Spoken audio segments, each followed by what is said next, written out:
Access granted. Transferring data. Activated.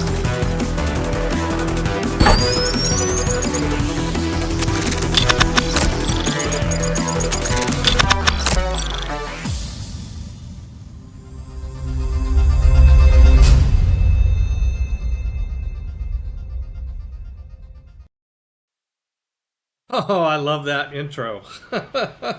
That is a Steve Connor original. Thank you, Steve. I never get tired of that. That's so much fun. Well, good morning, everyone. Hi, Armando. Yes, Armando. Gabriel, welcome. I already said hi to Paul and Marcus and Steve. Uh, wow, we're gonna play Civilization today. I'm so excited. Everybody knows me, knows that this is like one of my favorite games of all time. It's my certainly my favorite video game. I don't play a lot of video games unless you count Civ, and I play a lot of video games if you count Civ. Otherwise, we have this game. Wow, this game is crazy huge. In the past videos, if you've been a fan of my show for very long, it hasn't been very long, but usually I start off with this massive explanation of the rules. If I started and explained all the rules of this game up front, the whole first session would just be, maybe the first two sessions would just be rules. I'm going to explain just a tiny bit of this game, and then we're just going to jump in and start playing. And then while we're playing, there'll be a bunch of interruptions. Like when some topic comes up, I'm like, oh, okay, time to explain about city districts or whatever the hell, right? So, wow, so just jump into it. I got to admit, I feel, this morning I woke up suddenly understanding imposter syndrome. I mean, weird. Like, I'm like, what? I'm not qualified to teach this game. I seriously, I know I probably am guilty, maybe of too much self-effacement. I'm not sure, but I'm like just mediocre at this game. I'm just okay at this game. I am going to teach you what I know. I'm going to teach you the best I can how to play. But I just really want to caveat this thing. There are really, really top players out there that have YouTube channels. I definitely recommend Ursa Ryan, Marbazor, Potato McWhiskey. Those three guys all play great Civ games, and you really want to learn from the best, so go learn from there. But passion, I got passion. My goal is to be slower than them, though, and the reason I think that that's good is that I will say that some of those guys, you watch them, you learn the high end techniques, but they go so fast. Maybe it's just me and my age. I have trouble keeping up. But I'm gonna kind of slow it down, and we're just here time and enjoy hanging out, playing this amazing game. Okay, so let's. This is the create a game. I figured I am going to explain enough to get started. I'm going to use the explain how to create a game. So let's say you've bought Civ, you have it installed on Steam. By the way, actually, I'm going to interrupt myself. I have a PowerPoint. Yes, I have PowerPoint. Don't panic. I'm not going to go through all these slides, at least not all at the same time. But I have a couple of things just to pop up and show you along the way. Like, what version am I playing of Civilization 6? Okay, it's not just Civilization 6. It's like which expansions and which passes and stuff like that. Well, come on. I gotta have it all. I mean, I have the latest. I have everything. Okay, so Sid Meier, Civilization 6. Their first expansion was called Rise and Fall. The second expansion was called Gathering Storm. Then they came out with what we called the New Frontier Pass, and then the Leader Pass. I have all of them installed, and I'm playing with all of them. I mean, I'm doing this. I'm enjoying the teaching, but I'm also enjoying the playing. So I'm gonna play what I want to play. You know what I mean? And I like all of this. I like playing through Steam. There is an iOS version. I actually can and do play Civilization 6 on my iPhone. I tell you, it's not nearly as good as playing it on a PC, but it's still the best game I have on my iPhone. So there we go. I do recommend getting a big monitor. I've got a big monitor, so the reason I'm not looking at you all the time, is I got a big monitor over here. I'm looking at it. And you want a powerful graphics card, like any of the big PC games. It's the same sort of deal. Okay, and I'm gonna show you one other slide real quick about any game. How do you win? Like, what's the winning conditions? So this is fundamental to Civ 6. You are playing a civilization. You're taking it from the the ancient era, just barely coming out of the Stone Age, all the way to spaceflight.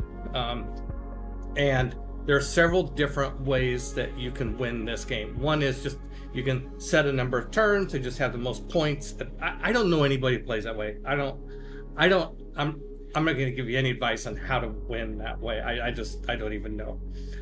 There's domination victory, which I expect that's what you think I'm going to do, because I do like to play warmongering strategies, but that's not where I'm at right now in terms of playing Civ 6. We'll get to that. Like I said, I'm teaching, but I'm also going along my own path of learning Civ 6. And right now, where I'm at, I didn't even. Oh my God, this slide is incomplete. The victory type I didn't put up there. It's called the diplomatic victory type, and that's actually the one I'm going to go for. So let's call this slide the other ways to win. How's that? Okay, so the domination victory is basically you take the capital city of every other Civ in the game. Religious victory is you create a religion and you make that religion dominant in every Civ of the game.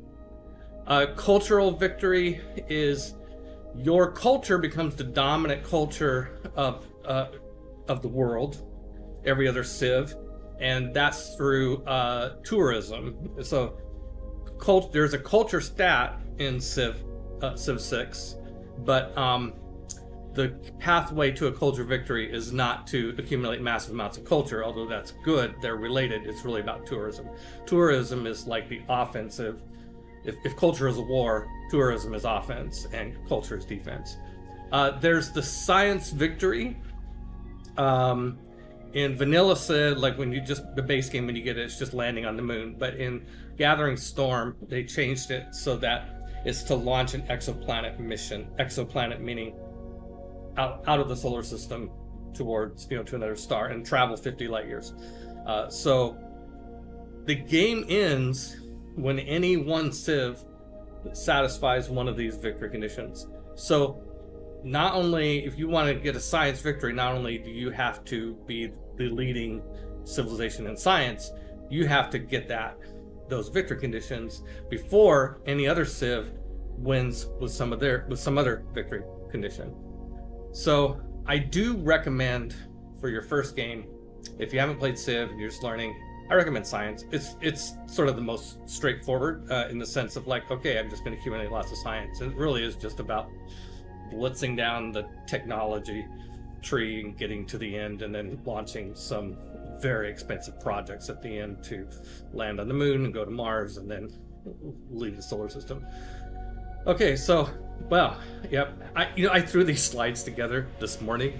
I started off as like, okay, I'm gonna have to explain a bunch of stuff, and I woke up like in the middle of the night and going, I need to make a PowerPoint deck. Okay, so anyway, I'm embarrassed. Diplomatic mission victory is what we're going to try today, and that is about winning a certain amount of diplomacy points over the course of game. The target is 20. You end up with 20 diplomacy victory points, you win. So that's what we're going to do. Okay, I'm going to go back to Civ. All right, I just thought people know me. I'm sure Steve was giggling as soon as I pulled up a PowerPoint slide, PowerPoint deck. Okay, so once you've installed Civ on your system and you are in it, first thing you're gonna do is you're gonna create a game. So this is the menu. When you create a game, this is where you end up. So I'm just gonna walk through these things, and then we're gonna be in it. Okay. Everything else I can explain along the way. I'm gonna play. There's all these different leaders throughout history.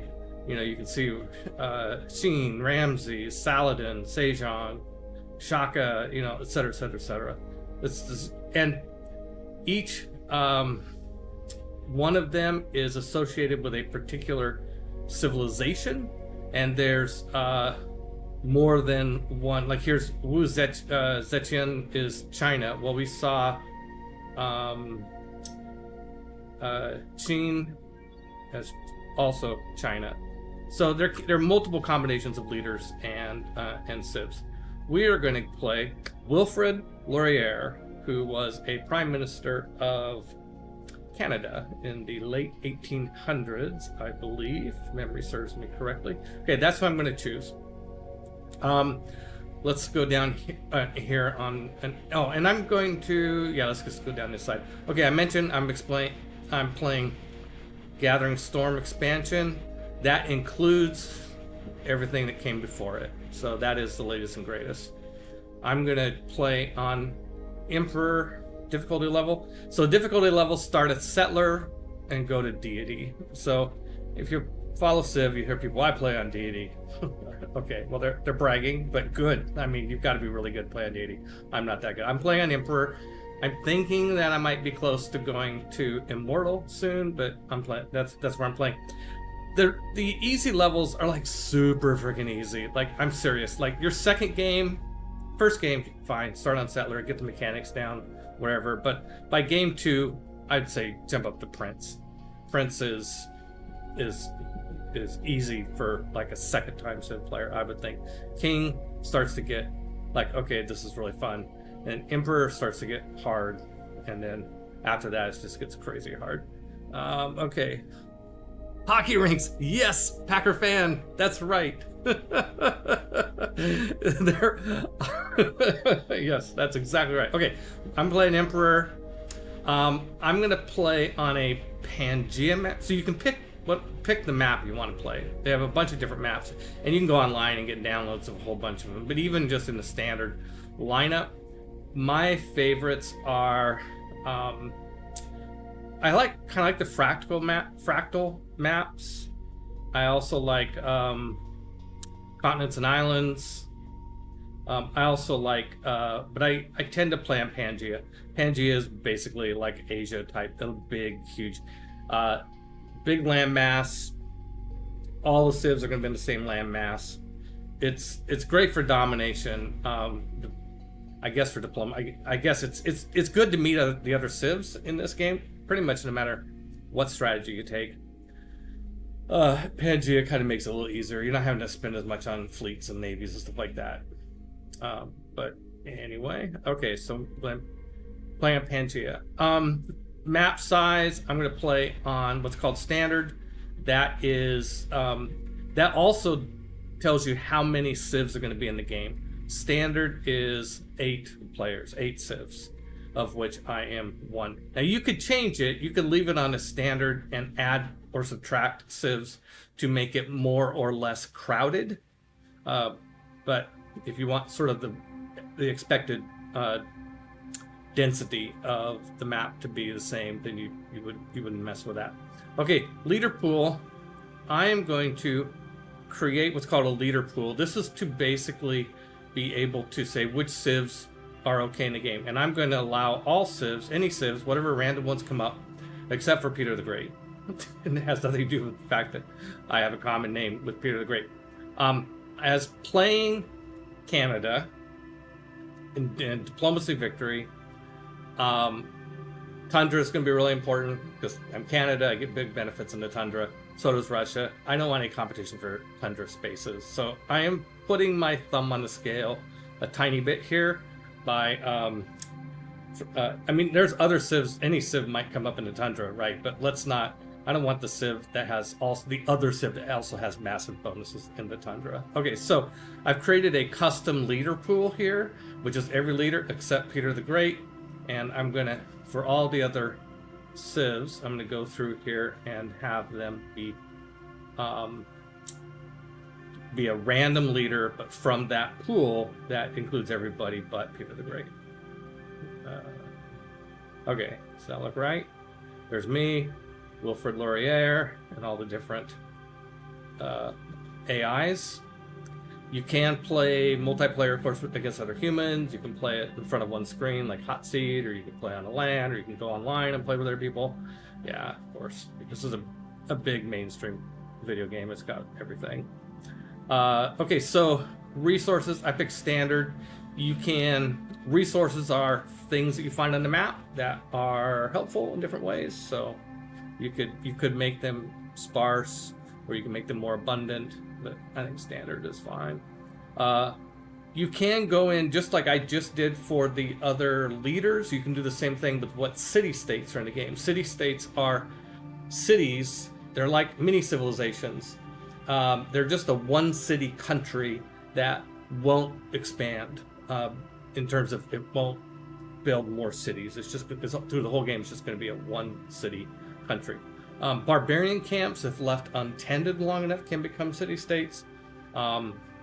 Cities that revolt can become a city state. So there's a certain number of them that will happen in the game. In fact, this scale up here, is my mouse showing up? Yeah, it is. Okay, this scale up here also it starts at 12 for 8 civs.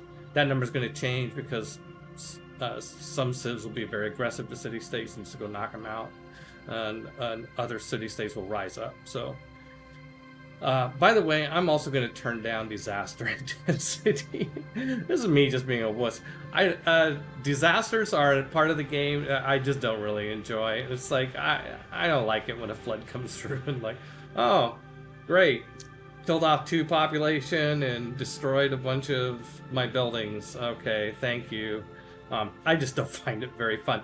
0, by the way, does not mean there won't be any disasters. That's just the lowest setting. I mean, if you don't want any disasters at all, you can't play this expansion. You have to go back to an earlier version of Civ before they had it. Okay, where was I? Natural wonders. Everything, all the wonders are available. That doesn't mean they'll all be there. Natural wonders are things like they're natural. They're out of nature. So it's like Yosemite is a natural wonder in Civ 6. This all sorts of beautiful places in the world. The world age is, you can set the world age to be a little bit older, so it has less hills, mountains, volcanoes. Do I want that? No, I don't. Actually, I want it to be new, more hills, mountains, and volcanoes, because I'm going to do a religion, and religions thrive off mountains, and so do campuses. So I'm going to want lots of mountains. Start position is standard. Temperature, I'm going to set it to cold because I love the tundra. And so rainfall, I'm going to leave it standard. I'm not sure. Anyway, you can set all these things just to kind of vary things. Hey, Stefano! Welcome. Let's see. Do I like the shuffled text modes? No, I don't. Let's see. So you can automatically win if you eliminate the other players at this stage. Yeah, Armando. Yeah. If you just have just one player yourself, you can call that a victory. Then you get one victory under your belt and go on to the next one. Stefano, you woke up. Yeah, I know you're up early today, Stefano. Packer fan, do I like the shuffle text mode? No, I don't. I'm going to talk about modes here. We're almost to modes. Okay, so here's the rest of this to go through. Here are game modes. These are kind of like, these change the game in some fundamental way. I like to play with 3 of them. Heroes and Legends, which, I mean, if you know me, you know I like fantasy. And so Heroes and Legends, you get people like Hercules in the game. They show up. So there's like 12 heroes. Sinbad is in there, and so on. And so the heroes are like super powerful. They're like a military unit or a civic. They're a unit that can help in the game. I just like it for the flavor, and some of them are really amazing. They're all really good. So getting one, I always recommend getting at least one. I like the monopolies of corporations. It's not a big thing, but it lets you build. I don't know. I'm a business guy, so I kind of like it. And then I like secret societies. There are 4 secret societies that when you play in this mode, and you can choose to join one of them. It's a permanent decision. Once you join one, you're in for the rest of the game. And one of them is the Sanguine Cult, which are vampires.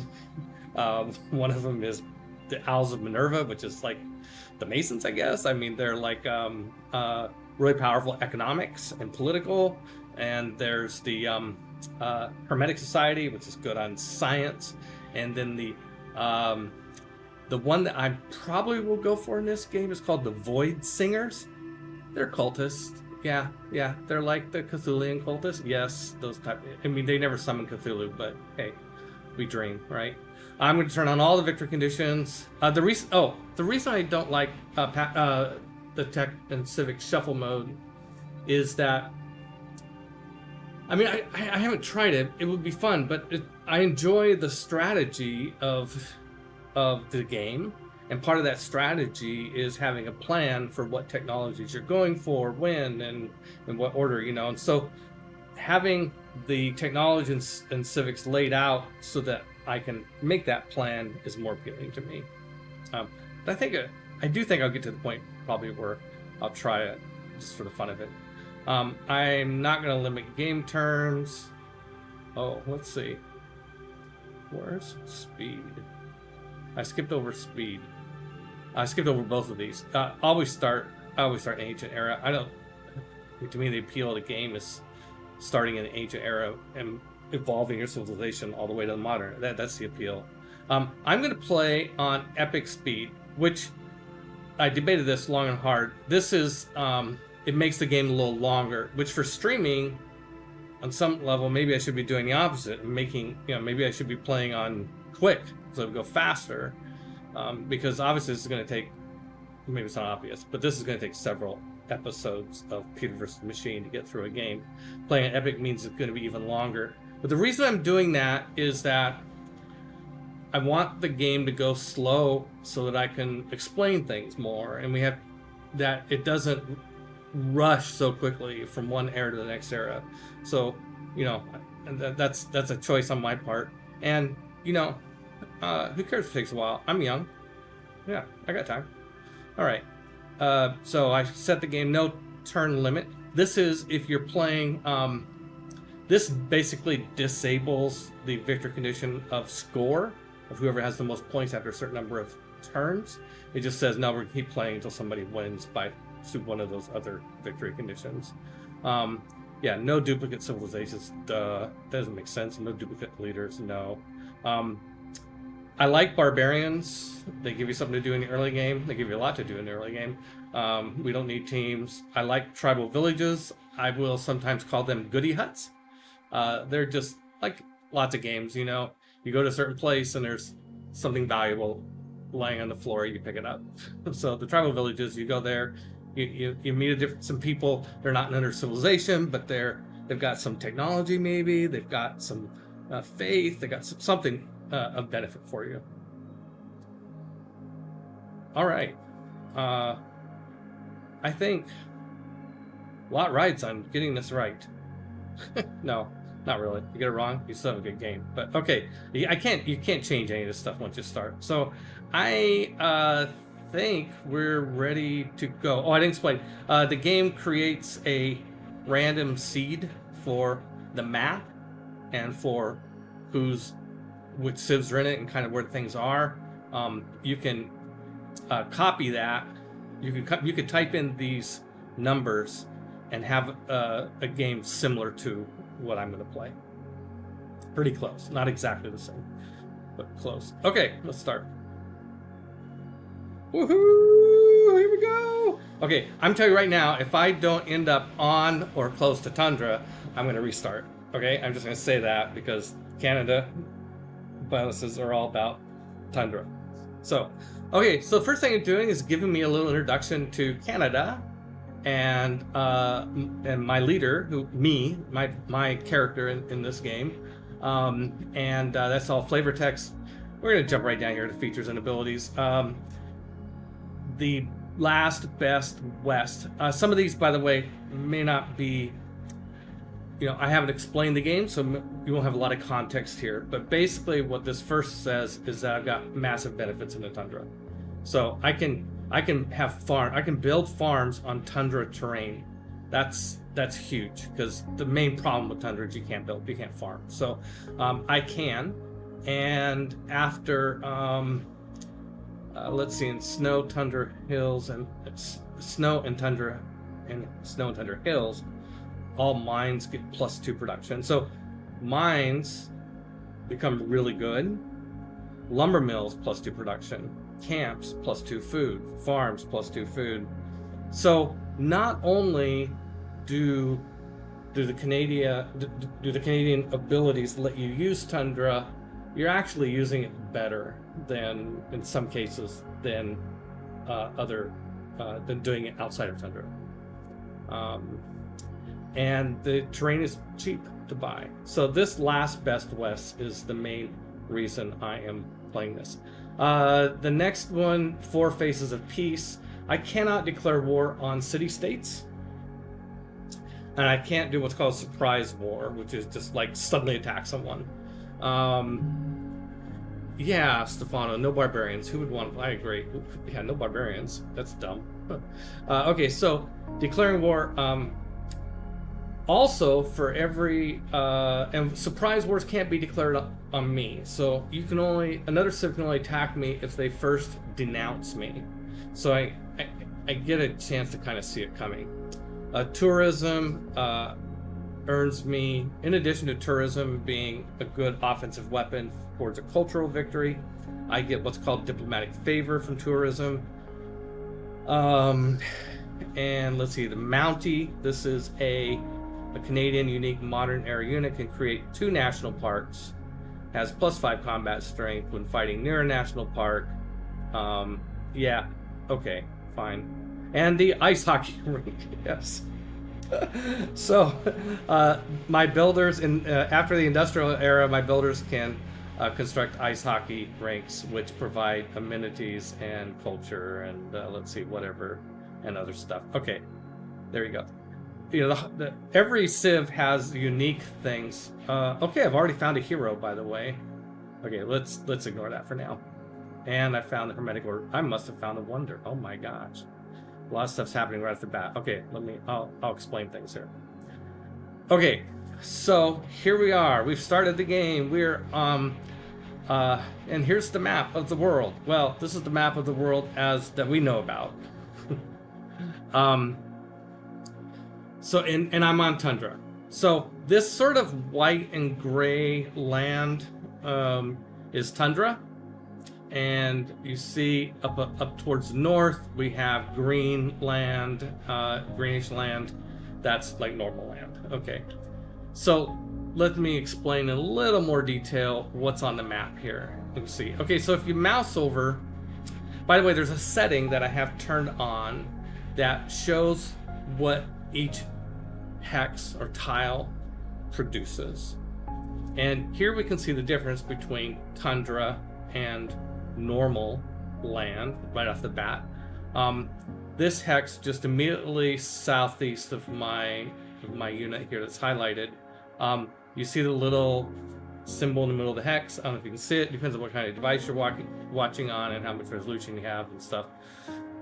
Is the symbol for food. This little green. It looks like a corn with the shears brushed away. So up here, basically the same type of hex up there produces production and food. And this is the thing that looks like a gear. It's called production. The tile immediately northeast of me, it produces, this is a really nice tile. You probably guessed that already. Produces 1 food, 3 production, and 3 gold. And it has truffles. That's why it's producing so much. So the truffles are amazing in real life and in Civ. That's a great spot. I've got a really good spot. No, I did not cheat in some way. I just have a great spot so far, except I don't have a river. That's disappointing. But okay, it can't be perfect, right? Okay, so they're over here, just northwest of me, with all that brown, that's grain, wheat, and northwest of it is this really odd-looking thing. This is why a bunch of stuff popped up. I happen to be, I really lucked out in that I'm right next to a natural wonder. It's called Lake Retba. and it produces 2 gold, 1 production, and 2 culture. It's a 2 tile natural wonder. It appears as a lake and provides +2 culture, +2 gold, and +1 production. It does not provide fresh water. Okay, and fresh water, as we will learn, is important for housing. These tundra spots just southwest of me are just like normal tundra plains. They don't do much, except for Canada. They're not showing the bonus tundra stuff because until it's Canadian territory, it doesn't. It's just like normal tundra. Okay, south of me here, southwest is silk, which is another luxury resource we'll talk about. And it's also, you can see little trees here. So this is tundra, and it's on hills and it's woods. This is tundra hills. Tundra hills have a production and a food, etc., etc. Okay, so we see on the map that there are these little icons here, and these little icons are indicators of what's called a resource that this tile produces, in addition to sort of the standard things like food and production and gold. It's because of the resource, it has a little extra bump. So I have a little PowerPoint slide on resources, which we'll go to. Yes. Okay. If I can do this here. There we go. PowerPoint. Okay. So let's go down here to resources. There are 3 categories of resources, and you really want to get this straight because they behave differently. And at first you're like going to be kind of at sea about which type of resource it is that you're looking at. But they're in 3 categories. It's called bonus resources, strategic resources, and luxury resources. There are lots of different resources in the first and third categories. The strategic resources, the list of them is short enough that I put them all here in this cell: horses, iron, nadir, coal, oil, aluminum, and uranium. I think I got them all. Did I miss any? But anyway, I missed a victory type, so who knows what else I missed. So the all of them have improved the productivity of that tile. Okay, all of them do that. All of them also can be further improved by using a unit called a builder, which we will see before too long. A builder is a unit, a guy, gal, a group of workers who go out and take that tile. I mean, it's one thing to have wheat. It's one thing to actually have wheat farms, right? Okay, so that's right. Okay. In most cases, in the case of bonus resources, all it really does is just give you that bonus productivity and the ability to improve it so that it even gets better.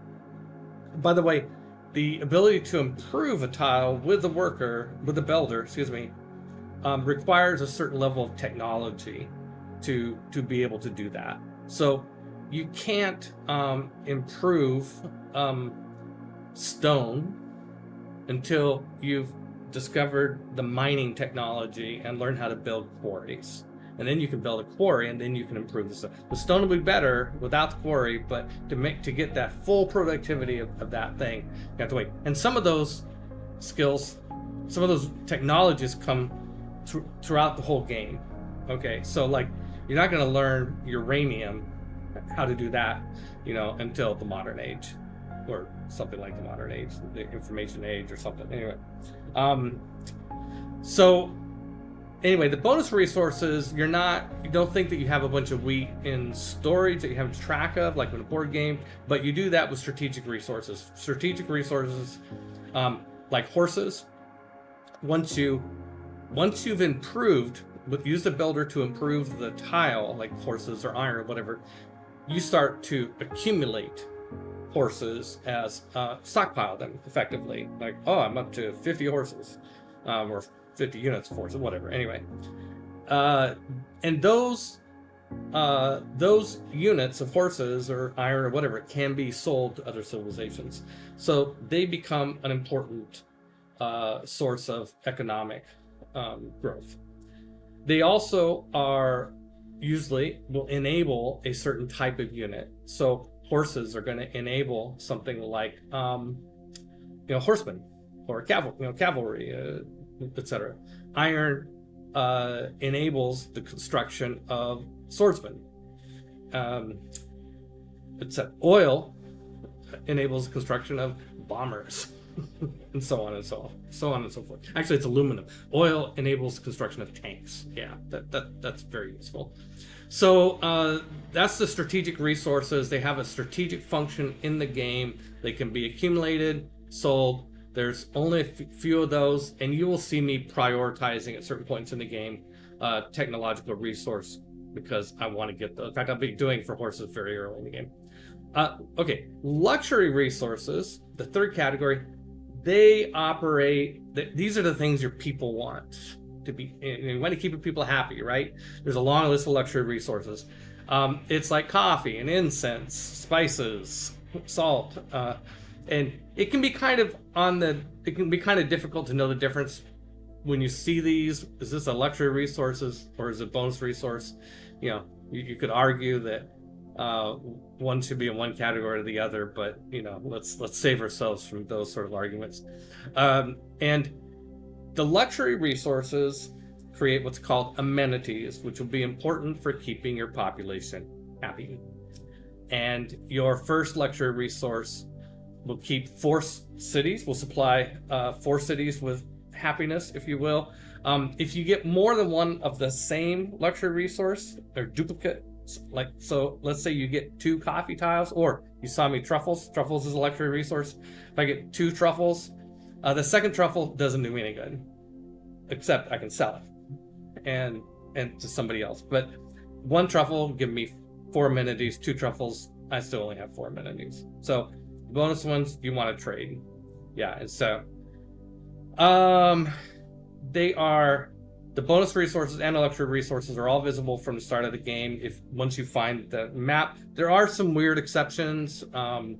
Like there are luxury resources that you can get from a certain city-state. And if you become the suzerain of that city-state, then I don't remember which one, but you get some extra luxury resources that, you didn't know about these before, but now they are. Okay, so now we are going to go back to 6. I'm going to get dexterous at this here by the end. Yeah, I did it. Marcus is going to be so proud of me, I'm sure. Okay, so now we kind of see the map a little differently. We can see that we have deer a little bit. Nice, thank you, Marcus. We got deer a little bit to the west, wheat a little bit to the northwest. These are bonus resources. They're not going to do anything big strategic things with them, but they make the tile a little bit better. Like this tile here, you can see it produces 2 food and 1 production. The tile that's the same type, which is plains and flat and not on hills, that's northeast of that tile, only does 1 food, 1 production. So you're getting a benefit there right at the top. Also, in both cases, I can improve and put farms there. The farm adding a farm there will add bonus as well. So that's kind of the basics of what the map looks like. Yeah, super settlers of Catan. That's right. Okay, what are my units that I have here? I've got the guy with a flag. This is a settler. Settlers are how you found cities. So cities are huge in the game. When you begin, you don't have a city. You're just tribal folk out wandering around, right? And I've got this settler unit, which means I can move them. I don't need to decide right this moment where the city, doesn't have to go right where I'm at. I also have the guy to the left is a warrior, and so I'm going to click on the warrior, and if you see down the bottom right, it has some stats on the warrior. It has a melee strength of 20, and it has a movement of 2. The number, this is 2/2. That means it still has 2 movement points left out of a maximum of 2 for this turn. Okay, so if you've ever played a war game, this will be familiar, but basically units can move, but rough terrain, makes the slows them down. So with this guy highlighted, you can see this little thin sort of aquamarine sort of line that is there. That is telling me where I can move to. And you notice if I move over, and I can stack these units together. Most units can't stack with the same type of unit. That's kind of a general rule. I think it's true. But different types of units can go together. So the warrior is a military unit. The settler is a I think a civilian unit, maybe. I'm not sure. Anyway, they can. So I could move my warrior over there, or I can. If I stay on this flat land on the plains, I can actually move a little further. But if I move into the hills, then that's as far as I'm going to get. So I need to think for a second to see if I like where I'm at. I do like where I'm at. I'm in the woods. It'd be nice if I wasn't settling on the woods, because woods you can turn into lumber mills, or you can chop them down and get a bunch of points. So I might be tempted to move off the hill.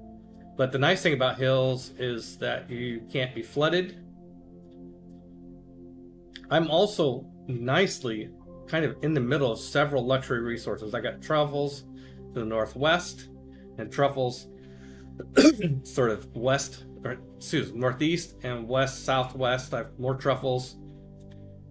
Due east of me I have coffee, and southwest of me I have silk. This is really good. Those 4 luxury resources within range.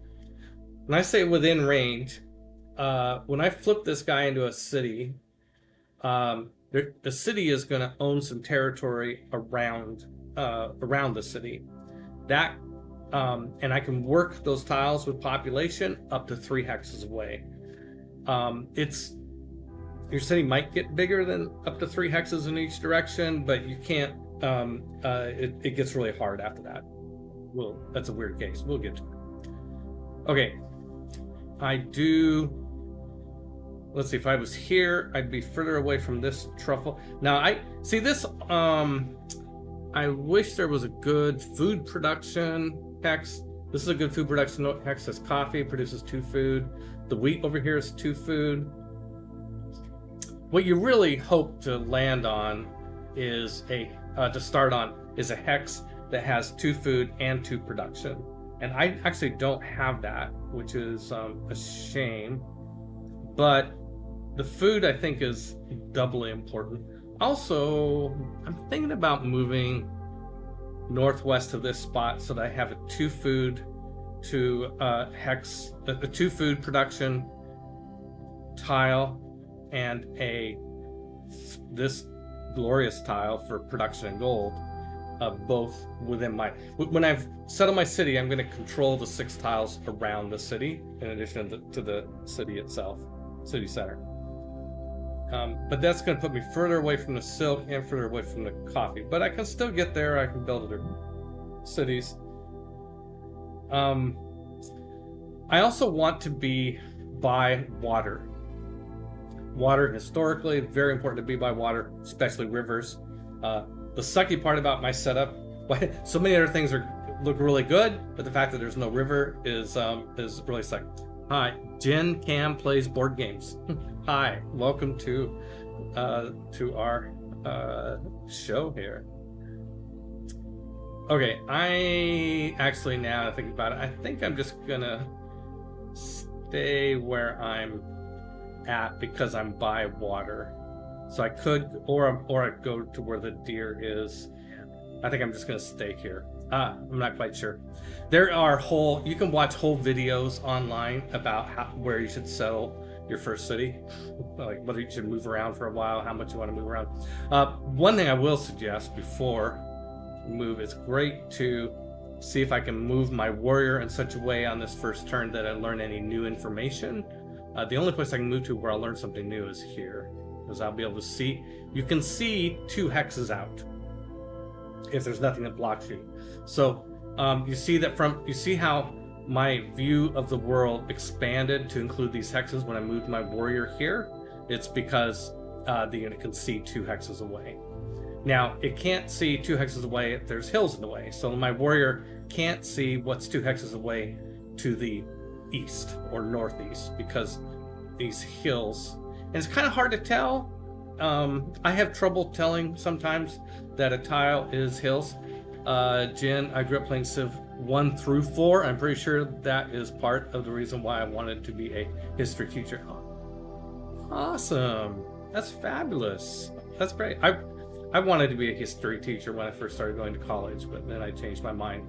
I knew one history PhD who was working as a janitor and the other one who was working at a nursing home. I was like, you know, much as I love history, I think I'm gonna go into computer science instead. Okay, but I'm with you. I love history. Okay, let's settle this city. And I didn't learn any. I did this move first to see if I would learn something that would change my mind about where I wanted to settle. Boy, I know I just keep oscillating here. I'm kind of tempted to go settle on a deer. It'll put the entire wonder. It puts me closer to the wonder. That's actually okay. This is what I'm gonna do. I'm gonna go settle on the deer. And okay, I hit the little settle button. It's telling me that the inspirational sight of Lake Retba fills the citizens of our new city of Ottawa with joy. Okay, so you settled near. There's a thing called era score, which we've just been exposed to now. Let me. This button up here in the upper right part of the screen. There's a little button. I don't know how to describe it. It's a circle with some barbs coming out of it.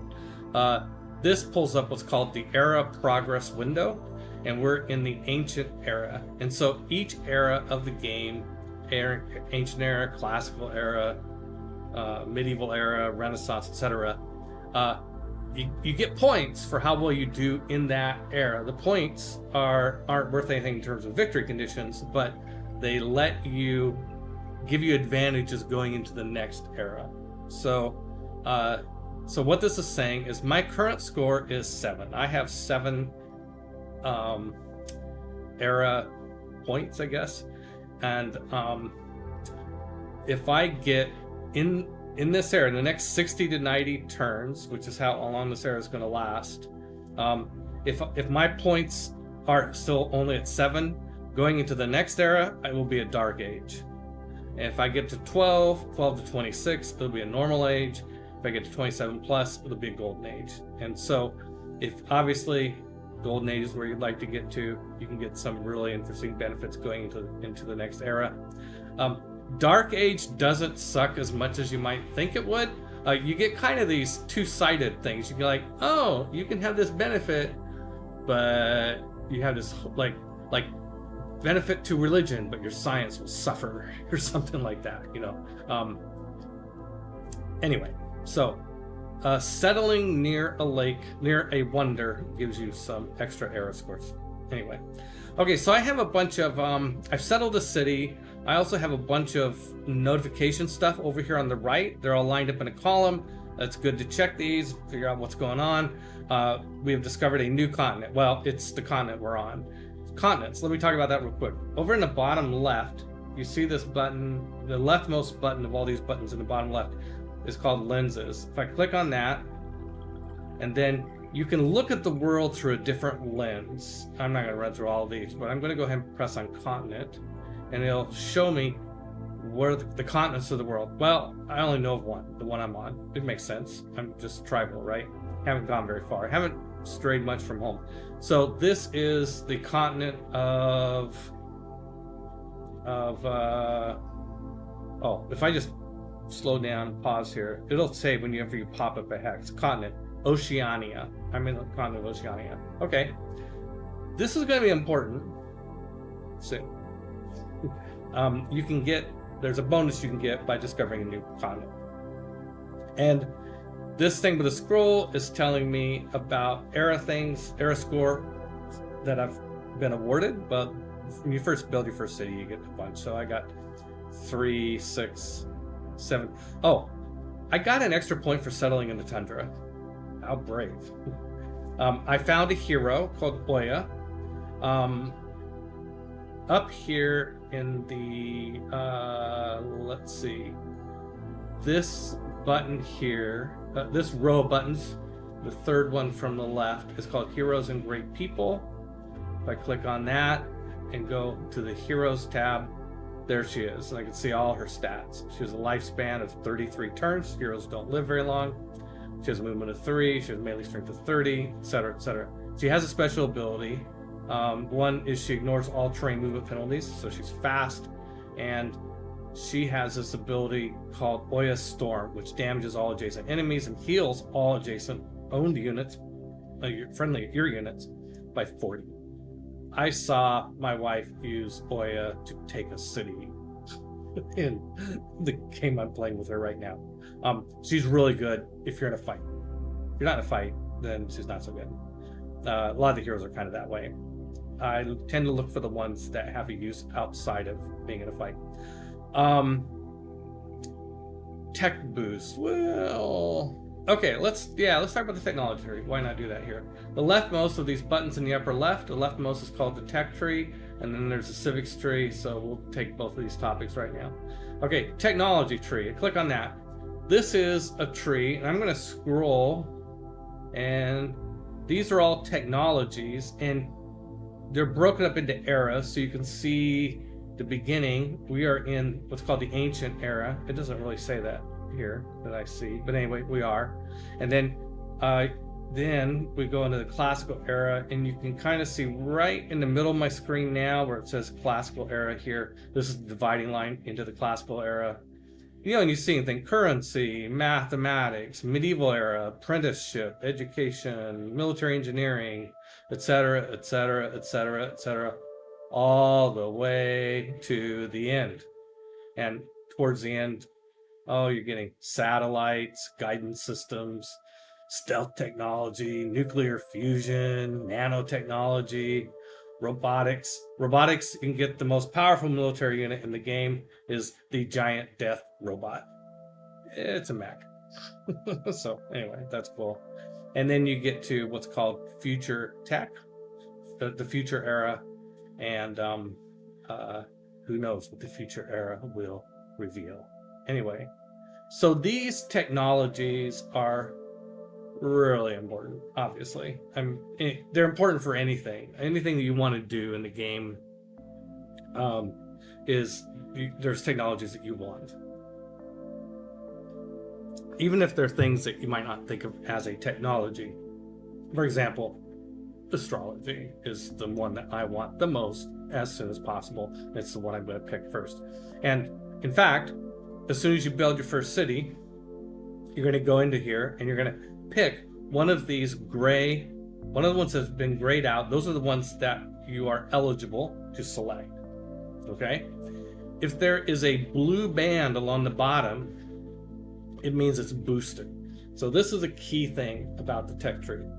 Every technology, except for the three leftmost technologies, pottery, animal husbandry, and mining, every other technology, and except for those three, and at the end, the stuff in the future era, are all have a way of getting a boost for that technology, which will reduce the time it takes to research that technology by 40%, just a lot. So I love this aspect, by the way, of Civ 6. It was the first thing I liked about it. Version wars, I like this version or that version, whether it's Dungeons and Dragons. I'm as guilty as anyone. There's some versions I like better than others. It took me a long time to warm up to Civ 6, I'll be honest. I love Civ 5. I still love Civ 5. When Civ 6 came out, I was eager to try it. And there were the things I liked right away. This was one of them, because basically it's kind of like having a little quest. It's like playing World of Warcraft or something where, as you go along, you're like, what do you do?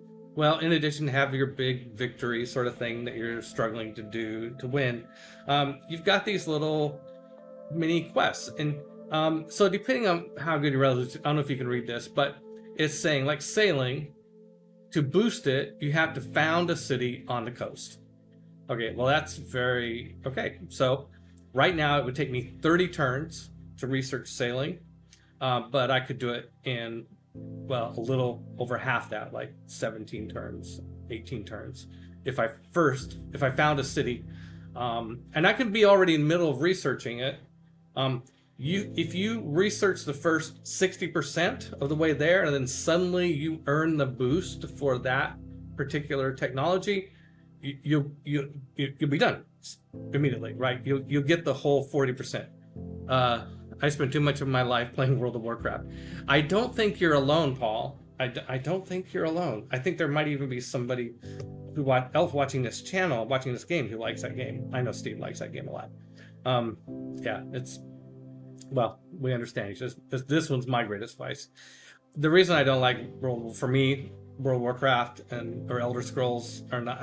I just don't like the speed, like, the Twitch games where you have to be fast. I'm just not a fast thinker. I'm a slow thinker. So I like Civ because it's a turn-based game and I can go at my own pace. Yeah, Steve. Yeah, I've been known to play a lot. Yeah. Okay, so you can see all these civs have some sort of way to get a boost of them. All these technologies, except for the first three and the last few, and I'll be playing that game a lot. Like, okay, what are the ways to get a boost? Well, the way to get the boost for astrology is to find a natural wonder. So the fact that I've already found a natural wonder and I really want astrology is huge for me. So I'm picking astrology. The reason I'm going with astrology first is that I want a religion. So we'll come back and talk more about religion, but religion is an optional thing. You don't have to have a religion. And in fact, not every civilization will get one. If you take an 8-player game, only 5 religions are possible. And so the first 5 civilizations that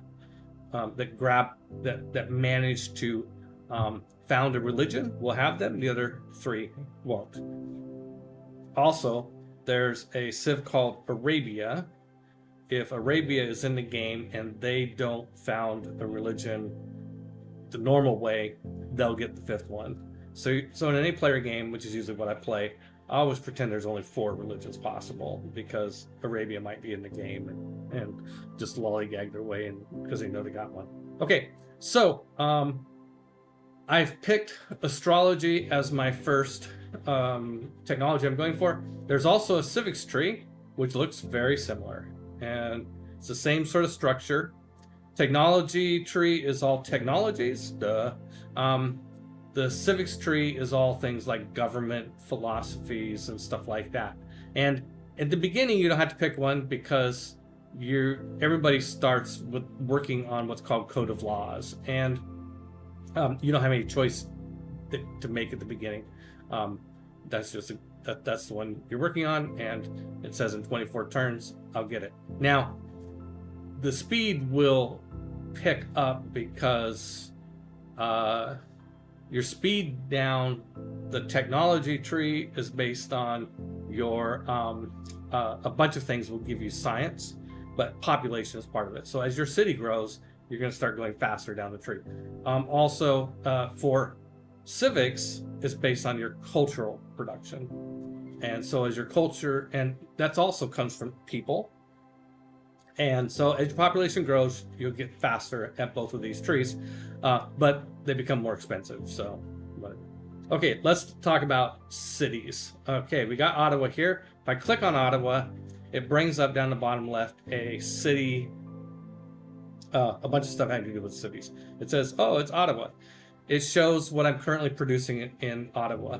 Right above the name Ottawa, I'm producing 1 food, 5 hammers or production, 5 gold, 2.5 science, 1.2 culture, and 0 faith. Now, it's doing that through a combination of buildings that are in the city and tiles that I'm working. Let's do tiles first since we talked about tiles a little bit already. Okay, let's enlarge this. Okay, so this dashed line represents the borders of Ottawa. What are the tiles that this city owns. And as a civilization, the land that you own is all through your cities. So every city, the land they own, all adds up to what your civilization has. Okay, so when you found a city, it controls the 6 tiles adjacent, and the city has a governor. The governor in the beginning is an unnamed entity. It's just like, it's the AI, if you will. And it's making its best guess as to where to have your people work. Your population, you start with a population of 1. That means you can work 1 tile in addition to your city center. Your city center, you always get to work without having to assign population to it. That's just automatic. So my governor is thinking that I want to work this tile over here. I disagree. I'm going to click over here northwest of my city and work the wheat. And the reason is because I want to see my population grow faster, as fast as possible, almost always. And it will now. So instead of so now that changed down here in the bottom right, how much food. It was at +1, now it's at +2. And if you mouse over and you hold your mouse, you can see where it comes. You can see the math behind it. It's very nice that it shows you this. So you can see for food, I'm getting 4 from worked tiles. Well, if you look at the city center is producing 2 food, the wheat is 2 more food. Okay, that adds up. Woohoo! All right, so there's 4 but my population, each citizen eats food. Funny that. So 2 food to be exact. So the fact that I have 1 citizen, 1 times 2 is 2. So I'm losing 2 food to maintain this. So you always want to keep your people fed. If you don't have enough food production to cover the food costs, you're gonna start losing population. Yeah, people are dying of starvation. That's not good, and it makes them really upset. Upset has to do with amenities. We mentioned that briefly earlier. That's how happy your people are, and you want them happy. Okay, so you could also get food from other things and all these stats. Okay, so production, I'm getting 2 from buildings and 2 from worked tiles. Okay, well, you can see the 2 hammers, you can see the 2 gear type symbols and the 2 hexes that I'm working. Okay, what buildings? What buildings do I have? I haven't built any buildings. Yeah, you did. When you started a town, you have buildings. Okay, to see what buildings you have, right above all this stuff is this place called Toggle City Details. You click on this, it pulls up this big menu over here. And this menu has submenus. There's lots of different stuff that you can look for. Don't panic, we're not gonna go through all this, not yet. Okay, but I'm just gonna come down and actually click on the second one. In fact, when you mouse over it, it says districts, buildings, wonders, and trading posts. So click on that, and you can see that I have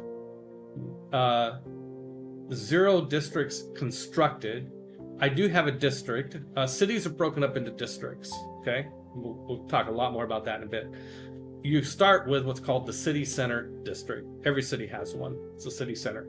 And in the city center district, I have a palace.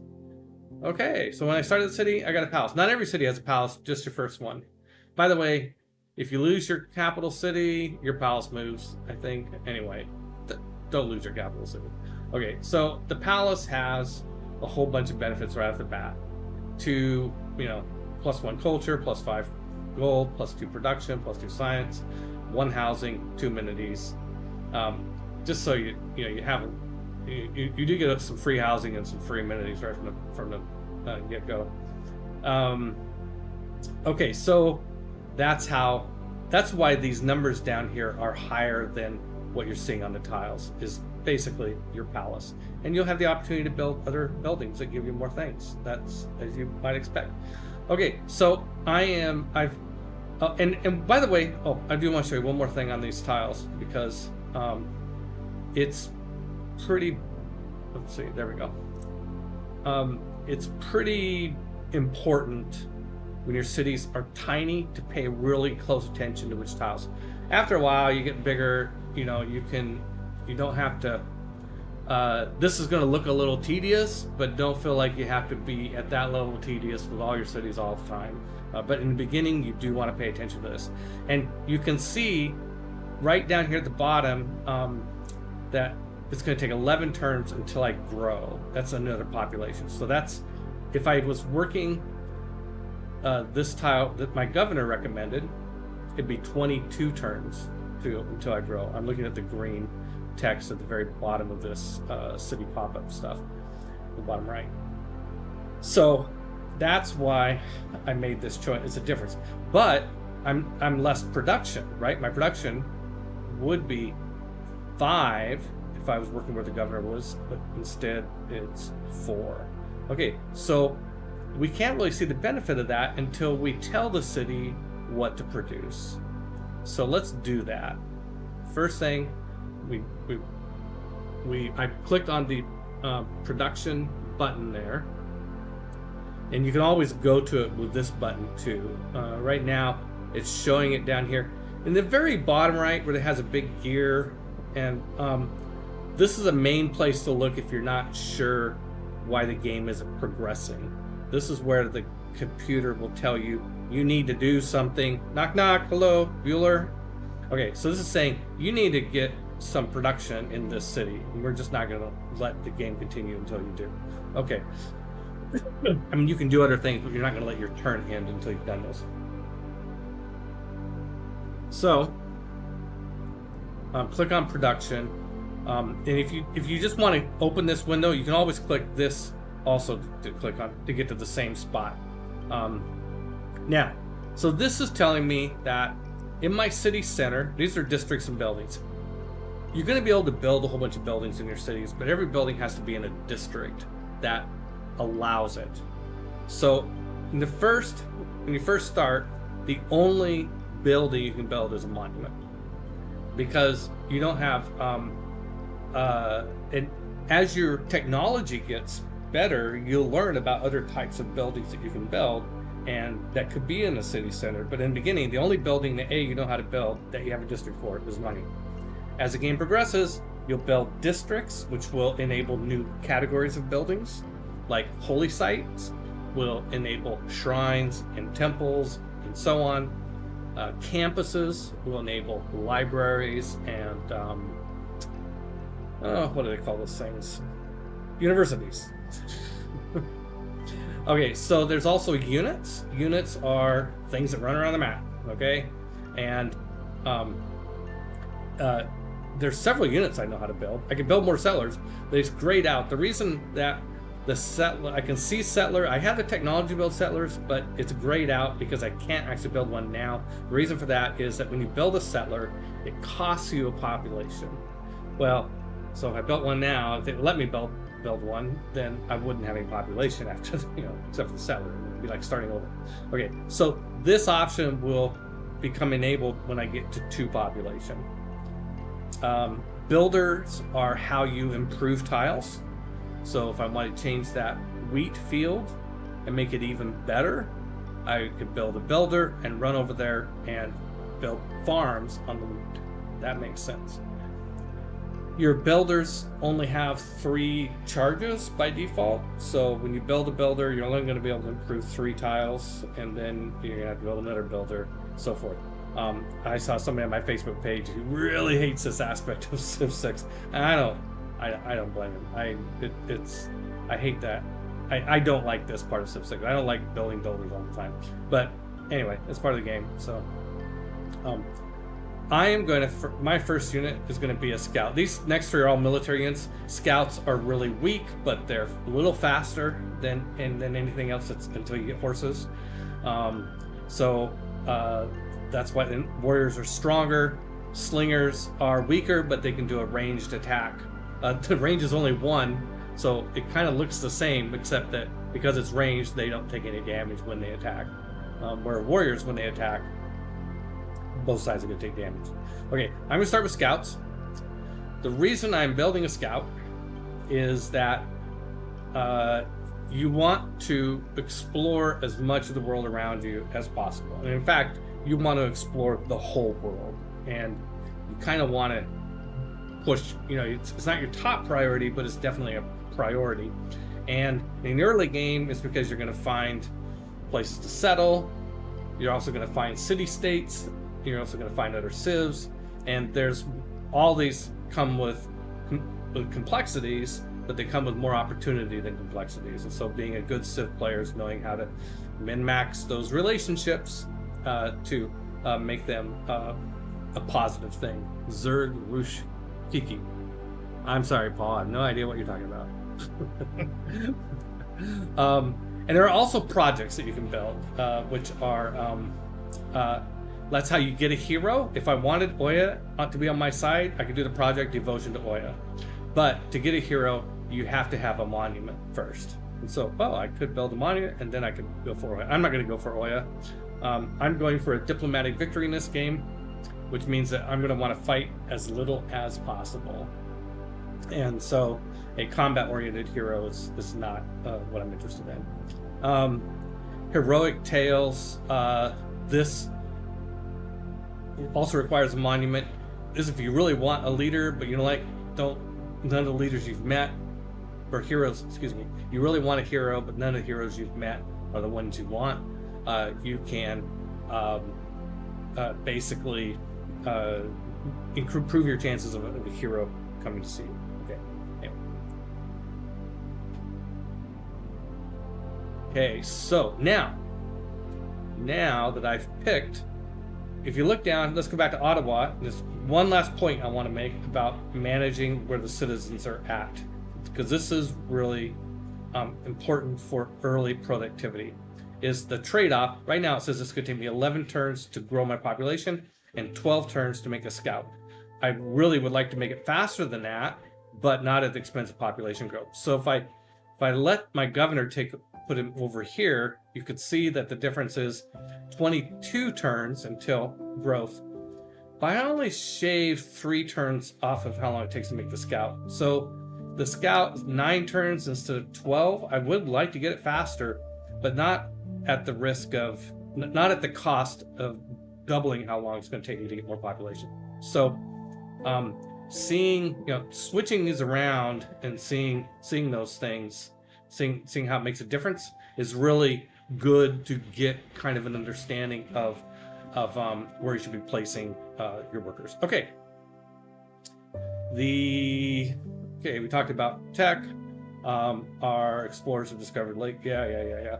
Also, we have found a goodie hut, or what they call tribal villages, and that's when my warrior moved up here. You see it in the very top leftmost hex that I could see. And let me scroll down. You can see, if you look closely, you kind of see little huts. Stuff going on there.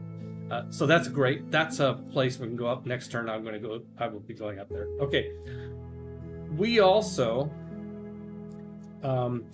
by discovering by discovering a natural wonder, there's a percentage chance that you find one of the secret societies, and that happened.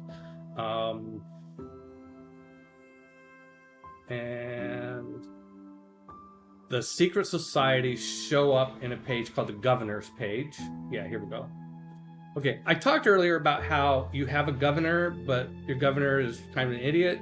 It just does, the AI just does whatever. It's making decisions for you. You'll eventually hire professional governors. These people here, and they have different skills, and you assign them to a city. So every city has can have one of these governors in it. Also, we've found a Hermetic Order, which is a secret society. I'm not going to spend time talking about Hermetic Order. It's not the one I want, so I'm not going to do that. But I have what's called a governor title available. I have one governor title available. A governor title lets you either activate one of these governors, or take a governor you already have and promote them. They're like administrative NPCs, basically, that are better. Okay, so I am going to go with a guy named Magnus. I'm going to appoint him. I can, if you click View Promotions, you get kind of a closer look. He has an ability when you first get him called plus 50% yields from plot harvest and feature removes. I didn't explain that, but you can basically plunder a tile. Basically, you say, okay, that wheat tile, you can say, I don't care about the wheat long term. I'm just going to plunder it for a whole bunch of bonus points now, and then the tile loses its wheat status. And so it's a good short-term thing to do, especially for tiles that if you're going to plow over them and build something there, then you might as well plunder it first. Plunder's not the right word, but it's descriptive. So that's nice, but the main reason I'm getting it is that when I promote him, I'm going to get a promotion called Provision, which allows settlers trained in the city to not consume a population. You're going to want to build a lot of cities in Civ 6, and this is one of the criticisms of Civ 6, but people don't like this. One thing I didn't like about it, it's very different from Civ 5, where you can do a lot with just a few cities. Civ 6, you want to get as many cities as possible. So, well, okay, if I got to build lots of cities, that's the game. Great. I would like it to not cost me population every time I build one. So the Magnus with one more promotion will get me there. So I hired Magnus. I have to assign him a city. I only have one city, Ottawa. I can put him there. Okay, great. Ottawa has Magnus. So when I look at the Ottawa tag here, I see a little picture here that helps me remember. Oh, Magnus assigned to city, 5 terms until established. When you assign a governor, it takes them a while before they become effective. Okay, so that's that. Guess what? We just finished turn 1. Woohoo! Next turn. Okay, all the other civs are doing their thing, and now it's going to come back to me. Okay, it's now turn 2. We can see in the upper right, up there, it says turn 2, 3,975 BC. And you see my guy, I've got a strength of 20. I'm making 3 science, 1 culture, 20. I have 20 cold, no faith, and no diplomatic favor. Okay, we're gonna change all that. Okay, so turn 2. Well, I don't have to do anything. My city is just, I don't have to think about the city right now, really. It's off working on its production, doing its thing. I'm gonna go up here and get this tribal hut. Okay, so let me move this far. It's still, okay, this is a little weird thing about the movement is I still got a movement point to spend, but I can't go here because it costs me, the movement cost of that hex is 2. So I'm gonna skip the turn, meaning I'm not doing anything with the rest of his movement. Okay, so that's all I do in turn 2. Okay, that's it for turn 2. Turn 2 went a lot faster than turn 1, didn't it? Well, I had to explain a bunch of stuff, and there'll be more things to explain as we go. But this is why I put it on epic, because we'll get to play longer between those moments where I have to stop and explain something. Good morning, Merc Worky. Good morning. Thank you for joining us. StarCraft terminology for making cheap, low-tech melee units and charging after the enemy base as soon as possible. Oh, okay. Zerg, Rush, Kiki. Okay. Learn something new every day. Okay, so I went... Oh! Good. Okay. I went to the tribal village and discovered a mysterious society, the secret society called the Void Singers. This is good. This is the one I actually want to join. So, but I can go to the governor's screen and see that. They also gave me the boost for bronze working. Okay, so if we go look in the tech tree, you'll see that I have the boost for bronze working now, which normally you have to kill 3 barbarians. I would have gotten this boost anyway, because I'm going to be killing barbarians for sure. But it's nice to have gotten it now for free. But if I go up here to the governor's menu, now you can see there's another secret society over here, the Void Singers. But I don't have any titles available, so I can't join the society right now. The Barbarians. I know, I am... for those of you who don't know, I ran a D&D group. I still run sometimes a D&D group called the Barbarians. And due to a mispronunciation of Barbarians in a game, and it has forever now screwed up my ability to correctly pronounce barbarians or ball bearings. Those two words are extremely difficult for me to pronounce now. Okay. So let's see. I found I found that I did that. Okay, next turn. So it'll be a while before I get to join the society. Because I need a governor title to do it. Elder message. Oh yeah, sorry. Even with the asterisk, I'm getting a deny on your message there, Mercury. Sorry, you're back. Okay. Okay, so I am continuing to look around to see what I can find. Okay, there's barbarians. Ah!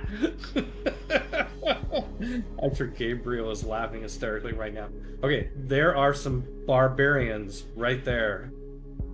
Yes, when I'm playing by myself, I don't have to say these words out loud. It's a lot easier. Okay, so I did mention, I kind of glossed over the fact that I want to go off and explore as much as possible. Part of it is to find the barbarians before they find me.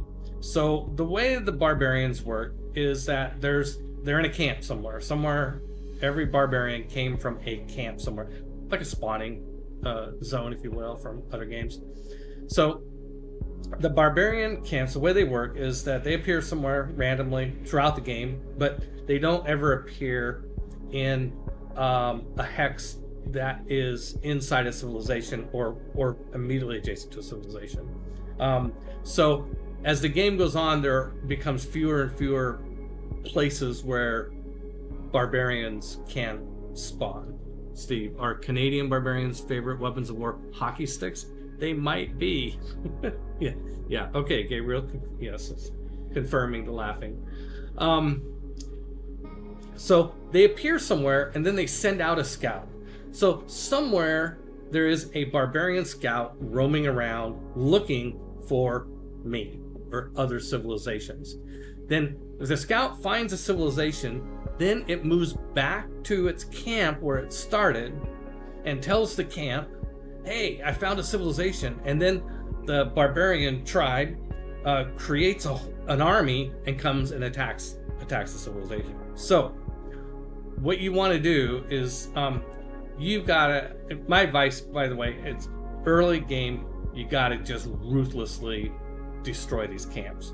These camps will just keep spawning units until you destroy the camp. So now that I'm here, well, I'm out of movement, so I'm not going to do anything right this second. But now that I've found that barbarian camp, my warrior is going to stay there and wipe it out. But that's going to take a while. Okay, let's go to the next turn.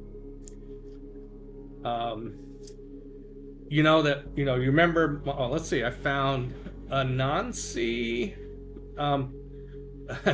Anansi is another hero. Anansi is a hero that is really pretty interesting. Oh, and I found the Owls of Minerva Secret Society. So I would also have... By the way, Owls of Minerva is probably the best one for multi-purpose of the societies. They're like money. Really good at money and trade routes.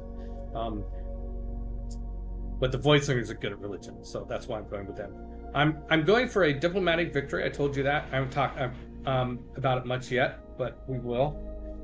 And really helpful towards all these different victory types. You've got to be a certain level of good at everything, except maybe religion. Religion is the one thing you can't ignore, but I don't recommend it. But a lot of victory types require being really good at a couple or three things. So for a diplomatic victory, you've got to be really good at culture and religion. You should be. Those are two really helpful things to be good at. Science isn't as important, and gold's always helpful. Anyway. We're gonna go up here. Okay, so I'm gonna fight. We haven't talked about combat. Warriors, you've got to basically the way to fight for warriors are a melee type unit, hand-to-hand combat, and for them to fight, they basically try to enter the tile where somebody else is. So I'm going to go into these woods hexes so that next turn I can attack. I could go into the wheat and attack, but I want to be in the woods so that I have a higher defense strength should the barbarians attack me back. So different types of terrain give you advantages in combat, on defense usually. And so woods, rainforests, hills, all give you advantages. Being out on flat plains, no, there's no advantage. The barbarians here are in a outpost, which is like a fortification.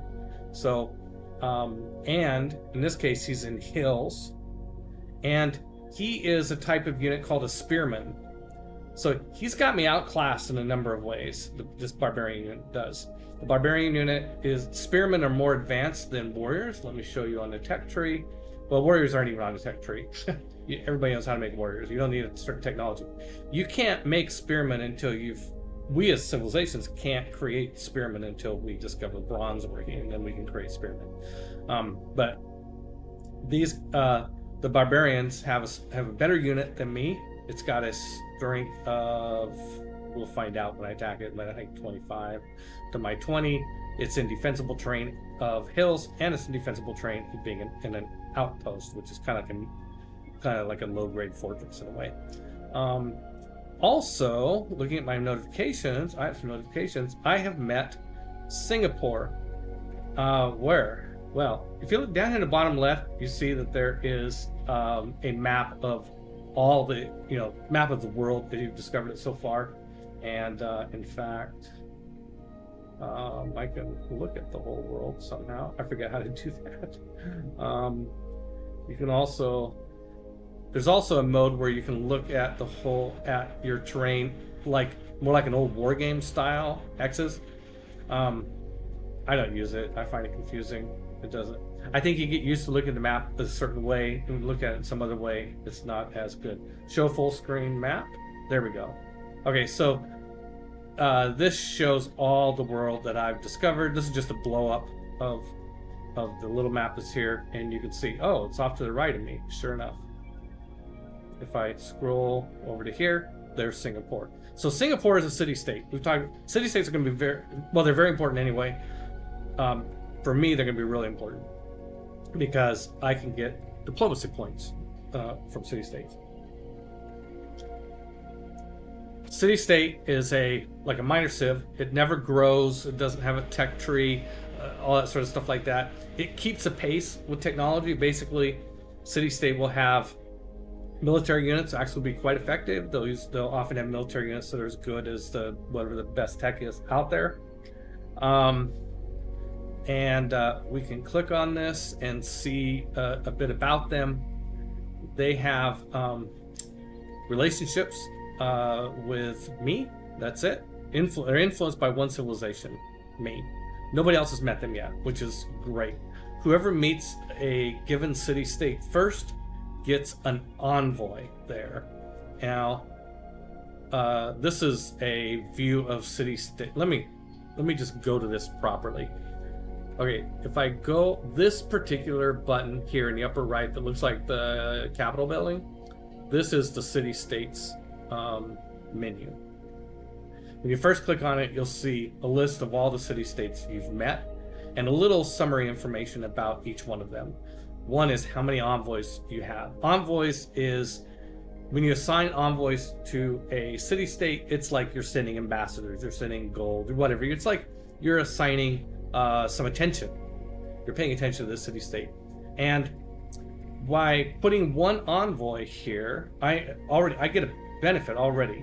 I get a benefit of 1+1 production in my capital and every city with a workshop. It's going to be a while before we have workshops, but that is building when producing wonders, buildings, and districts. Well, you're making wonders in buildings and districts all the frickin' time. So that's like a permanent +1, just about.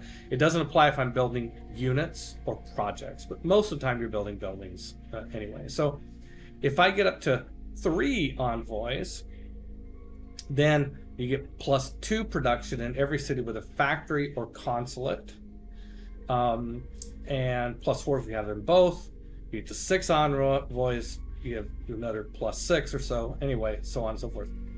The thing you want to look for is what's called the suzerain, mouse over the suzerain thing here. A lot of this is boilerplate, like the second part of this where it says suzerain diplomacy bonus. This is the same for everyone.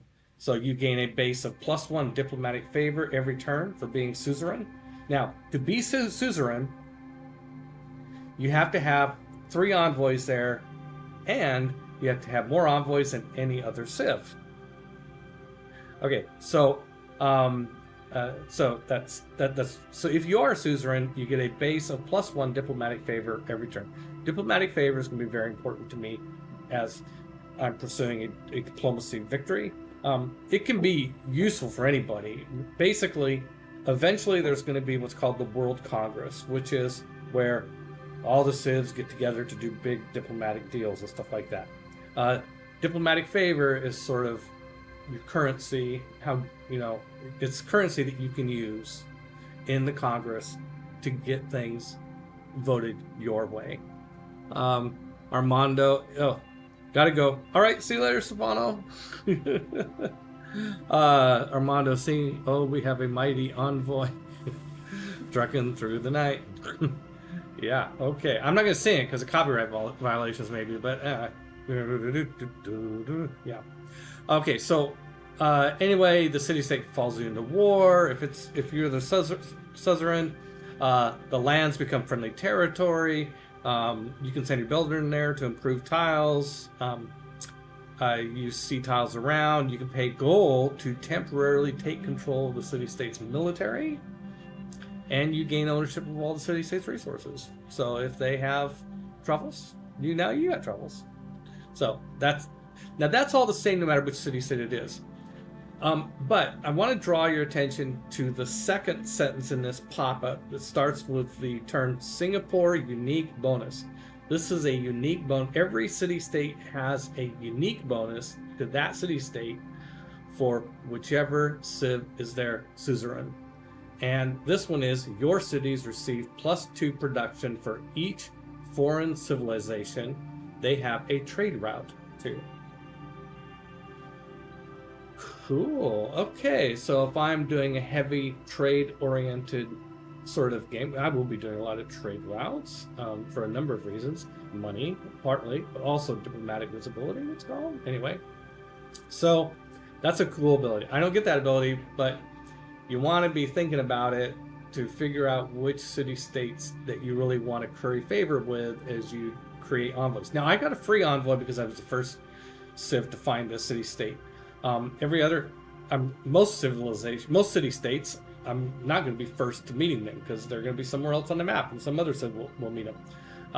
The other way to get envoy, sort of the normal way to get envoy, is what you have a stat called influence, which up here towards the upper left, the very top row of stuff, the rightmost one is called, it's your influence tracker.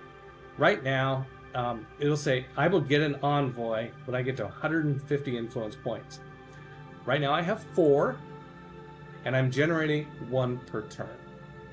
Okay, the rate of getting influence points, though, will pick up as time goes on, with new governments and policies, wonders and stuff like that. So,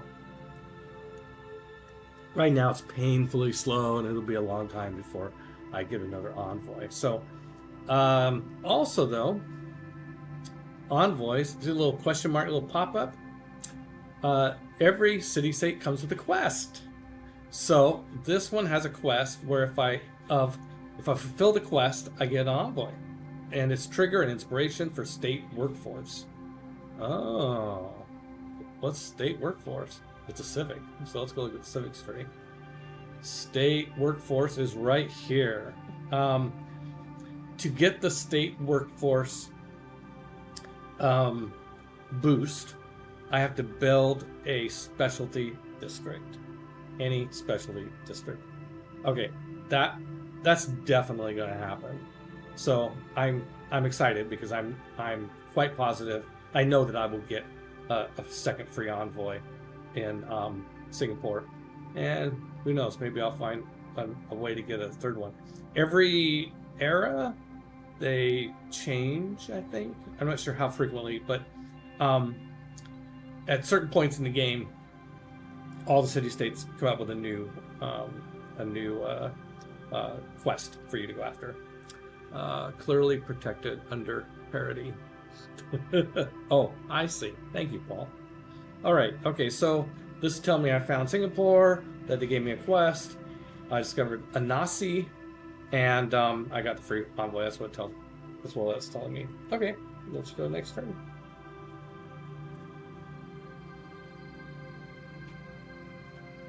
Not sure why it's so slow. Okay, it tells me probably because I have a lot of apps running on my computer. If I was only running Civilization, the turns would go by really fast. But I've got a lot going on here on this system because of the streaming. Okay, Governor Magnus is now established. Okay, so I signed Magnus there. Okay, he's up and running. Great. Okay, so now, okay, I'm gonna start thumping on this barbarian. Okay, so now when I mouse over, you notice that a pop-up appeared in the bottom right that is going to compare. You can see what the relative strengths are of the two sides and what it predicts the outcome will be. The outcome will be pretty close to what it predicts, but there's a little random factor in there so you can't 100% rely on it. Okay, so you see where it says major defeat. that's me being major defeat, being that I'm the one that's going to have a major defeat. And on the right it has the stats, so you can kind of see the math. So it's telling me that I have a strength of 25 and the spearman has a strength of 37. My 25 comes from, you can see the breakdown of where it comes from. It comes from a base strength of 20, and warriors have a +5 versus what are called anti-cavalry units. Spearmen are units that are primarily good against cavalry. That's why they're called anti-cavalry.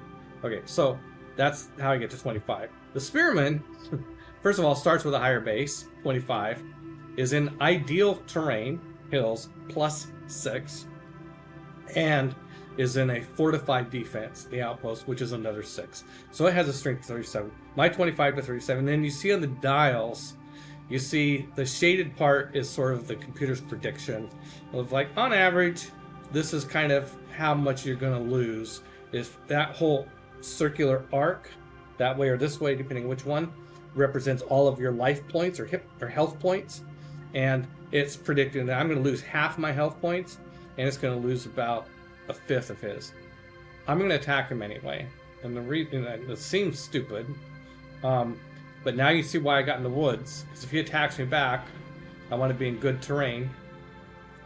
Well, we both took damage.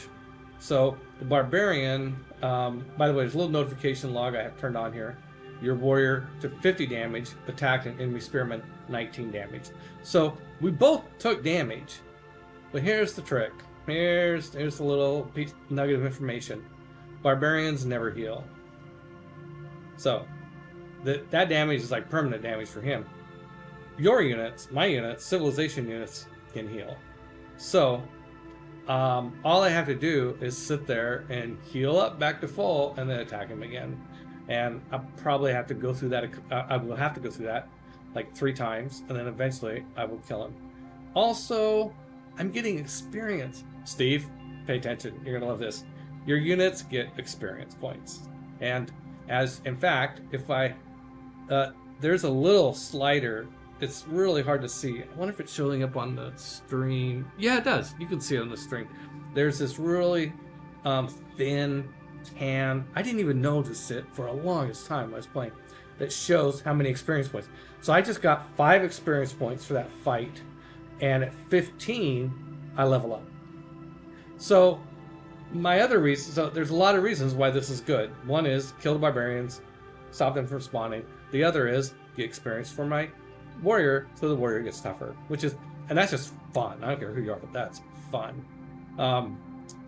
Marcus, really want to play Sim down. Cool, good. Yay! Okay, so, but the reason I got in the woods is, like, he might attack me back. And the spearman is stronger than me, but if he attacks me back, he loses the terrain bonuses that he's currently enjoying because he's leaving his fortified position and coming out of and the benefit for terrain only applies to the defender. The attacker doesn't get any benefit for it's just defense. Also, you can see by the way the matchup, it won't let me attack him again right now because doing the attack uses up all your movement. There's several things that you can do with a unit that use up all the movement you have left. Attacking is one of those things. There are exceptions for more modern units like tanks and stuff like that, but for the most part, when you attack, or if you get a promotion, I can't remember what else, but so I can't do anything else with that warrior. He's done. Okay,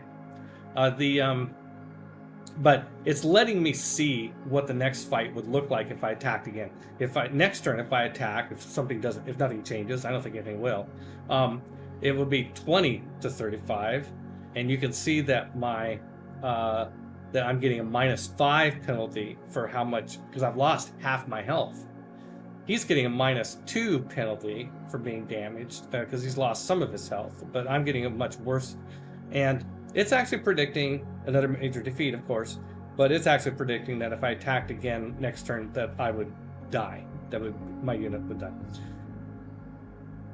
Try not to lose units. Yeah, try really hard not to lose units. I mean, once you have a unit, once you've built a unit and have it, you want to keep that unit for the rest of the game and not let it die, because replacing, it takes production time to create units, and so it's really pretty bad to lose units. Try not to do it. I'll probably lose one or two over the course of the game, but hopefully I don't lose one right now. Hopefully it doesn't. But if I was in the wheat, my defense would be a lot worse. Okay, it's my turn again. Okay, so I'm not going to attack him. I'm going to do this button here. Okay, if you look at down the bottom right where I've got my little pop-up, because I have my warriors selected. The middle button is called Fortify until Heal. So any unit, by the way, can fortify. You can just say, hey, I'm going to fortify in place. Even if there's no actual fortification, you're just like digging in, right? The longer you're in one spot without moving or doing anything other than fortifying, you get stronger. I know there's a limit to it, but I think like 2 or 3 turns, you'll max out. But okay, so I'm going to fortify, and because I'm not doing anything, I'm going to heal. Not much. I'm only going to heal like 10 points because I'm out. I heal faster if I'm in my territory or in friendly territory, like allied territory. So I'm just going to click that, and you can see. I don't know if you noticed, but the nature of the shield, the shape of the shield changed a little bit. So in the future, you can tell when units are fortified. Okay, that's all I'm doing that turn. Now I'm going to a new turn. I'm going to check my population. I should be getting to 2 populations soon. Okay, Ottawa, it's a new turn. I'm popping up Ottawa. It's showing that 4 turns until growth. But actually, even without doing that, I could tell, if you look at the banner, it's got these symbols here. It's telling me right here that I have a population of 1 and that it'll grow in 4 turns, all else being equal. It's showing me Magnus, and it's showing that I'm producing a scout, and I'll get it in 5 turns. Okay, so I'm going to want to watch for when I get that second population, because I want to micromanage which tiles I'm working to maximize my growth ramp. Okay, so I'm doing nothing this turn, literally, because my warrior up is healing. And you can see that this little bar that's in the gentle art just to the left of the unit is kind of a health meter. There, you saw it went up just a little bit more. You see the barbarian has health meters in the green. I'm in the yellow. Okay, I'm gonna next turn again. Boom, boom, boom, boom, boom, boom, boom, boom, boom. And there it goes. Now I'm in the green. Even a tiny bit of damage hurts your combat strength. So I do recommend, like in a tough fight, like up against a spearman, I'm gonna go until he is at full strength.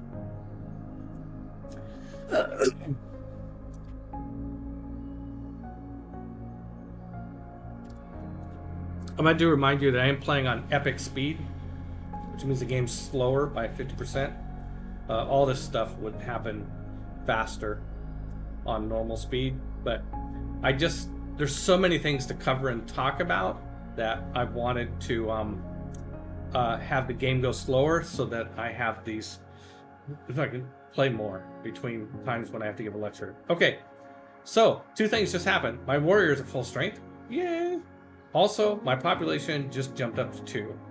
So I still have Ottawa selected. Let's go into the Manage Citizens button, and where I can see a little bit. It changes the view to more of a top-down view and shows where all your citizens are and where it's working. So I also, by the way, have 70 gold. I'm accumulating gold. Gold accumulates, and I've been gaining I have income of 5 gold per turn. And what I'm looking at this for is I want to think strategically about where I should be working outside the tiles that I'm initially assigned. So there is an option here called Purchase Tiles, and it's right above the Ottawa tag here, second button in. This shows the cost of just buying a tile that is adjacent to you, adjacent to tiles you already have. This way of getting more tiles will not let you grow more than 3 tiles away from your city center, and it's only showing me the ones that I am that are immediately adjacent. I can't buy a tile 3 hexes away until I've bought a tile that's 2 hexes away or earned that tile in some way. Okay, so the reason I'm looking at this is that remember when we were figuring out where to settle, I was looking at these truffles, this truffle spot. Now that I have 2 population, my second one, I really wanted to be on the higher food one, and I want to keep on the higher food one. There's an even higher food one off to the west, this cattle spot. For 75 gold, I could buy that spot. Also, the truffle spot, for 75 gold, I could buy it. Well, I'm only 5 gold away. How fortuitous. It's almost like I was thinking, well, yeah, I want the truffles, but I know that even if I would have settled where I was originally thinking about settling, I would have chosen to work the wheat field anyway, because I wanted to get to 2 population as fast as possible. So, and I thought I'm going to be able to just buy that tile about the right time. So, yes, indeed. I could buy out to this silk tile down here. This is pretty good too. It's not quite as heavy a producer as the truffles, but it gives me a point of culture. Okay, so culture is controls the rate at which you're advancing along the civics track. Right now, my culture sucks. It's only 1.5, and so when we look at the civics tree, we can see that it's going to take me 10 more turns to finish Code of Laws, and then I'm going to choose either craftsmanship or foreign trade, 38 more turns. That's slow. Okay, but that's with only 1.5 culture. When these numbers are really small, it doesn't take much to have a dramatic improvement. Going from 1.5 plus 1 to 2.5 is going to be a big jump in terms of how fast I get to those cultures. It's really hard to kind of decide between the silk and the truffles. I was really determined that I was going to go for the truffles because of that 3 production, but 2 production is still pretty good. 3 gold's really nice, but I think that 1 point of culture is really going to have a big impact right now, and it might save me from having to build a monument. We also have, or at least right away, we also have culture up here from this wonder, but these wonder spots, I like being near a wonder for a lot of reasons we'll get into, or at least 2 or 3 anyway. But these tiles in this particular wonder, you probably don't want to work these tiles, even though it's 2 culture and 2 gold. One production's not that great, and no food. Remember, each of your citizens needs 2 food just to survive, right? So you're always worrying about food. So you like to get, you're more likely to work tiles to give you some food, because whatever they give you besides the food, at least the citizens kind of paying for themselves, right? Okay, I don't want to drag this out. By the way, the Canada ability, by the way, anytime you forget who your abilities are as a civilization, click on your little self-portrait up here, and it'll pop up. Okay, so I have, let's see.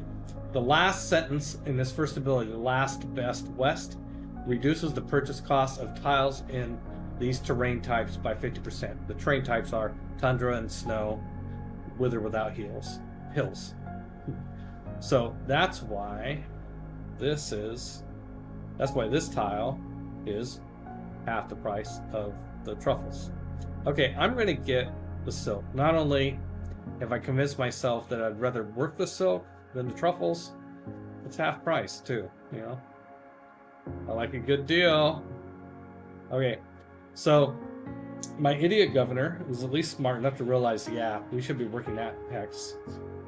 And so I agree, we should. Let's do that. Okay, so now we have, now let's see what this looks like now. Okay, so the finishing code of laws went from 7 turns from 10 turns to 7. And the next 2 civics, craftsmanship and foreign trade, went from, what was it, 37 to 24.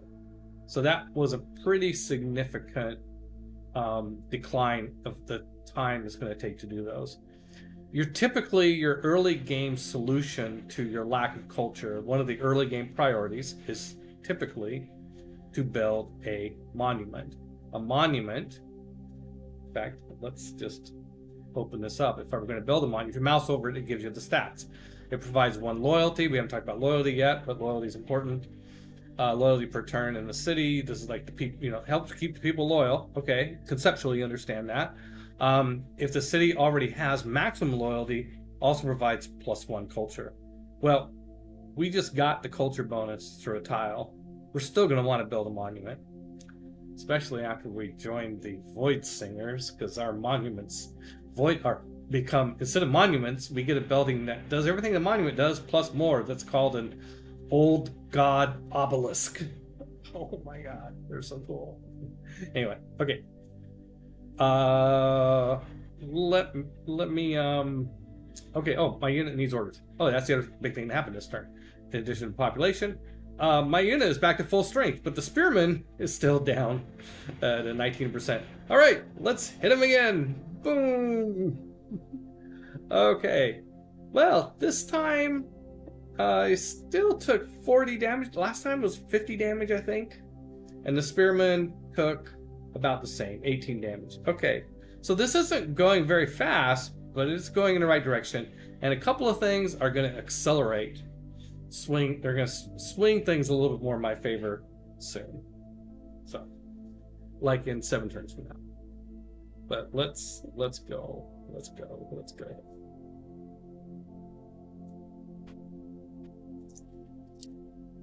Okay, I got a scout. Great. So, we are going to explore. We know kind of what's in this direction.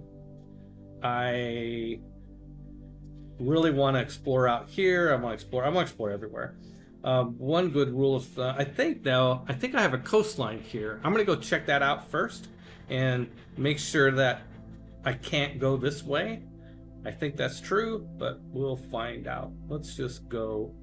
By the way, you can program your units. So let's just say I want to have the scout go here. I can just do that, even though it'll take a couple turns. That's fine. And since I finished the scout, my city needs a new thing to produce. Like, oh, what do you want next? The question here is always whether or not to take another scout. It goes directly to a slinger. I think I'm going to go scout. And that first scout took, what was it, 12 turns to produce? Well, yeah, it's turn 13. So there you go. This second scout, because my production is so much higher now, is only going to take 6 turns. Oh, but let's micromanage here a little bit. 35 turns until population growth. Oh, okay. So, okay. What happened here?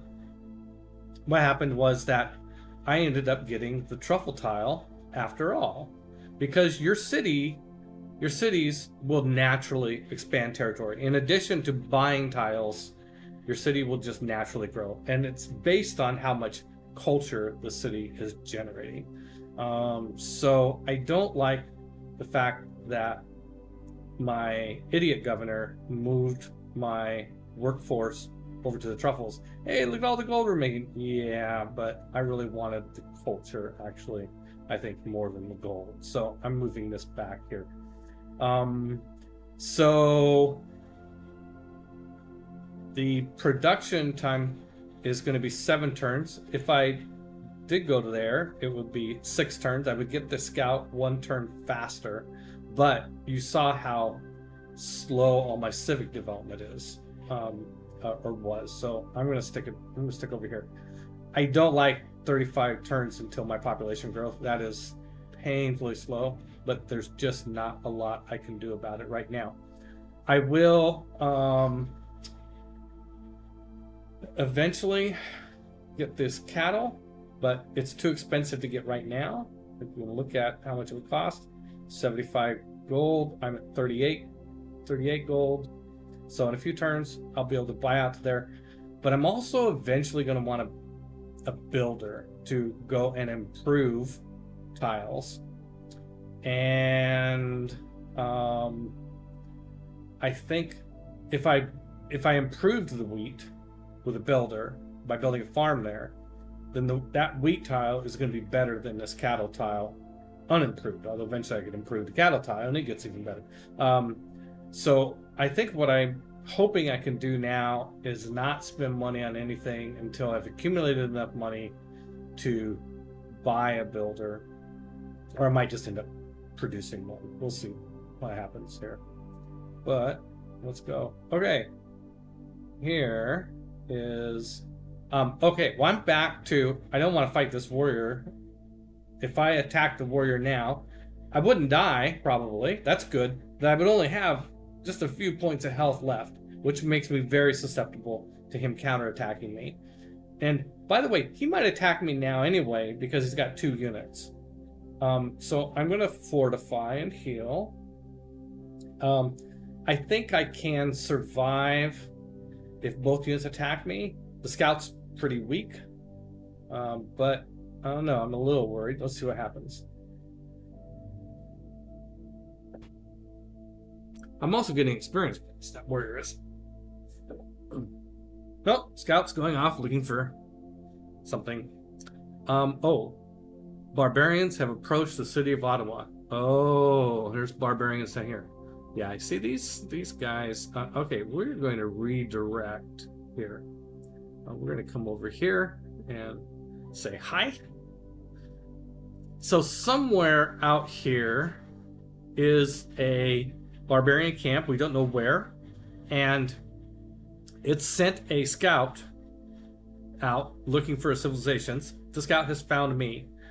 And if this scout gets back to camp, then that camp will likely organize a raid, it's called, and send a whole bunch of barbarian units after me. And that can be pretty bad. Although, opportunity for experience points. So I'm going to try and kill this guy before he gets away. But the problem is that I'm on the wrong side of him. I'm not really in position to cut him off. And we both have the same movement speed. So it'll kind of come down to how dedicated is he to getting back to camp. So there we go. All right, next turn.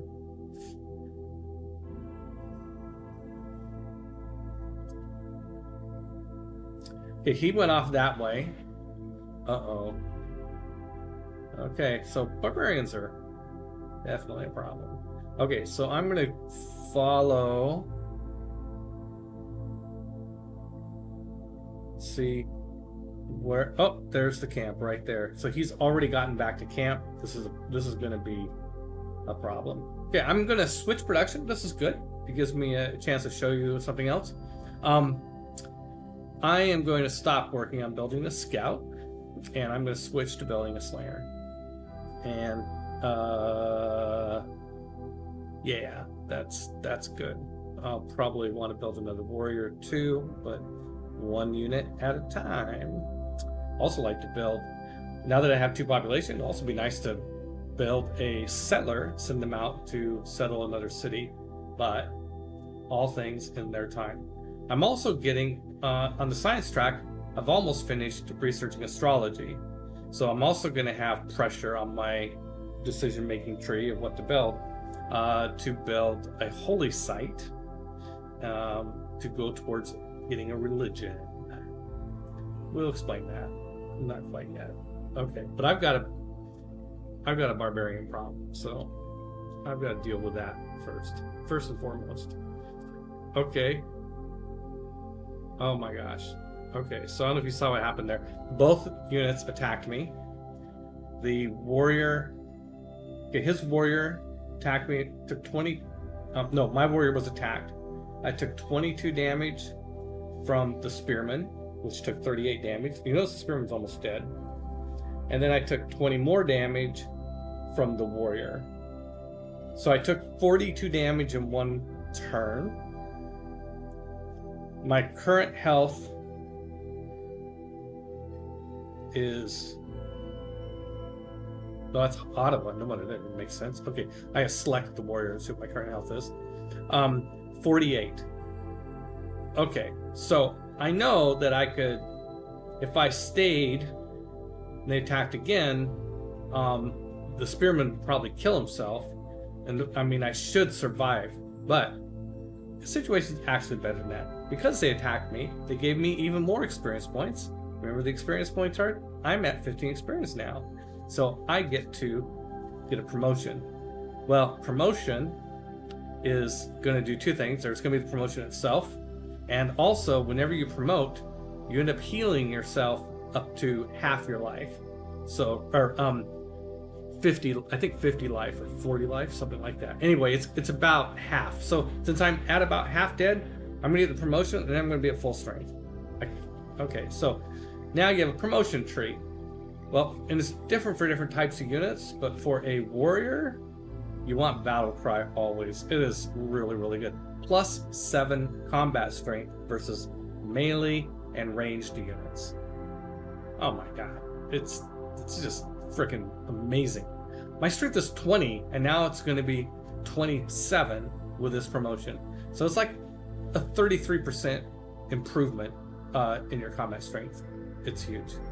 Wait, did I get it? I didn't get it. Okay, I got to select it. There we go. I selected it. I got 50 health healing, so I'm almost back to full strength. And my strength, it doesn't show the strength bonus here, but if I mouse over that, you'll see that in the breakdown of the strength now, I will attack next turn with a strength of 32 instead of and because of the 7 extra points from battle cry. All right, so yeah, yes, you're right. That's fun. You're right. Yeah, you're right. That's fun.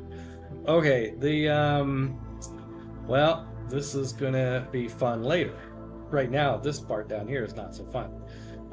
I think what I'm going to do is, I don't want the spearman to attack my scout.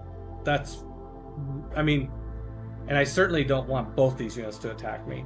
The spearman the scout only has a strength of 10.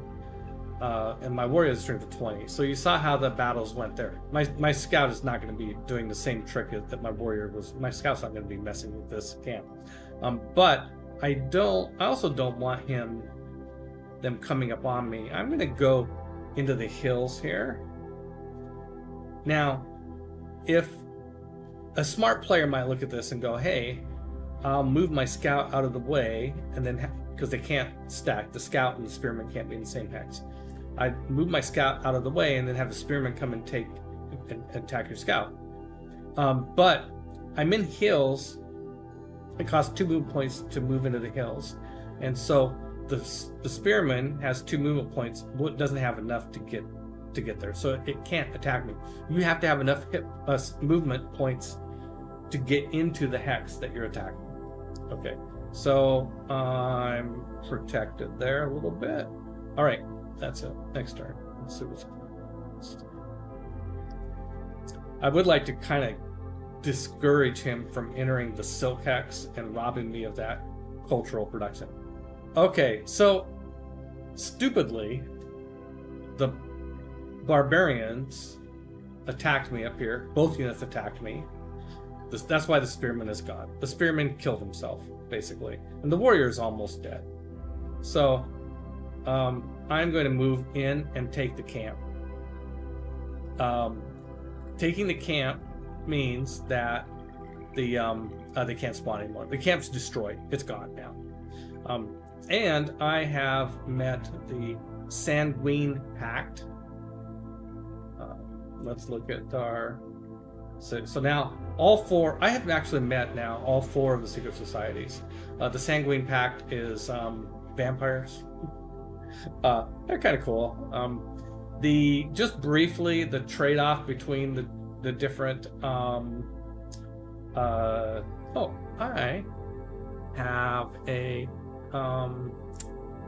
a thing I can show you. Let's see here. So it's a PowerPoint. I have a slide. Yes, okay. And it's the other thing. Just real briefly, the different societies. The Sanguine Pact is good for domination strategies, I think. Also, you end up creating these vampire castles. The vampire castles funnel resources to your capital, so you end up with a really powerful capital city. That part is actually cooler than the vampires. The vampires have the strength of whatever your strongest unit is, so they'll be as good a warrior at the beginning. They're just like a warrior, but when you get to the end and you have your giant death robots, you'll be up to 4 vampires by then, and they'll all have the same strength as giant death robots. So it's like having 4 more of what. By the end, you get 1 vampire at a time over the period of time. The Hermetic Order is really good on science. It's unreliable in the sense that I wouldn't have a strategy where your strategy is to get Hermetic Order, because you have to find a natural. It's the society that's hardest to get contact with, and one of the main advantages they do is they do what are called ley lines. And ley lines, once you are in the order and you can see the ley lines, you can plan cities around them to get extra bonuses. But where are they even located in a place that you want? I don't know. I went through a phase where I loved the Hermetic Order, but then I discovered Owls of Minerva. Owls of Minerva is probably the best one all around. You can work with any civilization strategy. The Owls of Minerva are going to be great because it's money and government bonuses. The Void Singers, though, are really good at religion and tourism, oddly enough, for reasons we'll get into later. But all right, let's go back to our regularly scheduled shenanigans here.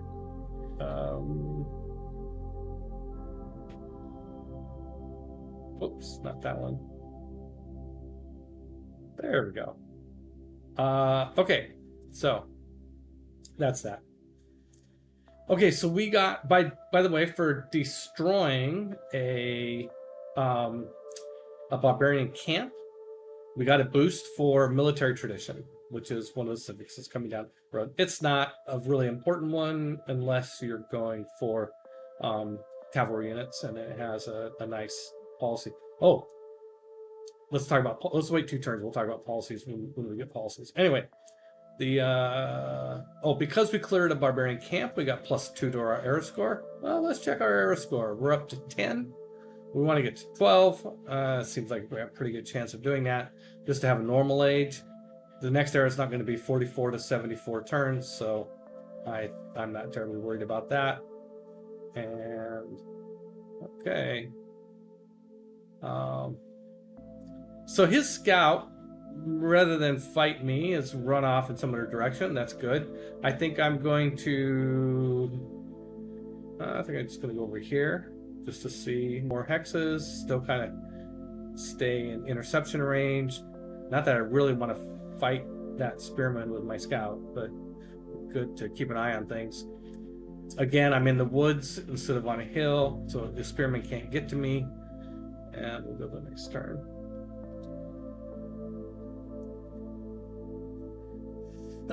The lakes, we didn't talk about lakes, but lakes are impassable at this era of technology. Eventually, civilization doesn't deal with having like a type of ship you have to use to help units, like units get in the water, across oceans, stuff like that. It doesn't have transport ships. It just assumes that if you have the technology to be able to transport your troops in the ocean, the ships are there when you need them, where you need them. So, but since we don't have that technology, this lake is really is a barrier that prevents nobody can go in the lake. So we have a kind of natural choke point defenses here for our city. The downside is those lake tiles are not as useful as other tiles, at least not for a long time. Okay, so my warrior is, we've killed that camp, so I need to get my warrior, it needs to hustle back here and get ready to fight these barbarians down here. I'm going to come back through my city so that I could heal where I'm at, but I'll heal faster in the city, and I definitely want to heal. So I'm going to come to, by the way, I'm right pressing my mouse, and a right press shows me the route it would take and how many turns. So I can see if I went, you pick a hex, you can see how the route changes. So I could come to here in 8 turns, but then I might miss the fight if they come at me soon. I want to come down here, and that's where I want to go. When I get there, I'll stop, heal up, and then go fight. And oh yeah, here the raid's starting. See, this barbarian warrior just appeared out of nowhere. Okay, my scout's not gonna be super helpful in a fight, so I'm tempted to just go. If I go there, the warrior's gonna attack me. I'll get some experience points, but I think I'm just gonna take this scout. I know the barbarians are there. Scout can't really do much about it right now, so I think the scout's going to go back to its primary mission of exploring. From the warrior, and here is research astrology and code of laws.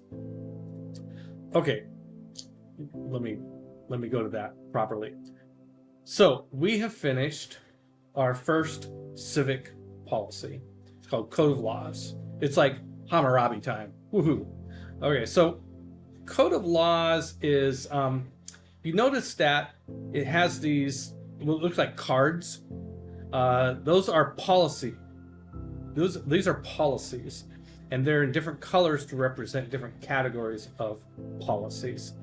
So now that we have some policies, we get to choose a couple of them.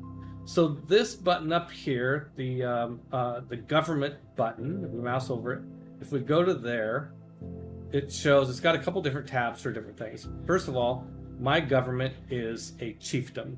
Okay, so now by the fact that I've finished that civic policy, I have a chiefdom. Before we were just a tribe, So we can change policies by clicking on this. Now that we have some policies available, Over here in the middle, it's saying military policies 1. We can have 1 military policy. That's what the red ones are. And it's giving us 2 to choose from. One of them is +5 unit combat strength when fighting barbarians. That seems useful. So now you see my units are getting even stronger against barbarians. Damn it. I want to say barbarians. The other policy that's also really, really valuable is called God King. As in God King Marcus, who is our tech. Oh, wait, no. This is God King gives you +1 faith and +1 gold in the capital. Okay, well, the gold's nice. The main reason I'm picking this is for the +1 faith. Yeah, great title. Yes. Now you know where it comes from, Marcus. The faith generation is an important step towards getting a religion. Okay. Yes, our policy agenda set. Yes. Okay, so let me talk briefly about religion. In fact, I have a slide for it. Woo-hoo, yeah. Okay. The path to religion. Yes, the path to religion.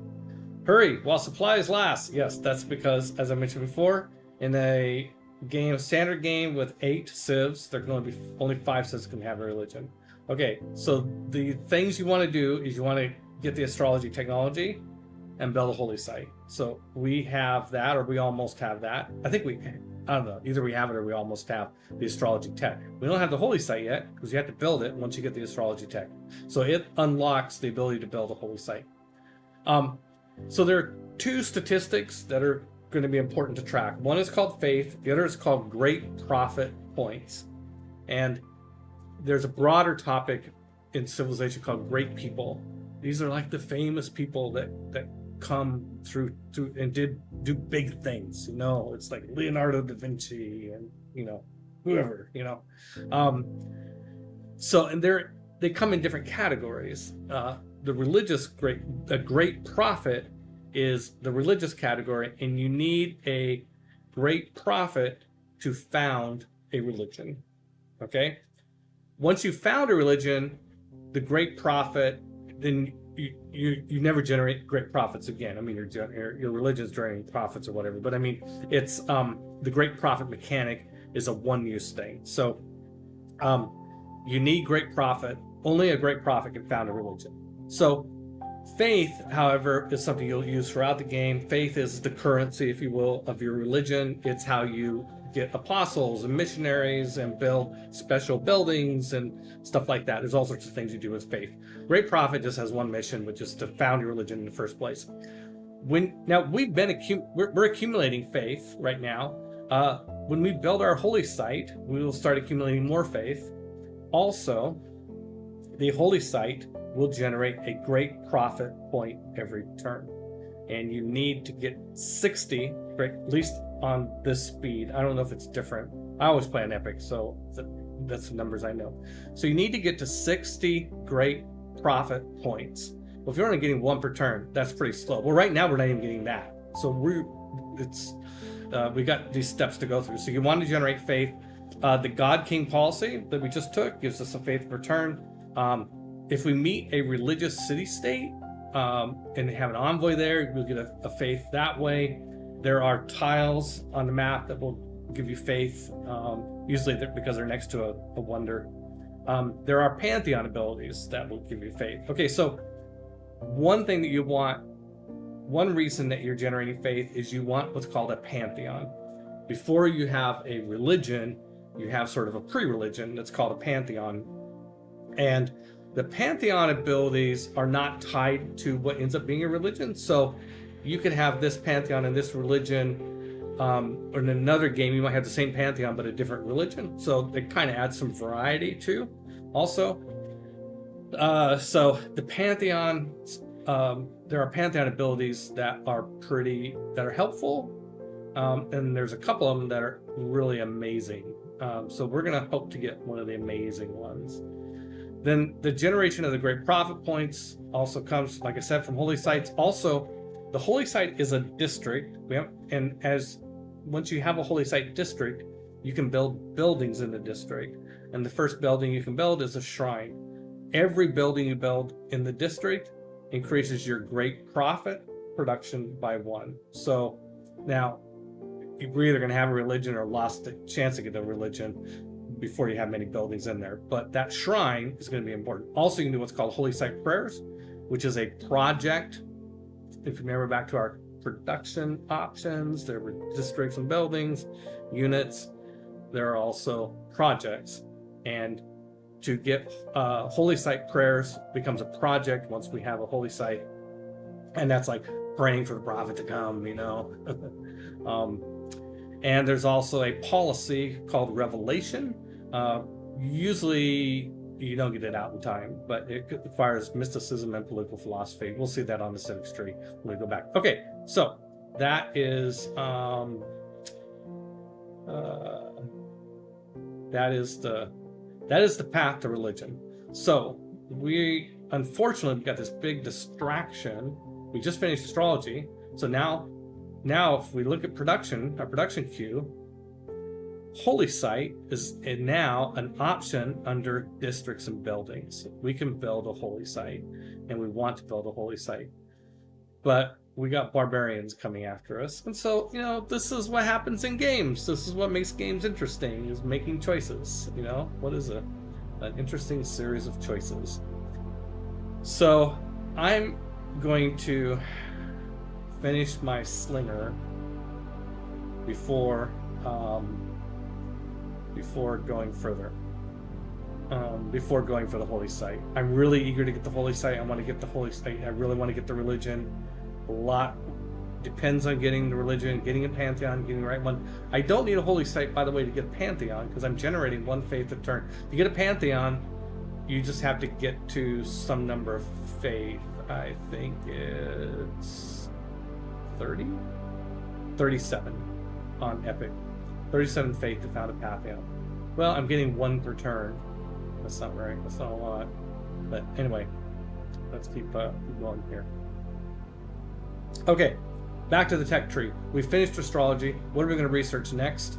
Let's look at what technologies we need to do the things we want to do.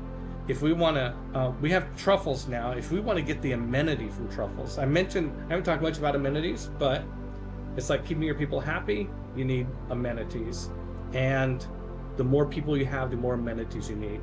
Right now, a city needs 1 amenity for every, just for existing, for every 2 population past its first population, it needs another amenity to stay happy. Your first city starts with 2 amenities just from the palace. And so right now, if you look at down here under the Ottawa tag, it says +1 amenities, meaning it has 1 more amenity than it needs in order to not be unhappy. So, and when I get to population 3, then it needs 2 amenities, and I'll be at break even. So I've got a little bit of time before I have to worry about amenities, but the clock is ticking. So I'm eventually going to want to be able to get animal husbandry. You can see it in that little pop-up in red text, to improve truffles. You know, truffles come, you know, as you need to get the animal husbandry technology to give you the skill to go out and improve it. Only once you do that do the truffles become an amenity. So I have this truffles tile, and truffles is a luxury resource. If you remember back to our 3 categories of resources: bonus resources, strategic resources, and luxury resources. So I have the truffles, but I'm not really getting the full value from them until I improve that tile. The silk, I need to get irrigation before I can build a plantation to improve the silk, and a camp is what I would build to improve the truffles tile. So that actually, I like this because my favorite one to go after in the early game is animal husbandry. I like doing that one first because it gives me horses, or it shows me where horses are on the map. Right now, you can't see the horses. But once you have animal husbandry, the the tiles that have horses is going to be our first strategic resource. Those tiles become revealed. So I'm going to go for animal husbandry next. Okay, great. And we just finished Code of Laws, so we get to pick a new civic. Okay, so I'm going to need both of these.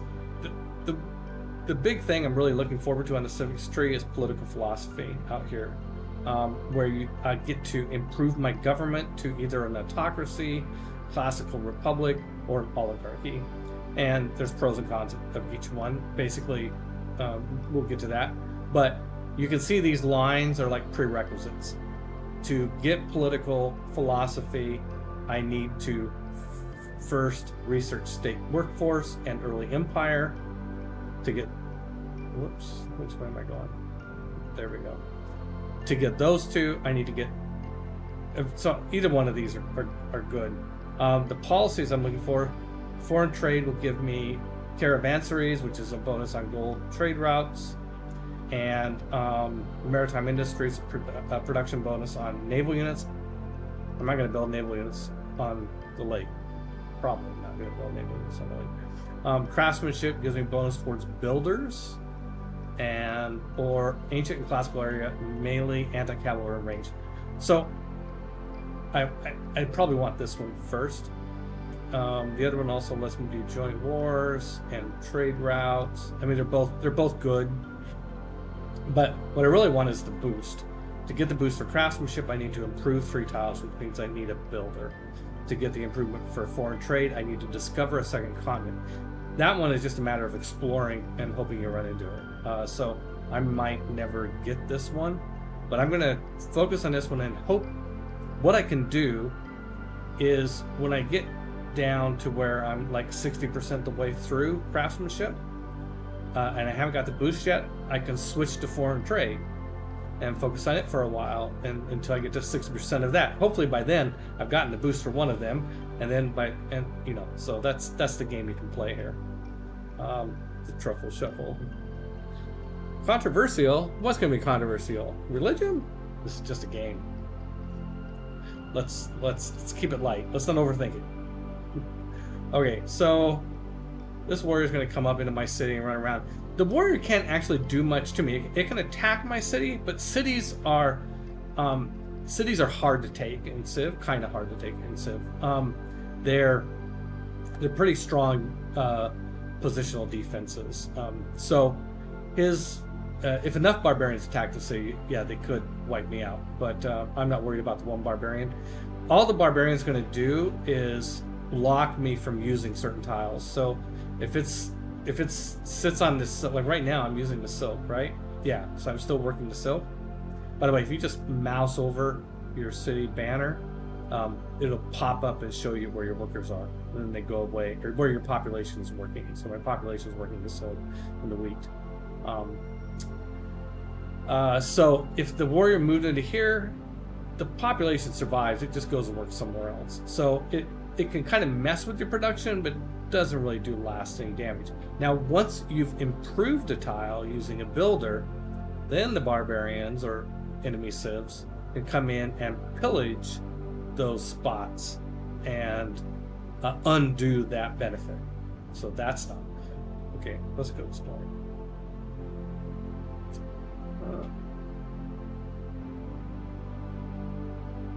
Oh, there's another barbarian scout. There's another camp.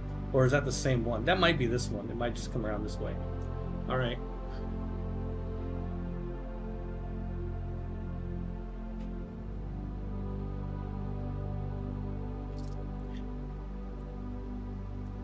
So his scout just came and attacked my city, which is really dumb.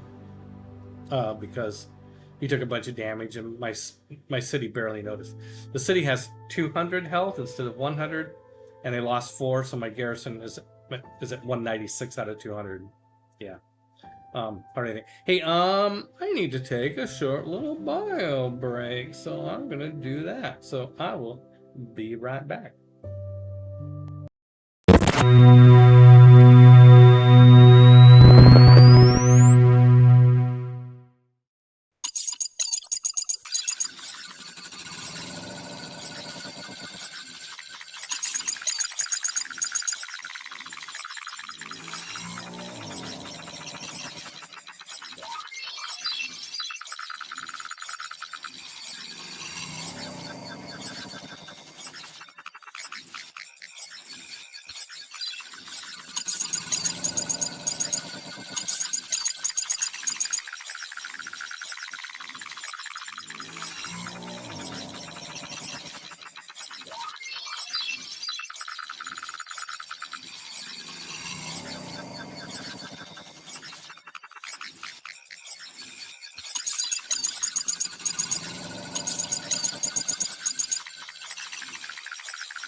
All right, we're back. Thank you for letting me slip away there for a moment. Okay, so we're going to continue on here. Oh yeah, the barbarian scout just attacked my city and did for no good reason. So anyway, we're going to keep exploring, see what else we can find. Like I said, it's really important to explore the environs and see what's out there. My warrior is, remember I put him on automated movement. It's coming to here, I believe. And the scout attacked again. And now the scout's half dead now at this point. And my garrison health, actually it wasn't 196 and now it's at 197. So it's healing itself. The city will repair damage to itself as it goes along. Okay, I'm going to go ahead and take over actual managing movement of this unit so that I can take care of that scout problem. Here we have this warrior. Oh, I guess my scout kind of did something useful in that it led the warrior away from my city. Oh, that's kind of cool. Okay, so I'm going to go here, go up here. I really want to understand what the terrain is around my city. It looks like this is a cliff just north of my city. That edge that looks like really rocky between the land and the ocean means it's cliffs, like Cliffs of Dover type situation. Some places, most of the coastline is not going to be cliffs. It's just going to be like a regular beach. Anyway, so when you get to the point where your units can get back in the... Oh, thank you. Jen says, welcome back. Thank you. That scout is determined. Okay, so now it's my turn again. I'm just going to come in and finish off the scout, give some experience points. Only one experience point, but hey, take it. My scout over here is going to keep exploring. Let's go up here. Oh, Sinbad. I ran in. Okay. Sinbad is amazing as a hero. But you gotta be on the coast. I'm not really on the coast. Let me see. Suddenly I'm curious. This is... Oh, we found a continent. Okay, so if we go back and look at the lens to the continent view, you can see that it's a little bit more purpley over here. Oh, and a tribal hut too. That's a different continent. Well, that's really important for only one reason, really, is that I just got the boost now for foreign trade. And so I'm going to switch from researching craftsmanship to foreign trade. I need them both, but since I have the boost for foreign trade, I'm going to go for that now. And so that I don't forget. I mean, the problem with this idea that, well, I'm going to study craftsmanship until I'm 60% the way through, and then when I get the boost, it'll finish, is you forget. And then you start, pretty soon you look over there and you're almost finished. You're like, oh man, I've wasted all those turns, potentially wasted them, in that if I could have, if I do get the boost, it's too late to get full use of it. Okay, so this is technically ocean here. This is the Labrador Sea. So I might end up, I'm most certainly going to build a city that has access to this ocean. So I might end up with Sinbad. So Sinbad generates a lot of money.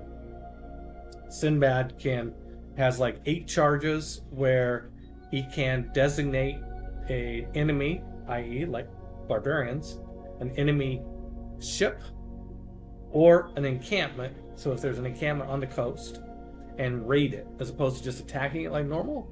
And the raid will give like several hundred gold pieces. So if you get him early, it can be a huge boost to your economy for a short period. You get, probably 3,000 or 4,000 gold pieces over several raids. But it's conditional. You've got to be on the coast. You've got to have the ocean's got to be big enough that you can go off and find people to raid. He becomes less and less useful as the game progresses because barbarians become harder and harder to find. So you'd have to fight another civ, which, if you're doing domination victory, if you're fighting a lot, then that won't be so hard. But also the other reason he's really good is that he can go into the actual ocean. So when right now, we could start building ships fairly soon if we wanted to. We can get the sailing technology and build a galley, ancient era naval unit. But it can only sail in coastal waters. It can't go very far from shore. It can't go out to the ocean, right? Because the world's flat. No, not really. But Sinbad can go in the ocean whenever you get him. So we're not without Sinbad. The only way that I found to get out into the ocean is when you get to cartography, which is in the Renaissance era. When you get to cartography, then this little star says +2 gold from the fishing boat improvement. All naval and embarked units can navigate ocean tiles. One short little sentence that changes the game dramatically if you're near the ocean. So, okay, Sinbad. This is why I play with the heroes. Sinbad's cool. I'm excited about that.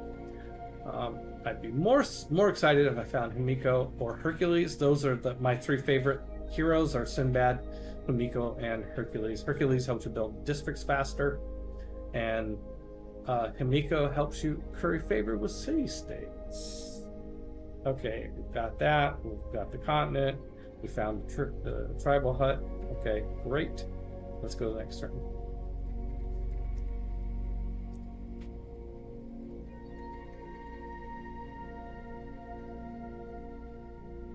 Okay.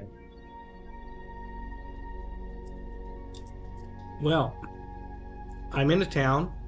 I'm going to heal my warrior, so he gets up, get him up to full strength before the barbarians show up. And this guy's going to go see what's in the goodie hut. Granted a builder. Oh, hallelujah.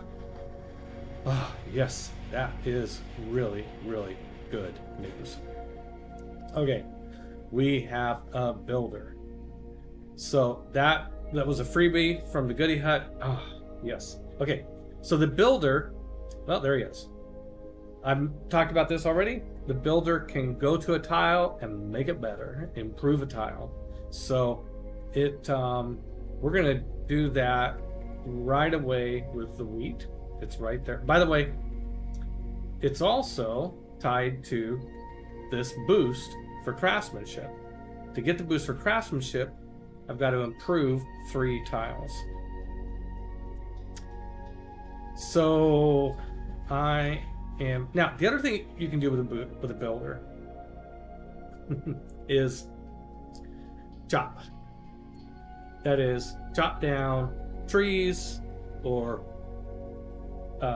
clear a tile of its resource. There is technology levels that you have to hit to enable that. So so these trees right here, you could go down, and I think you need mining. Yes, mining allows you to chop woods or harvest copper. And animal husbandry, which we're working on, allows harvesting of cattle, sheep, and deer. And pottery allows harvesting of bonus resources that improved by farms. Okay, so bonus resources that can be improved by farms include wheat, maize, rice. It might be it. I don't know. Anyway, so I don't do this very often, but I've watched, the way I've learned Civ is like how you're learning it now. I've watched people who are good at it play, and the advanced players do a lot of this harvesting. I tend not to do as much maybe as I should. I mean, they're smarter, they're more experienced gamers than I am, but I like the title. I like the benefit you get from the tile, and then when you improve it. But I will say, Then when you start planning out districts will destroy whatever resources the tile. Not all cases, but it will certainly destroy woods. So you might as well chop down the woods and get the benefit first. But this gets more complicated because right now I want this civic improvement that I need to improve 3 tiles. Chopping trees doesn't qualify as improving 3 tiles. I only have 3 charges. So the question is, do I use all 3 charges on improving tiles so that I can get the civic boost, or do I use one to chop down trees? Oh, why chop down trees? Huge production bonus. Like you could finish something really quick. Like maybe another builder, which is also something to do. Anyway, okay. What I'm going to do though now is I'm going to go over here and I am going to improve. If you're ever wondering what to improve, I always look and say, well, which tiles am I using? The tiles I'm using are the tiles that are the ones that I think are the best tiles to be working right now. So why don't I improve those and make them better? So that's my first layer of thinking about which tiles to go after. Also, of course, amenities. So I will have animal husbandry here in a couple of turns, 8 turns. So I will go and improve that. I can't improve the silk until I get irrigation. That's going to be a while. I'm not going to wait that.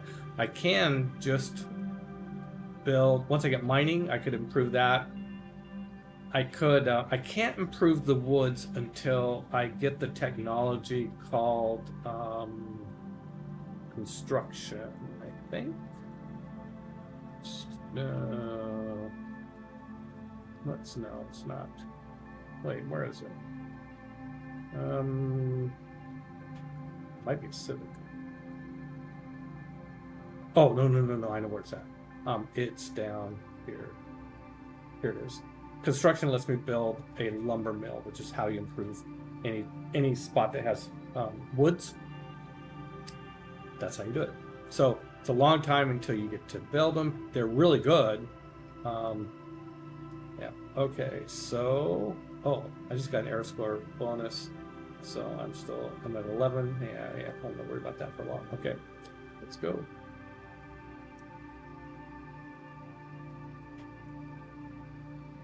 I'm gonna get my slinger next turn. Just in time. There comes a warrior. Now, your builders, by the way, don't do very well in a fight. In fact, they don't fight. So if warrior comes up, you gotta make sure your builders stay escorted if there's barbarians around, or else you can lose the warrior. I'm gonna do this guy first, just because I kind of want to understand. I want to explore. Oh, there's another wonder. By the way, you're watching this game and going, oh, there's wonders everywhere. No, there's usually wonders. Sometimes you go a long time before you find the first one, but here's another natural wonder. Sahara El Baid. Okay, let's see what it does. And King Arthur. Yeah, random hero. King Arthur. Sure.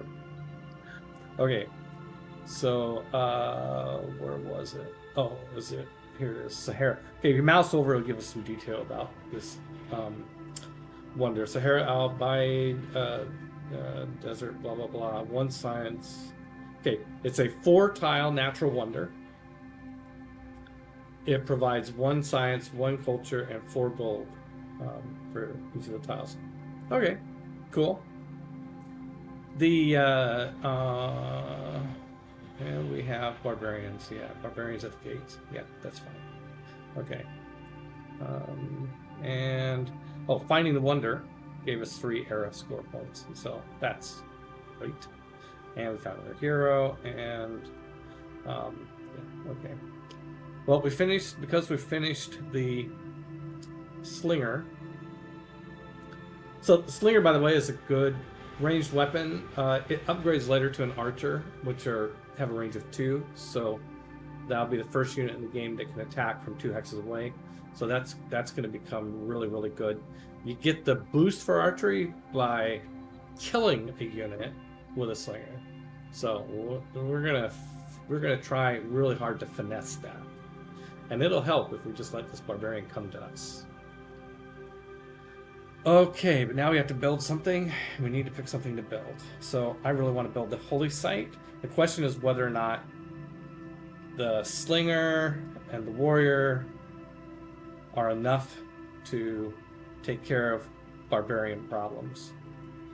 And they might not be, but I'm really, really eager to get my holy site for the religion. So I'd like to build a monument too, and I'd like to get another builder, and I'd get another warrior, blah blah blah. Okay, life stuff.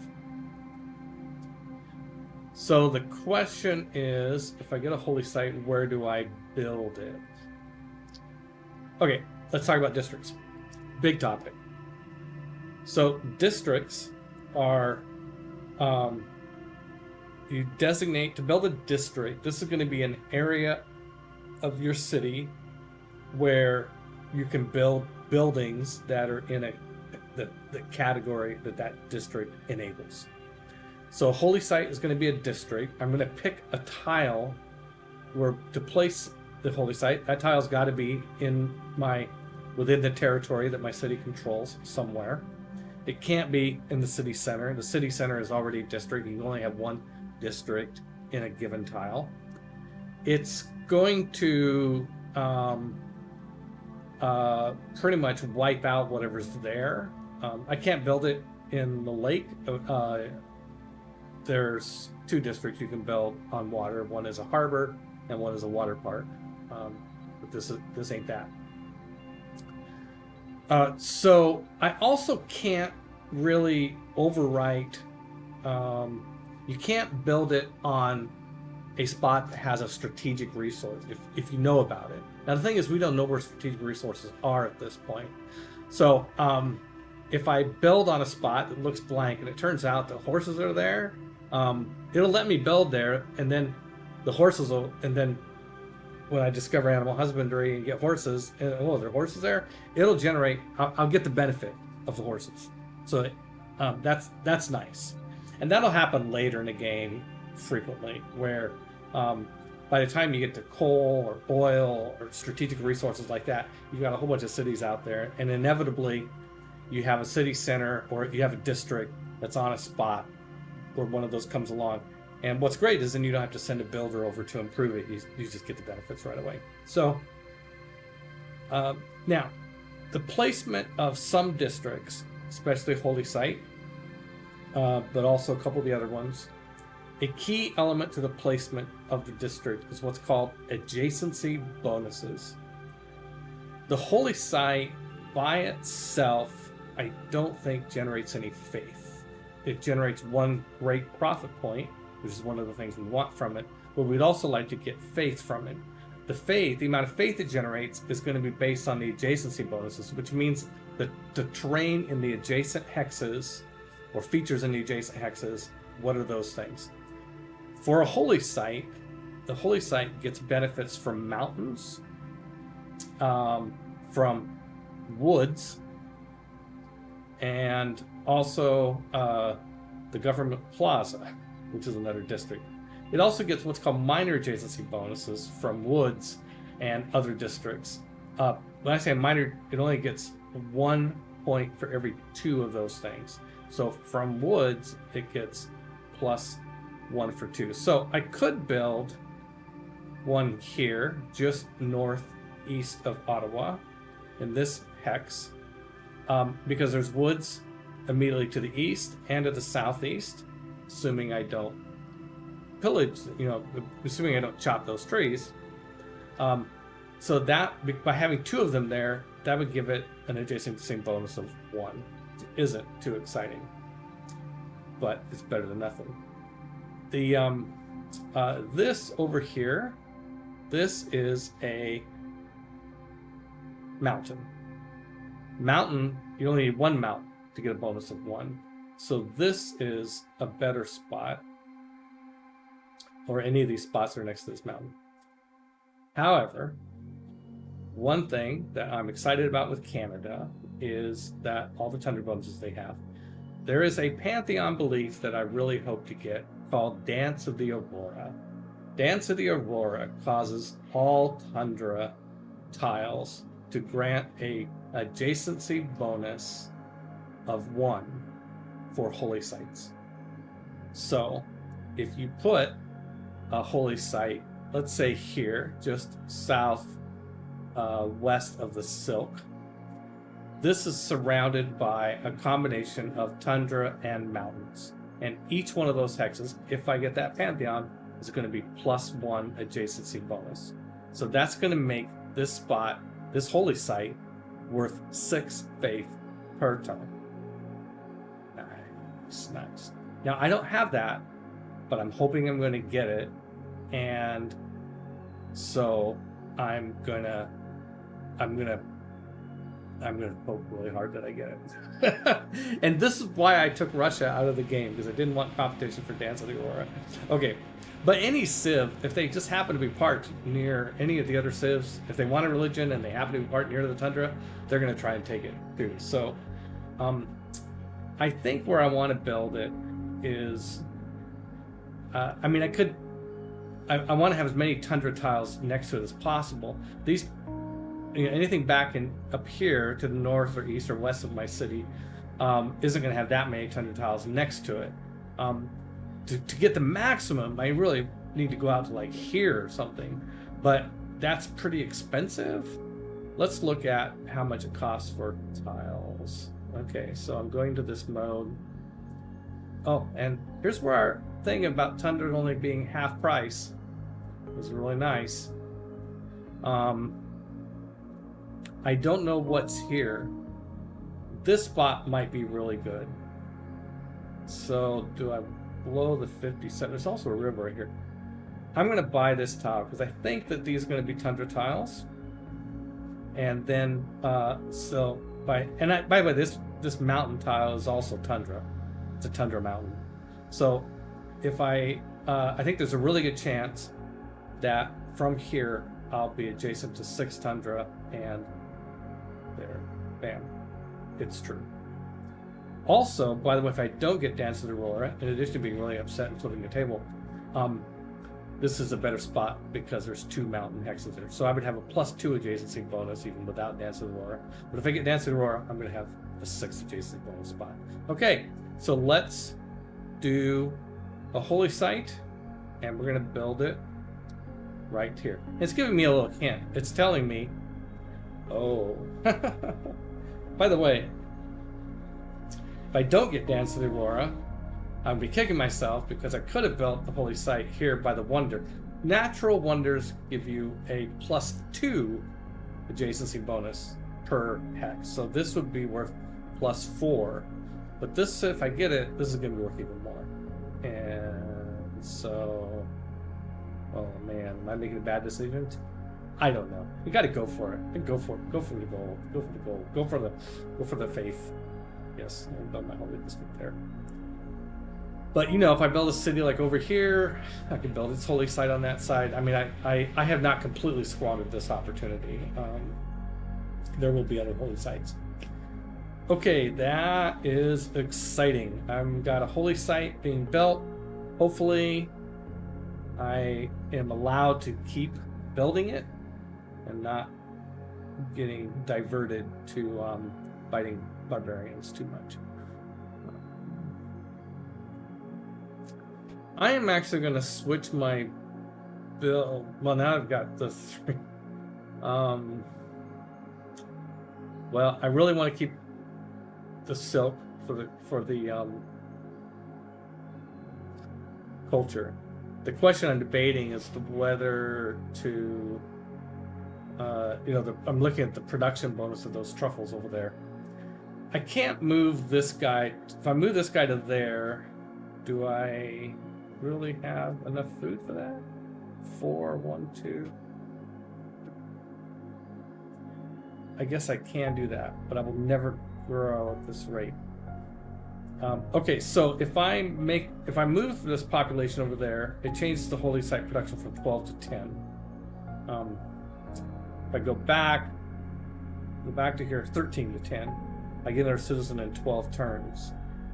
I really want to get my holy site as quickly as possible. So I'm actually going to do that. I'm actually going to say, okay, I'm just going to be, I'm sacrificing 10 turns worth of population growth to get my holy site.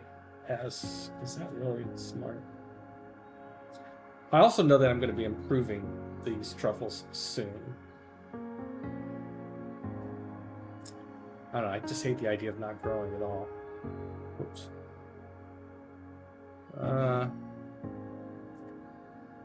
10 versus 13, 3 turns. I don't know. I'm gonna keep. Yep, change my mind back. Okay, let's that scout. Oh, hey, this scout.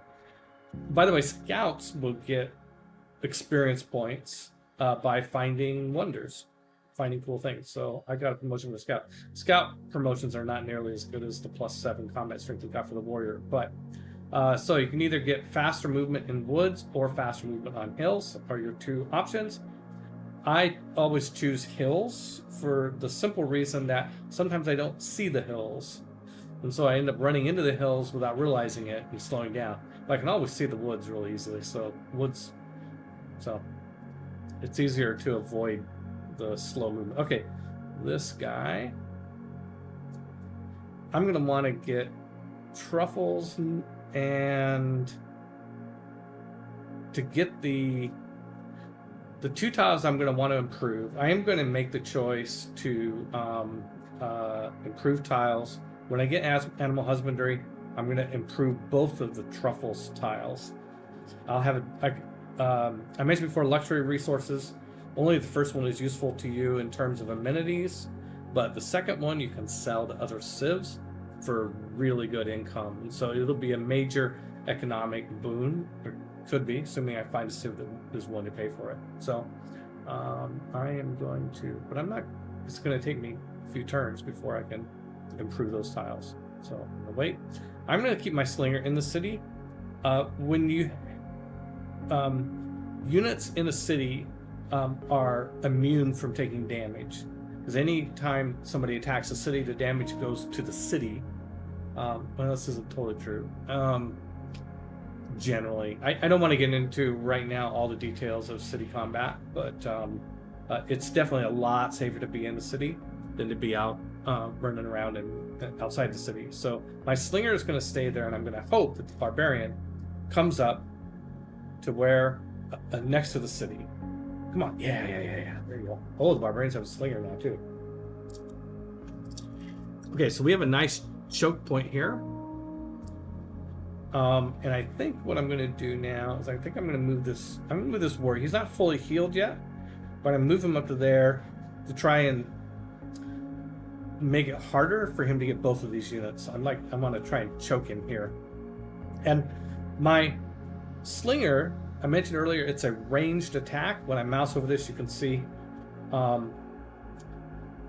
Well, no, you don't see the ranged fact. Okay, when you just look at the slinger, you can see that it says his melee strength is 5. That's in hand-to-hand combat strength is 5, but his range strength is 15, and the attack range is 1. So he can do a ranged attack against this fighter, and you click this little icon here, or just try and move into the hex by right-clicking, and then it will do damage in a ranged attack. But you notice the slinger didn't take any damage, so this is great. You can just sit there and pop on him without taking any damage myself.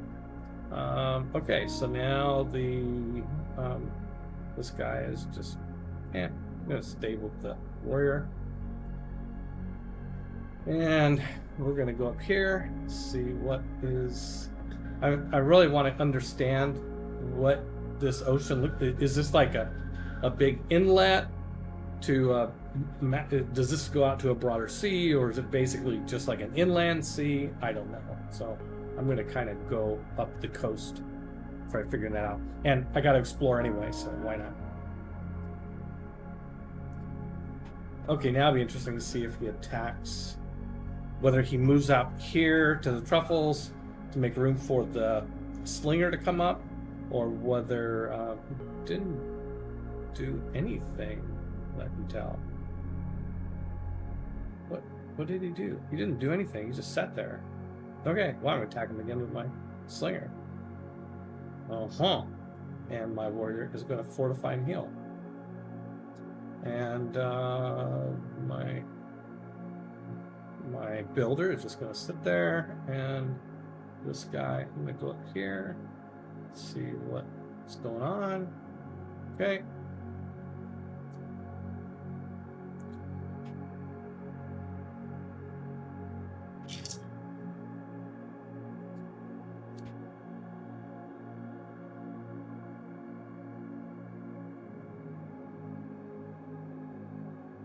Okay, now what I want to do is see what would happen. Okay, I'm trying to engineer the slinger getting the kill on this guy. Okay, so my warrior, if I attack with the warrior first, it shows that it predicts that I will almost kill the barbarian warrior, but not quite. And then if he's almost dead, then the slinger can finish him off, and then I get the boost for archery. So let's try that, see what happens. No, my warrior exceeded expectations. The warrior killed. Yay. You guys did too well. Okay, fine. I guess I can't really complain about that. That's hilarious. My builder's going to go sit on truffles, and my slinger's like, oh, slinger's so disappointed. The slinger commander is really mad that the warriors got carried away and finished off the barbarians. But there will be more barbarians. So now he moved the slinger up to me, and then he did the same thing I did with my slinger. Oh, there's another barbarian coming. Yeah, see, there's going to be plenty of fun to go around. Okay. I am going to retreat. And hopefully he comes up here, and then I'm going to hit him with the slinger again. Let's get a little dicey. Maybe I should have my my scout come back and help, but really got to explore. Oh, we met Gandhi. Bapu. Hey, yeah, call me friend. Okay, so this is our first time meeting a civilization. You have a little role playing you can do here. Like, are we going to be nice to him or not? Well, we're going for, first of all, be nice to everybody no matter what your victory conditions are. Because even if you're a warmonger, you want to be nice to them until you attack them, right? But yes, so it's an honor to meet you. Of course, we're going to be nice.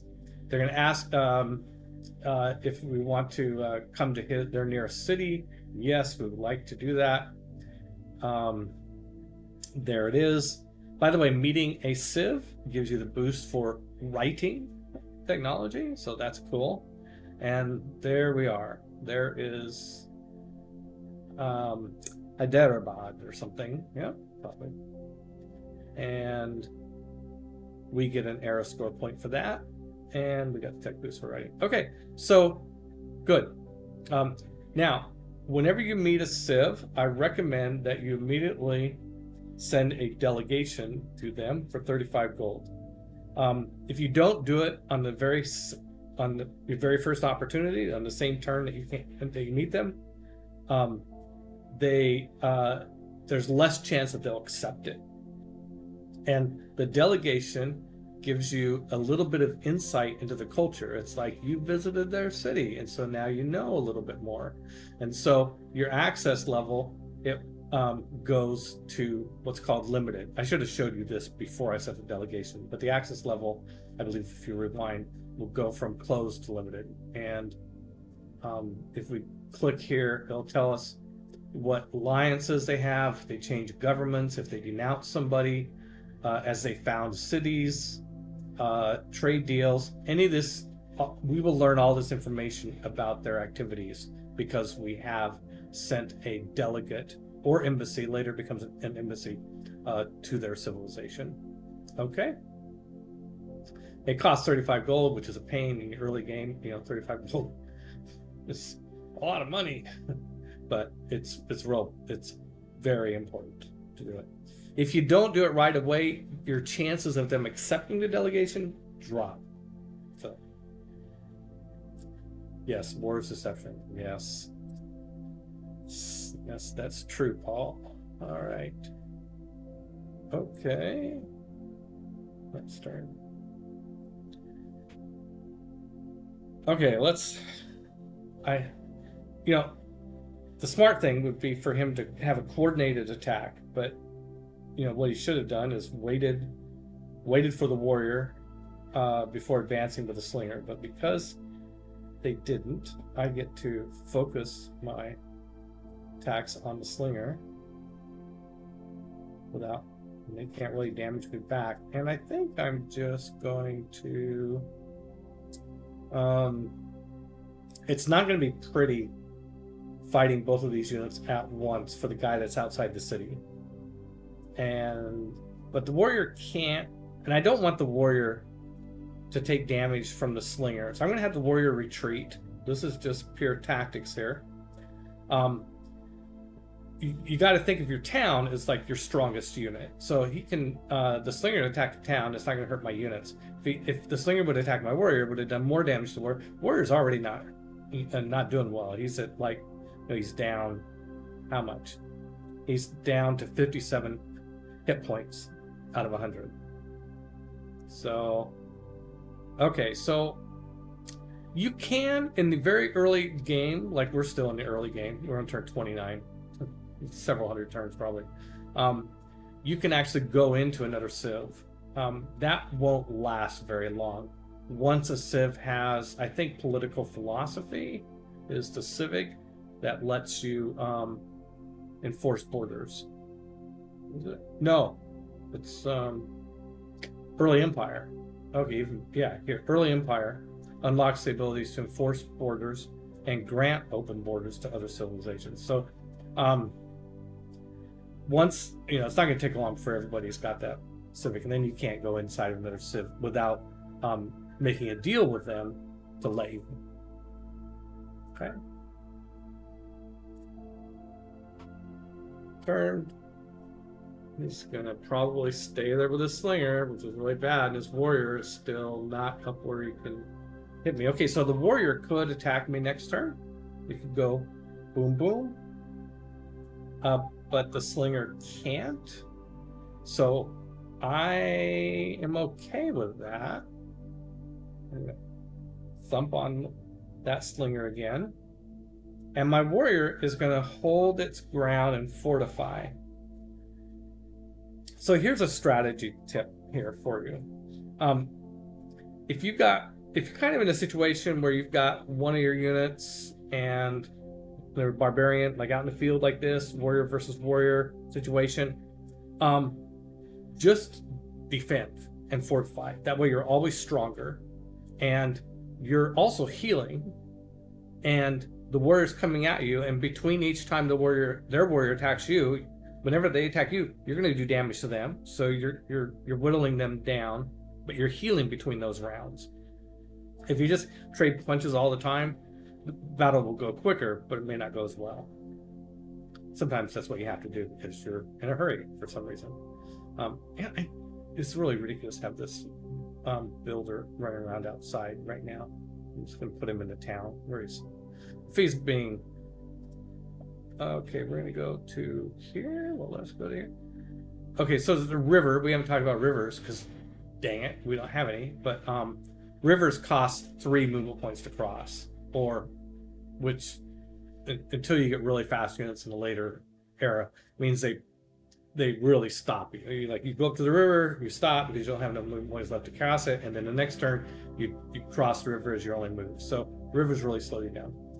Okay, research completed. Animal husbandry. Okay, so the slingers have gone away. Well, that's too bad. We were looking forward to meeting them.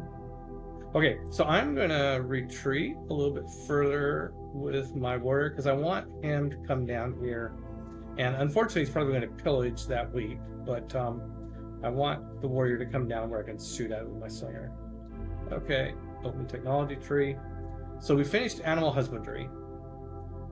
Great. Next thing I'm going to go for is mining. Mining will let me build mines and quarries. It'll allow me to chop trees and harvest copper. It's good. Okay. Right.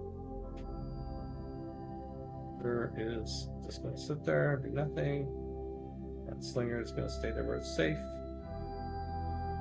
Up here, let's cross the river. There we are. See what the barbarians see. Come on in, the water's fine. Oh. I guess he decided he didn't want to come into this, come up against both units. Okay, so my warrior's going to go back in here, where it is, and fortify and defend, and my Slinger is going to thump that warrior. Oh, my Slinger just got a promotion. I can't take it now because you have to have at least, you have to have some movement left to take a promotion. And okay, my builder. You know, I could sneak around. Now that I have animal husbandry, I can improve. See this little tent that popped up there? It's recommending the software is saying, hey, you could improve this spot by building a camp there now. I don't know what's over here. I'm a little nervous about running that builder. Builders are defenseless in a fight. I don't want to lose the builder, so I'm not gonna go there just yet. Okay, let's keep going up the coast.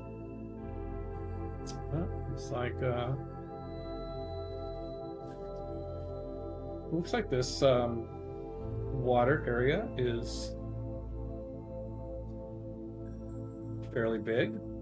It's either the ocean. We are on a Pangea map, which means technically all the civilizations are connected on the same body of land. But so this, it's possible that I am on kind of the western side of this body of land, and that there's this peninsula that grows up to the left here. Okay, so now I have the promotion available, but the promotion, if I take the promotion right now, would end my turn. And what I really want to do is I want to, this Slinger, I can kill it right now. I'm going to take the kill while I can. I'm not going to get the experience points for that because it doesn't carry over experience points to the next promotion. But I got my Eureka, my boost for archery. So by killing an enemy with a Slinger, you get the boost for archery. So we go to tech tree, there it is. So archers have a higher range. Actually, my range strength goes from 15 to 25, and the range is 2. So that is huge. I love archers, by the way. I love archers. Archers are the best. Okay, the builder is fine. You know what I think I actually want to do now is go up here. If he attacks, my warrior is heavily damaged, but his warrior is even worse. So if we fight, he's going to get the worst end of the deal. I don't see anybody else, so I'm feeling a little cocky. I'm going to go out there and try and escort my builder. Let's go this way. I'm trying to escort my builder all the way over there to the truffles.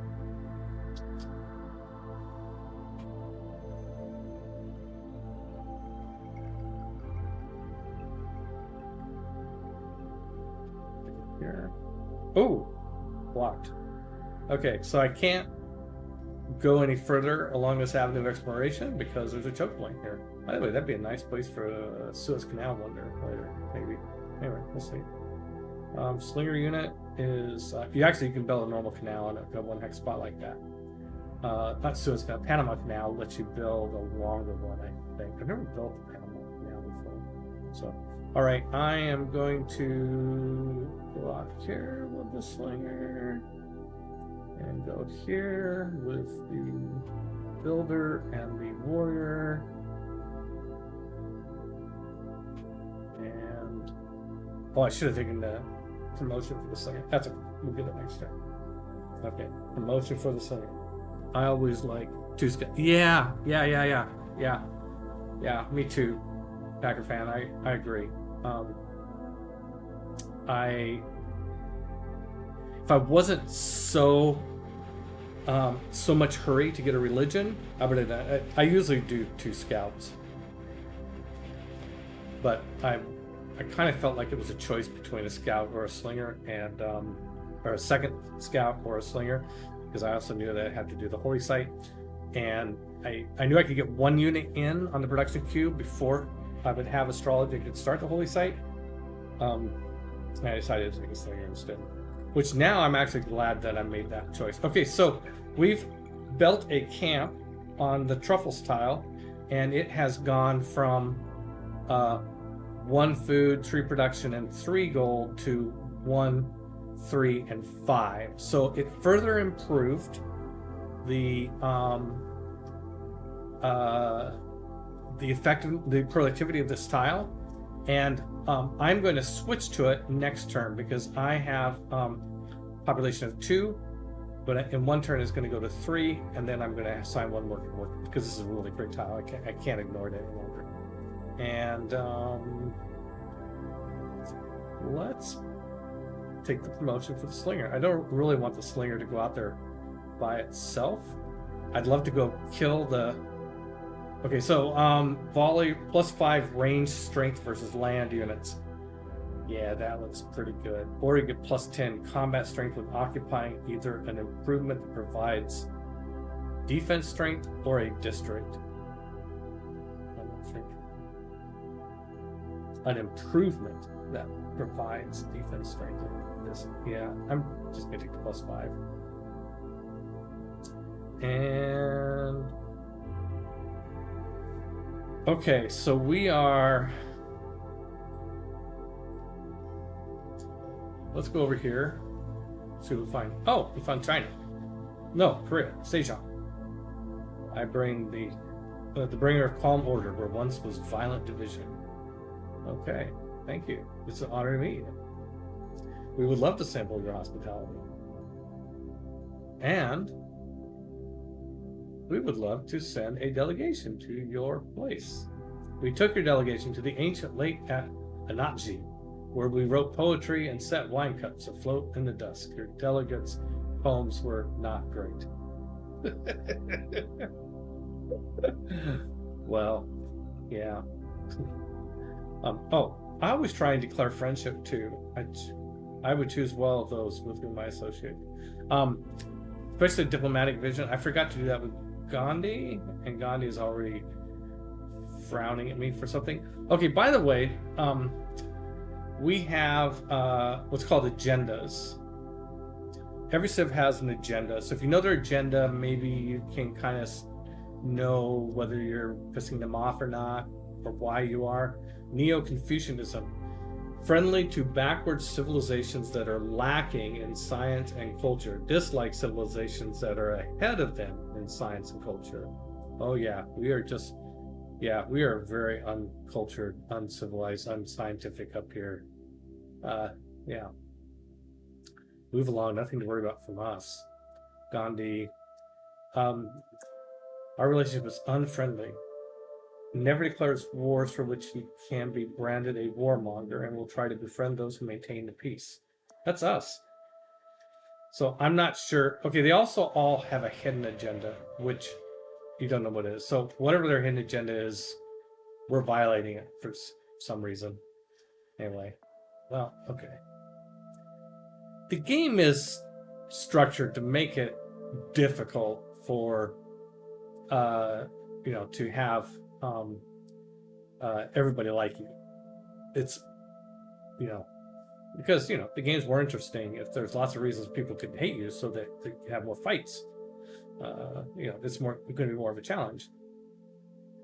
Okay, I think I'm going to fortify and heal, and now, at least for 1 turn. Now I'm in a quandary. I want to get this worker over to here to improve this other camp, but I don't want to have him going out by himself. I hate the idea of escorting with a slinger, but that's what I'm gonna do. Okay, let's go off this way. Let's go over here. Yeah, you're right, Pac-Man. I really need another. Let's see. Do you find early delegations useful? Well, they are. If it helps you, they're a path to getting more access into understanding what the civilization is about. For a diplomatic victory, they are going to be useful. Let's see. The progress towards state workforce has advanced. Foreign trade. I know I didn't give you much of an answer there, did I? I'm trying to figure out what we're going to do here. Okay, so I've got because I just discovered. What did I just discover? Pacific Street. Okay, I just finished foreign trade. Foreign trade is a civic that opened up 2 new policies. When that happens, you get the option to go in and change your policy. You can only change policies for free whenever you get this option. And so we're sort of re-examine these and see, are we still happy with these policies? Or now that we have some more options, do we want to change them? No, I don't. I still need the bonus for fighting barbarians. And I still want the faith from God King because I'm trying to get to a pantheon. By the way, my faith is at +3 now. Did I finish the holy site? I did finish the holy site. Okay, so yeah, it's going to ask me for production here. Okay, so let's look at my holy site. If I click on this, above the Ottawa tag here, this, then go to here, I'm on buildings, I can go down and see the holy site. I'm getting adjacency bonus of 2, so that 2 faith plus the 1 faith that I'm generating each turn from God King are getting me to 3 faith. So I'm now tripled the speed at which I'm advancing towards having a pantheon. So also, I'm now generating a great profit point every turn. So I'm now finally just starting to down the road towards getting a great profit. Now, we can see even though we haven't met all the other civs, we can see what the progress is of great people. We can go and look at the great profit category and see if anybody else is. So right now we have 0 great profit points towards 90 is how many we need to get a great profit. The other, nobody else has more than 0. So nobody's ahead of us yet on that. So that's great. The first great profit will be Zoroaster. It may go to us, maybe go to somebody else. It doesn't matter. All the great prophets are the same. They do one thing. They launch your religion. Okay, so we're happy with our policies, our government. These are all the governments that eventually unlock, but right now we only have chiefdom is our only option. So there's nothing to do there. Okay, we're done with all that stuff.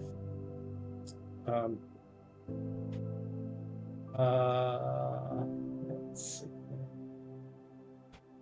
Oh, I completed a quest for Singapore. Okay, so we did. The quest was to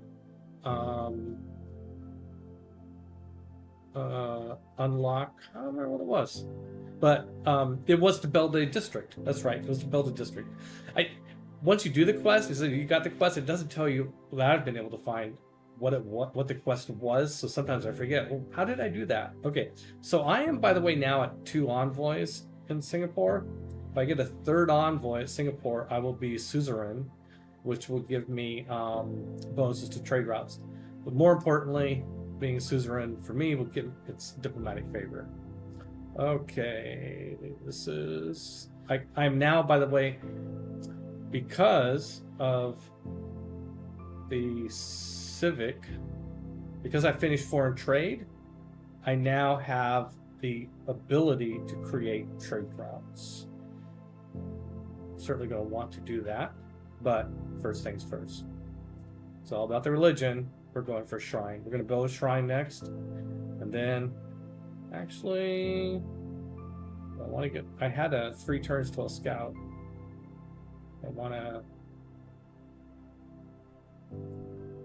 I think I'm going to slip this scout in. Yeah, because I agree with you, Packer fan. Let's do a scout. Okay. And then we're gonna jump on the shrine. I could queue that, by the way. And so I have a production queue here. Whichever one's big like this is the one that's working on right now. It tells me how many turns I have left. Other stuff I can queue up. It's kind of good if you're an old person and your memory's not so good. Like, what was I gonna build? Okay, so what am I going to go for next? I'm going to go for craftsmanship.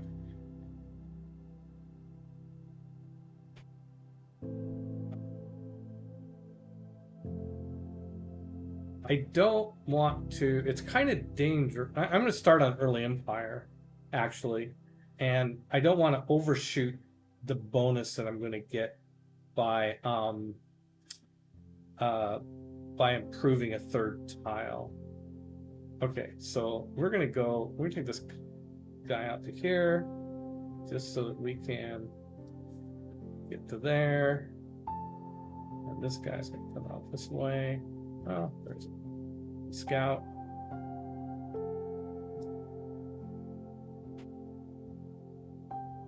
Here, a Surasan. Dishes of everything good to eat in Procyon and mine different kinds of kimchi. Okay, your delegation is most welcome. Yes.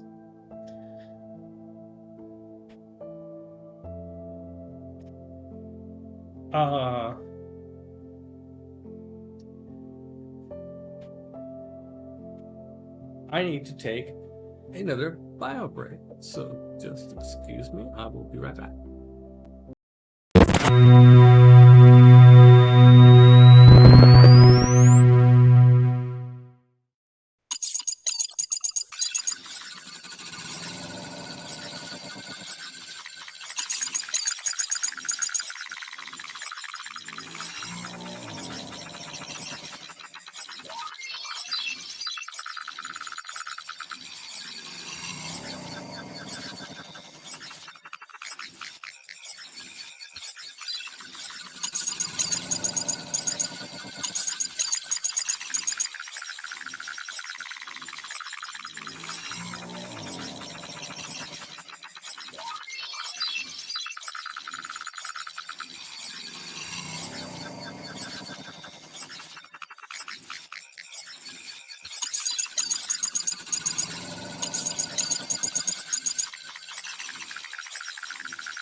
Okay, so Packer fans, sorry, I didn't ever really give you a good answer to the question. So the delegates, I don't know that it does much for you right off the bat, but it gets you points toward. Um, uh, it contributes to improving your relationships with that civ. And since I'm going for a diplomatic victory, relationships with other civs are going to be really crucial. So I definitely want to have as good a relationship as possible. And so I'll be doing things like sending trade routes to other civs. I'll be establishing embassies when I can. Just all those sorts of good things. So, anyway, okay. So now the builder's going to come here, and we're going to come to here. Might as well explore a little bit while we're over here. Let's see what else we got. Oh, olives. Nice. That's another luxury resource. And there's a river. I was actually could see that from before, but there it is. Okay, so now we're gonna come back this way.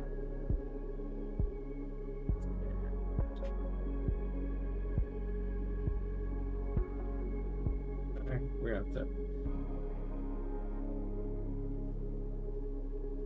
No shame in deterrence. Having weapons is different from actually using it.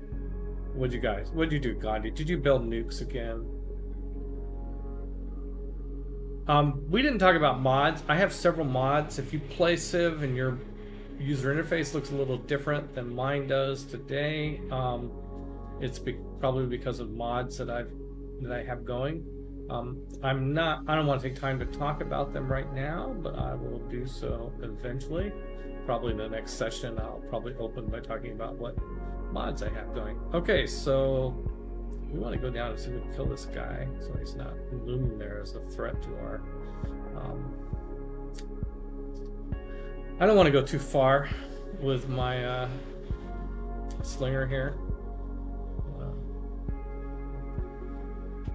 I'm surprised we haven't seen the barbarians come after us a little harder than they have. Okay, I need to go around India here a little bit.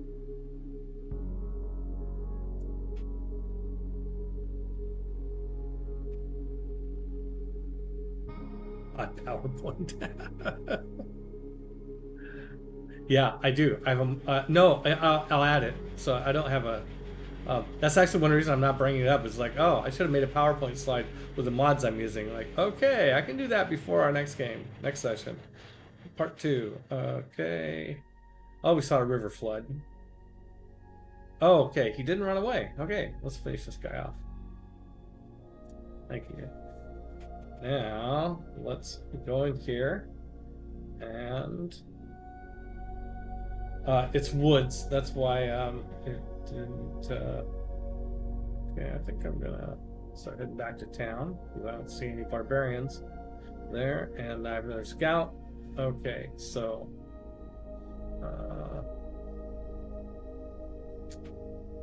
really tempted to go up that way. Also tempted to keep him around to help fight if barbarians come back. I don't think I'm going to need him for fighting. He's just not worth much in a fight. So let's keep him to his primary purpose. Send him out scouting.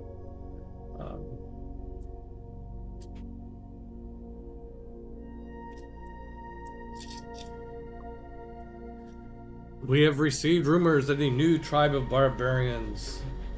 Okay, well, they're not that close. I think I'll leave those for India. Unless I just get really bored.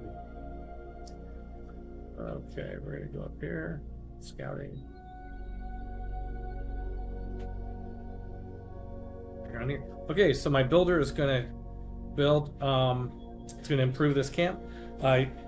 Remember, builders only have 3 charges, and this will be my 3rd one. So the builder is gonna disappear. That's why I'm not worried about protecting it. And also, I will have gotten a boost for craftsmanship, which is to improve 3 tiles. So now I'm going to go back to working on craftsmanship now that I have the boost, and that's good. Okay, really need to get more settlers. Get settlers going. Okay, after we have the shrine built, we will be... Oh, there's more ocean over here. Huh. This is kind of a spindly sort of thing. Oh, yeah. Finished mining technology. That's good. So... I'm not sure. I want to prioritize exploring stuff that's closer to me. So let's see if I can get into... Yeah, I can still go through India territory. They must not have found researched early empire yet. And okay, so one of the mods I use, by the way, is called Quick Deals. I'll say this much about mods. I have a bunch of mods installed, like 20 of them. The most 19 of those 20, if that's the number, only are affecting the user interface and making it easier to get access to information and see information and see the map and stuff like that. I am using one mod that modifies actual gameplay, and that is a mod called No Nuclear Weapons. Self-explanatory what that does. Because yeah, it's like I don't think nukes are very fun. They're not fun to use, and they're really not fun to receive. Okay, so one of the mods is called the New Deals, and this makes it really a lot. Oh my God, makes it a lot easier to sell stuff to other civs because it monitors. It goes into the data of what price, would this civilization be interested in buying whatever it is that you want to sell, and if so, what would they pay for it? What's the maximum they would pay for it? Otherwise, you're going around querying each civ separately, like, do you want to make a deal? And it's really, really tedious. If you play Civ 6, I highly, highly recommend you get the Good Deals mod. And next time we play, I will talk about it, because I probably need to stop before too long. This is coming up on 4 hours. I'm gonna do these sessions a little longer than I have been other games, just because it's gonna take a long time to play Civ anyway. So, longer sessions means I have a chance of finishing it. Okay, so I'm looking at the sale of luxury resources, which is what my truffles are, and Gandhi will pay me 11 gold pieces per turn for 30 turns, plus another 26 on top of that. So almost 12 times 30. That's almost 360 gold pieces over 30 turns. I mean, that's crazy. By the way, you can, if you right click on this, it'll convert a bunch of it to it'll change how much of it's weighted towards gold per turn versus all at once. You'll get less gold total if you have more of it all at once up front, but that might be, let's see, so this would be 6 times 30 would be 180, and 130 is 313. It was 336 was either. Okay, so I can get a little bit less gold, but getting 100 of it up front is really nice. So I'm going to accept this deal. This is great. And what I'm giving him is truffles for 30 turns. So it doesn't say that over here, but it's tied to the length of the gold per turn. Also, if you get more of it up front, you could get the upfront money and then declare war on them the next turn and get your truffles back. Oh, no, don't do that. That's not nice. Okay, so I did that deal, and that's it. By the way, we got animal husbandry earlier. Part of the goal getting animal husbandry was to be able to find where horses are. Oh, there's horses right there. Okay, so that's cool. And when am I going to get my Pantheon? 37. Okay, I'm going to get my Pantheon in 2 turns. Okay, I can't wait. That's going to be the big moment. See if we got Dance of the Aurora or not. Okay, open technology. What are we going to research first? I like getting pottery. Pottery gets you a granary, which is a good building, and the Great Bath is a wonder. So if you have any experience with any sort of civilization building game, you know that one cornerstone of these games is building wonders. There's natural wonders like Yosemite that you can go out and find, and then there's wonders, world wonders, which are one of a kind buildings. You know, so it's like the Statue of Liberty, by the way, is one that I'm going to really want to build, as since I'm going for diplomacy victory. It's worth like four diplomacy points, 4 diplomatic victory points. So that's like 20% of the 20 points you need just in building that one wonder. So, but I will not be building wonders for a while. Early game, they take a lot of production, a lot of time. There's a couple good ones. Oracle is really good. It's an early wonder, but I rarely go for it. So, I don't. What I like bronze. I'm debating between bronze working and archery. I think I'm going to do archery just because I got barbarians. I haven't built a big army because also if you're going for an early game wonder, Temple of Artemis is pretty good. Each camp, pasture, and plantation improvement within 4 tiles of this wonder provides a +1 amenity. You can get a lot of early game amenities with this. Plus, it's got +4 food and +3 housing. We haven't talked about housing yet, but I'm not going to do it right now. We'll get to it. Okay, we're going to come back. We're going to come in here with the archer, with the slinger. See, I'm already calling it archer because I know what's coming. Okay, so we got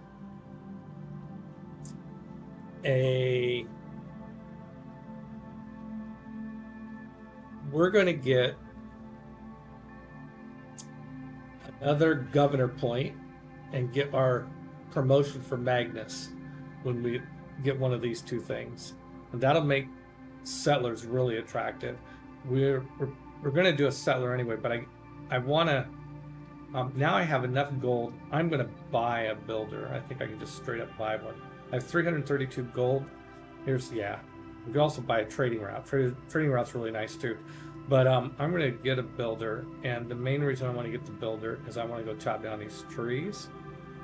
And maybe go chop down these trees. That will accelerate my production, so I'll get my shrine faster, my religion faster, get my pantheon faster, everything faster. So, okay, this I should probably, it's probably more priority to explore out in this direction. I'm just really curious about how big this ocean is or where it goes.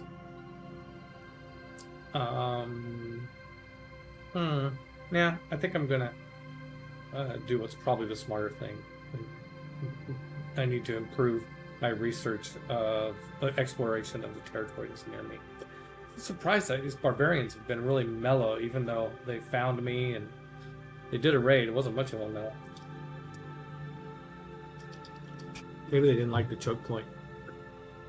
Okay, my city expanded to include this cattle over here, which is a really nice spot. But first things first, I'm going to go and I'm going to chop down these trees. And heal up this warrior. And we're going to just we're going to advance down this way and go take the fight to them, but I want the warrior to lead the way, and so I'm waiting for him to get healed, and then the slinger will follow him. Okay. We're just going to go up here. Nope. Right. Okay.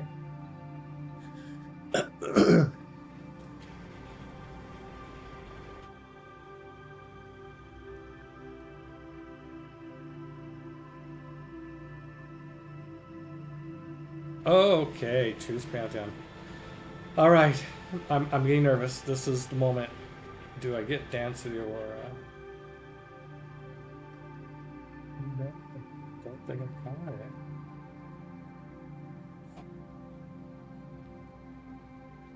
No. Oh no, no Dance of the Aurora. I'm getting text messages to see what's going on here.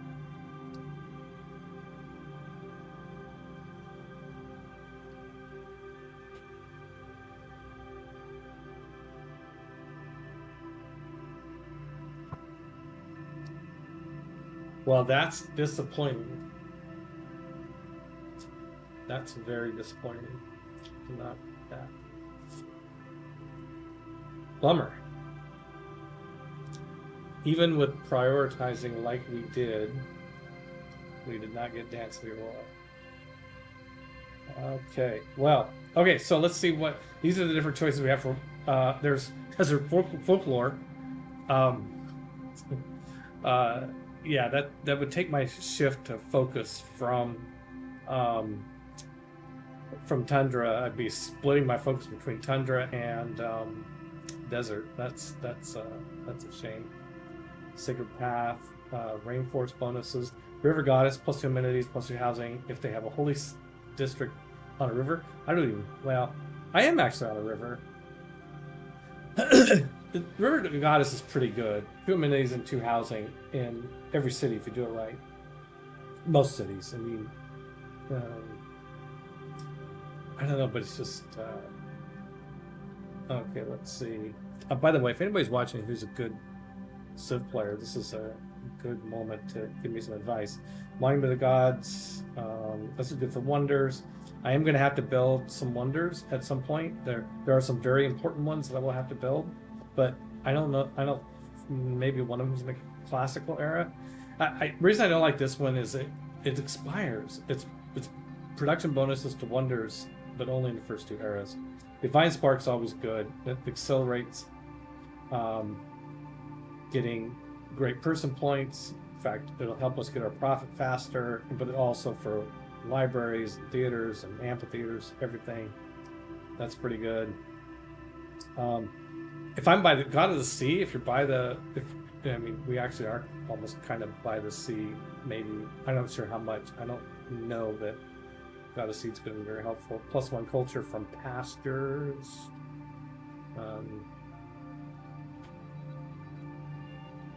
Culture's nice. Culture's going to be really important for us, but I just never feel like that's going to add up to that much. Stone from quarries, that's marble, stone improvements. I don't see that we'll be building many quarries, at least from what we have. We don't know what all of our other cities are going to have, so but we just have to go with what information we do have. Lucas, I know, production, invitations, initiation rights, plus 50 faith for each barbarian outpost cleared. That's another thing that after a while it just doesn't help you any.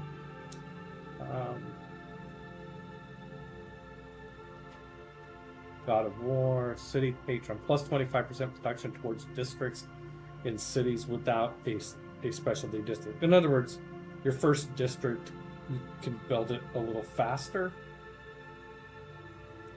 +1 faith from tiles with breathtaking appeal. And +2 faith from geothermal fissures. Okay, let's talk about appeal real quick. Just real quick sidebar. Appeal is how appealing is this particular tile to humans? Like how beautiful is it? How clean smelling? I don't know.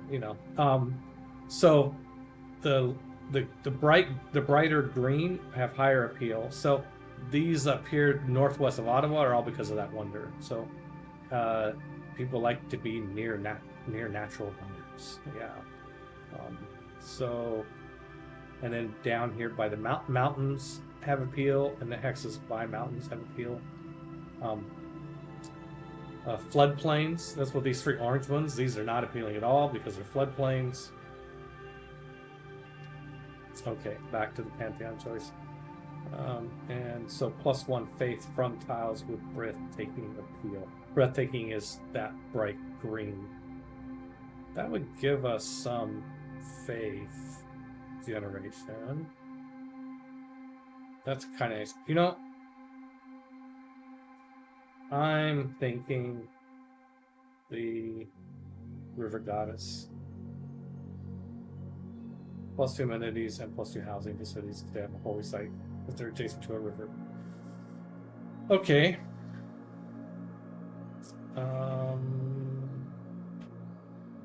Maybe Divine Spark. We're going to need a lot of great people. So Divine Spark gives you +1 great person points from holy sites. profit campuses, scientists, and theater squares. Campuses if they have a library, theater squares if they have an amphitheater. Okay, let's take this. Okay, so now we are working towards religion. We have a pantheon. And by the way, when you get a pantheon, that gives you the boost to mysticism, which is a civic down here. And it can be helpful if we still don't have a religion by the time, we're just now starting the process really of getting a religion, so it's going to take a while to get the religion. If we don't have it by the time that we have learned political philosophy and mysticism, we can use a policy called revelation, which gives you 2 great profit points per turn. But usually you have your religion by the time you can possibly play that policy. The reason, if I just went to mysticism right now and learned it, I wouldn't be able to place this policy because it's a policy that is what's called a wild card. It goes in a wild card slot. And so I can't place it until I get political philosophy and have a government that has a wild card slot.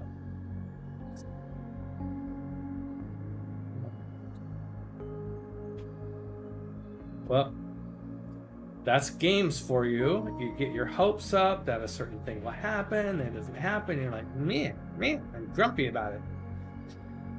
Okay, but I'm going to chop down some trees. Okay, so we are... Now look at, it says I'm going to get a shrine in 6 turns, chop down the trees.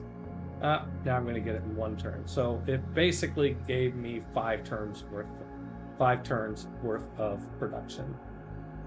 And okay. And the sling is going to wait. And then we're going to go down here with the other scout. And we're going to start getting serious about exploring this terrain to our west. Okay, production. Okay, I finished my shrine. So I can do Holy Site Prayers, which is a project which will take 6 turns, and it generates faith and more religious pressure and great profit points. We didn't talk about religious pressure yet. Religious pressure. Okay, so how do you spread your religion? Well, the way you spread, we don't have a religion yet, but once we have a religion, the game tracks the spread of our religion on a city by city basis.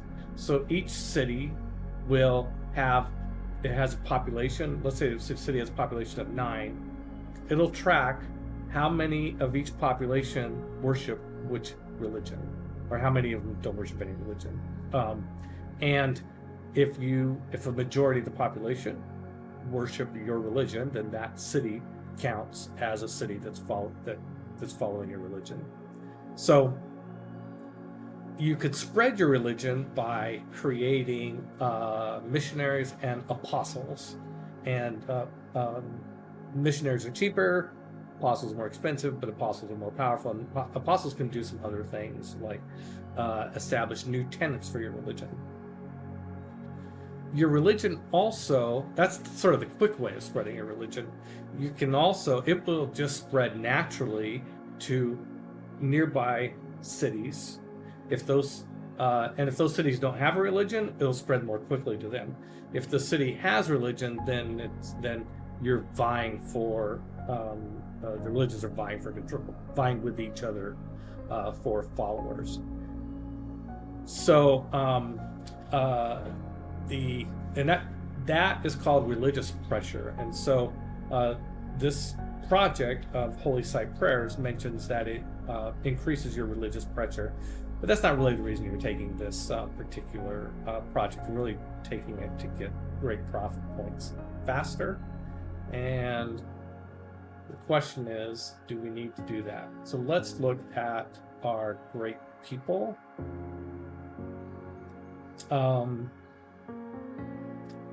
We are still the only civ. Okay, while I'm disappointed with our Pantheon situation, we are still the only civ that has recruited and has accumulated any great prophet points. Yeah, previously recruited, no great people have been recruited. And by the way, we didn't really talk about it, but you can see that there are different categories of great people. There's great generals, great admirals, great engineers, great merchants, prophets, scientists, writers, artists, and musicians.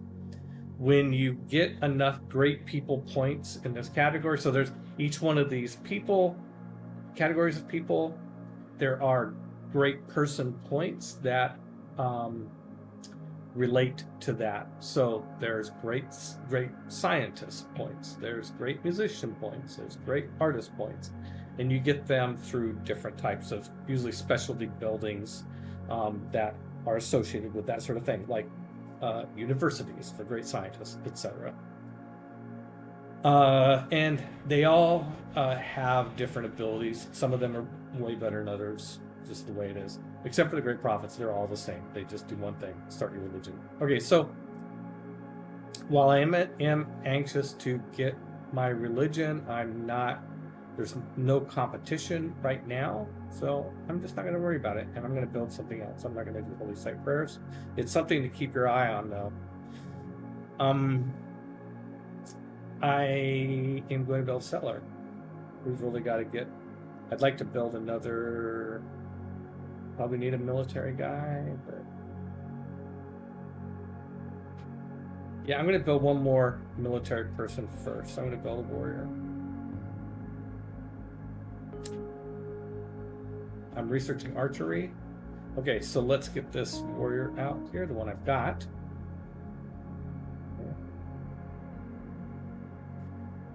Let's get a slinger. Let's get this guy going out here.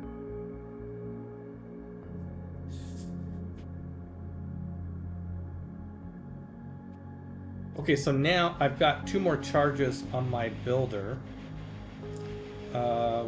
I can't improve the silk until I get irrigation, but I could improve the cattle, and I could chop down the trees that are where the silk has. And that's actually it seems like a pretty good thing to do, because trees are good to keep for lumber mills, but I can't build a lumber mill there because it's where I'm going to have a silk plantation. So let's see, I'll pop over here just so I can see what's going on there. There's a barbarian galley. Okay, we're going to go back this way. So we see this whole coastline all the way back to here. So this guy, I'm just going to program him to come down to here. And then we'll micromanage him again.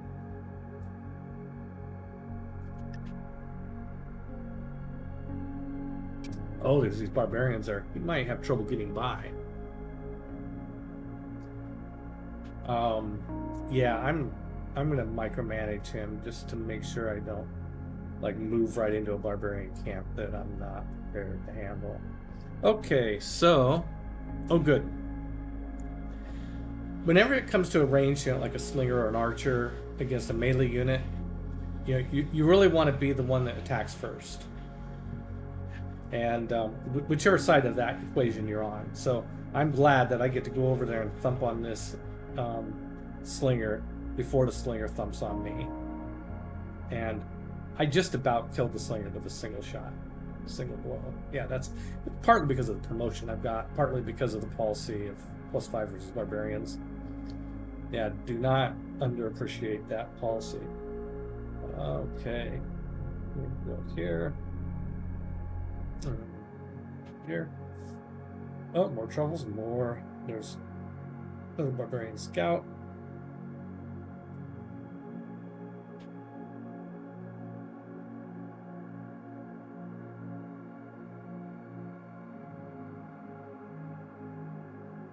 Okay, so now, wait, what happened with this? Did this guy move? Okay, I'm gonna see no barbarians. Okay. All right. Okay, so what I would like to do is I would like the slinger to come up and get the kill on this guy, because I like to maximize experience for ranged weapons, ranged units like archers and stuff like that. So this guy is just gonna, he needs to get out of the way, my warrior does. So I'm gonna move him here so that he's blocking the spearman's ability to come counterattack my slinger. The slinger is going to move one, and then the slinger is going to shoot ranged attack.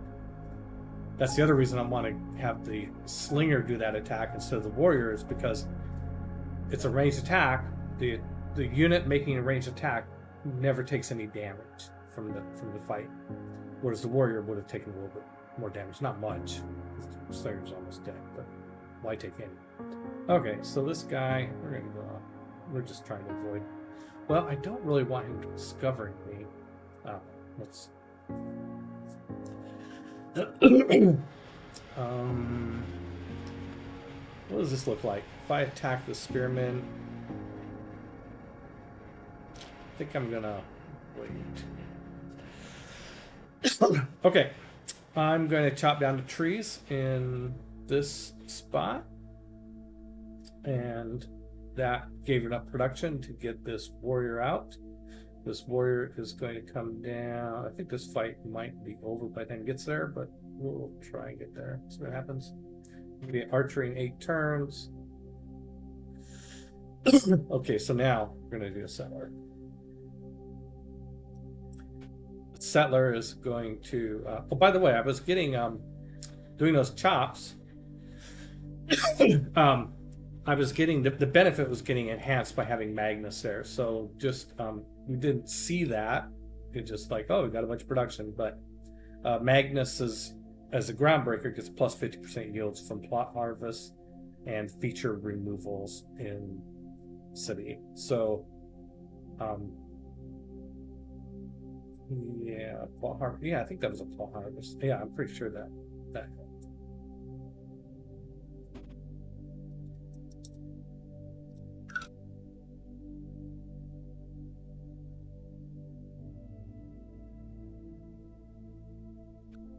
All right. Okay. The slinger, the spearman attacked me back here. That's okay. I'm gonna go up and dump on the spearman. Now I'm exposing myself because the slinger, we didn't kill him. Although we might be able to now. He's almost dead. Now the spearman will be able to attack me back because now I'm right up in its face. But if it does, it'll probably kill himself. I'm wondering if I can take him out with this. If I attack with the warrior's not doing well. My warrior's not doing well. The spearman's almost dead. And there we go. We have enough. It looks like it predicts that I will win this fight and survive, which I did. Okay. I got +3 era score for destroying a barbarian camp that was within 6 axes of my city. So that's nice. And how are we doing on the era score anyway? We have 13 to 43 turns left. My score is 20.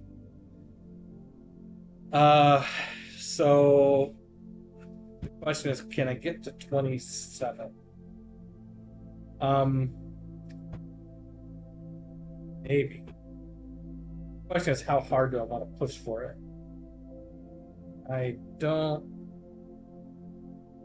It's a little cheesy, but I could build a galley in the lake. The galley would never be able to go anywhere, but building a galley is worth 3 era points. That's halfway. I'd have to research that tech. 22 turns. Yeah, that's not going to happen anytime soon. Okay, I'm not going to. Or maybe somebody smarter than me would know how to get that, but I don't know how to go get that without screwing up other plans I have in place. Okay, we're gonna spread out a little bit, help our scouts just when they're scouting.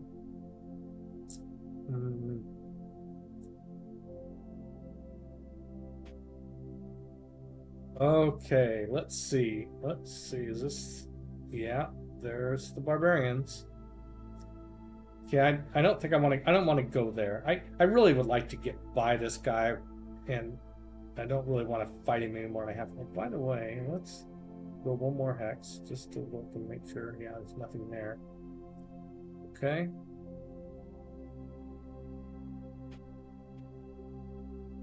Those barbarians have been a nuisance. Thank you for your help. Oh, okay. He's thanking me for something.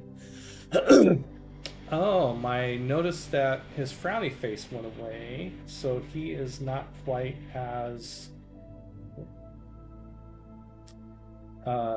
disgruntled with me as he was before. Let's see if he'll do a friendship now. I accept your offer of friendship. May it be blessed with peace. Oh, I agree. Let's see if Sejan wants to be friends yet. We may lead each other in the way. Was that a yes? I think it's a yes. Okay, so we are friends with Sejan and Gandhi. That's good. It makes them more likely to enter into favorable deals with us.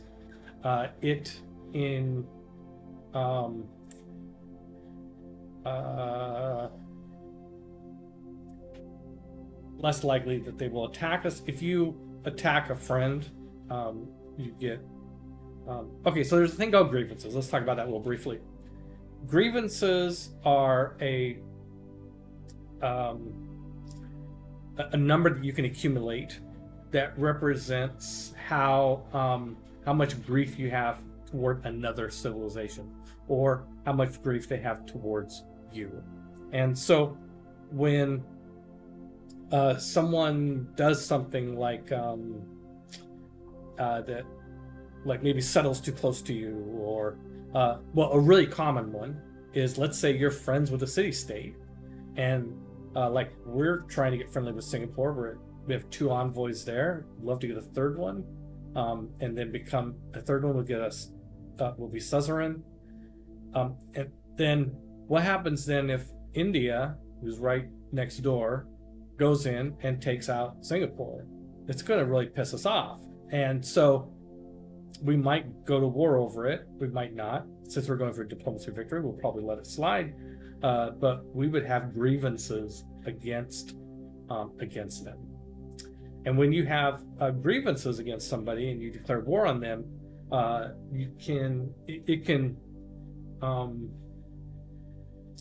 it can give you what's called a casus belli, which is an excuse to go to war, where you don't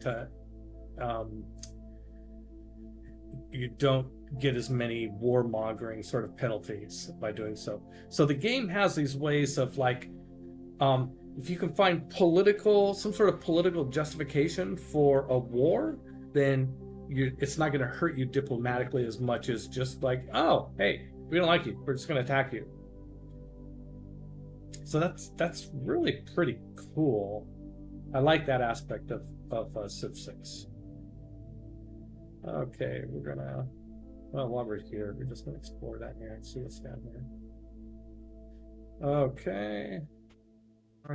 Oh, there's a really, really badly hurt scout. You know, I'm just gonna fight this guy over here. I don't care. We both took about the same amount of damage, but I can heal. I just want to see this hex. Okay, I wanted to make sure, absolutely sure, there wasn't a land bridge there. There isn't. Okay, fine. I'm back to here, and we're gonna try and sneak past this spearman.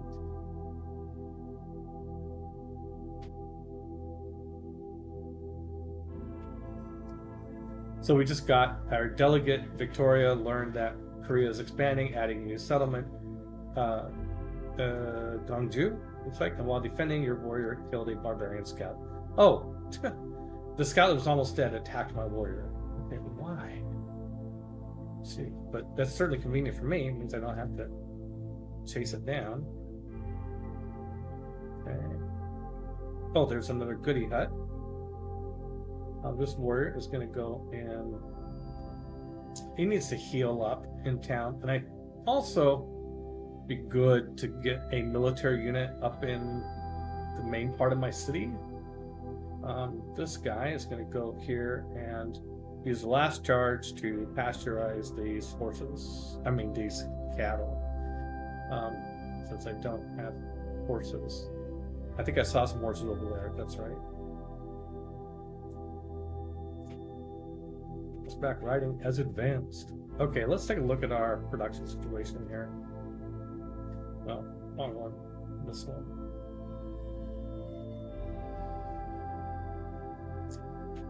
We've been keeping this tile locked down for the culture benefit, which is good. We really need to be building a monument for too long. In fact, I usually prioritize building monuments quickly in every city, but I was going for the holy site and faith and still didn't get the pantheon I wanted. Oh well. Slow food. Oh, you know what? So now, oh, yes. Okay. I'm glad we looked at this. Okay, we should be using this. Well, maybe instead of this one, we should use this one. Yeah. Okay, this is way better of a tile than this one. We were doing this 3 food, this one just north of west of Ottawa, the wheat, 3 food and 1 hammer. This truffles down here is 3 food and 1 hammer and 5 gold.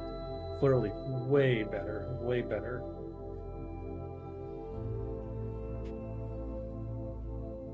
This one up here, I really like our gold production. Our gold production is super high, which is really good, but I don't like our population situation. This is good for production, no. It's interesting how different these 2 truffle sites are. The difference between being in plains hills versus tundra woods, with also the Canada bonus for tundra. So anyway, okay, we found the family crime. Effect boosted for horseback riding. How do we get that? I'm not sure. Anyway, all right. I think that's what we're gonna stick with. I don't know. Whoops. That's right. I'm just not happy with that food production situation.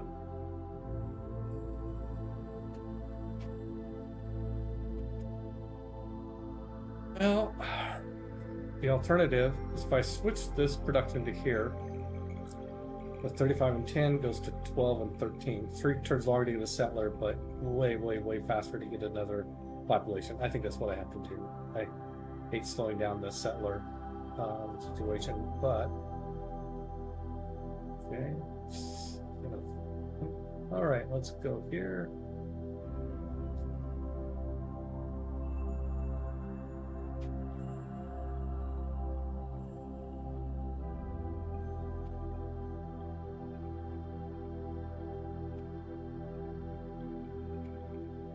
Okay, we got craftsmanship.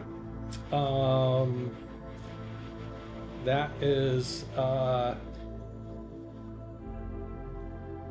think we're going to keep the, so we have some new policies. Now we have a bonus to production towards settlers if we builders. But I think our economy is so good that we'll probably just end up buying builders. Although we could save them buy our monument and build builders and therefore use the production benefit. We don't really need God King anymore. The faith was to get our pantheon. Oddly, faith is not going to help us get our religion faster. And we're in +1 isn't as exciting now that we're at +5 as it was when we were at +0. So I think that we're going to go ahead and no, I think we'll wait just a little bit. Let's go to +1 production in all cities. And our combat, we are going to need to build a couple more melee units or military units. So we're going to switch from the barbarian bonus to that. Maybe I should have waited till I get further from the slinger before making that decision.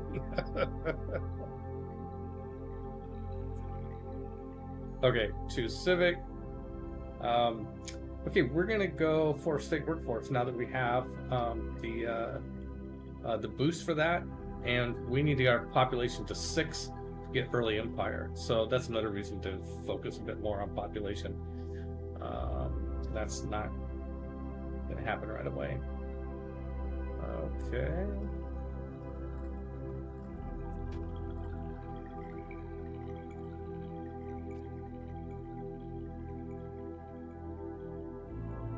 Sejan has a comment. The true scholar leads and provides an example for others to follow. Okay. Thank you. It's just like a random comment. It usually means something that has shifted. Like maybe he likes me even more than he did before, or maybe he likes me less than he did before. Sometimes it's a little hard to understand. Sometimes it's a bit enigmatic. Okay, I'm going to get this goody hut. What is it? 30 faith. Just while we're down here, it's going to explore, see what's down here. And sneak around. Looks like we're going to get past the spearman without any problem. Meeting the tribal village gave me another arrow point. I don't think it's going to add up to enough to get a golden age. And here we go. We're going to go down here. Okay, we're finding more of the southern coastline. Here.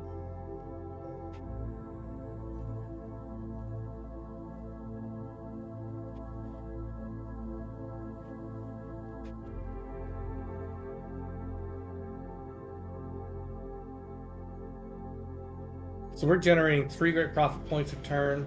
We're at 36. We need to get to 90.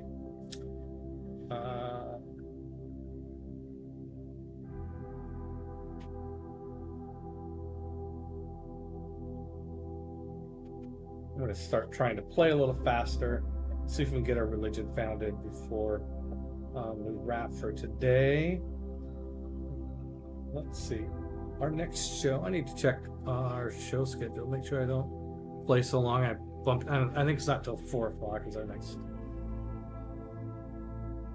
show on the channel. Marcus told me make sure I don't play too long and end up getting in the way of the brothers Murph, who I think are coming out at 4. Okay, we got archery. Yay. Well, it's my yeah, I think it's time to come back. Let's go get our archery upgrade. Let's get past this guy. I got 2 scouts down here who are excited to see me. I don't want to be fighting 2 scouts. In fact, I think, do I let them... If I run into a barbarian outpost here, the scouts, if I'm facing a barbarian outpost and I got scouts behind me, it's not going to be good. I don't really want to get surrounded by these guys and get in trouble. So I'm going to go this way. That could be, well, you got to take risks. I mean, you know, it's just the way it is. Oh, I'm at Poundmaker. Okay.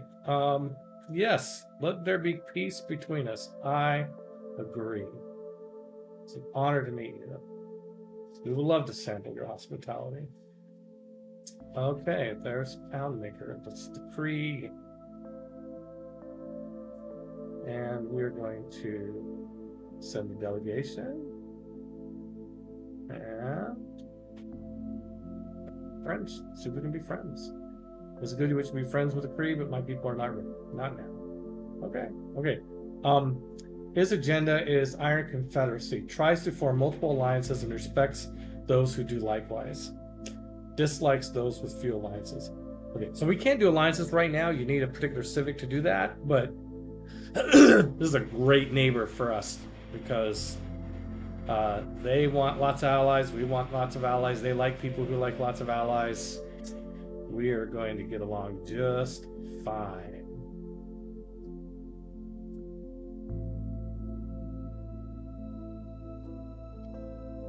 We're up to 22 arrow score. Okay, we got to figure out what the next deck's going to be. I am going to go for. I want all these things, but I want to know where the iron's at. So I'm going to go for iron, bronze working.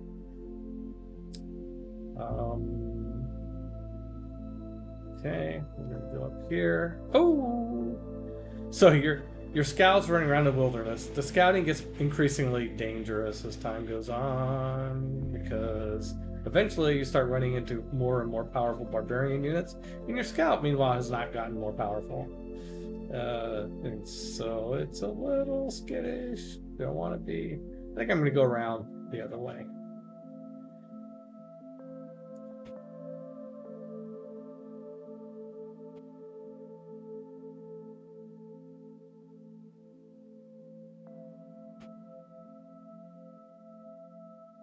Oh, okay, he's trying to fight me here. Okay, well, I'm just going to heal. And the Slinger's going to start heading back.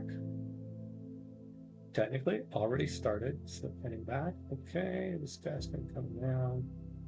We're going to go see the other, try and see the other side of that wonder. The Cree is...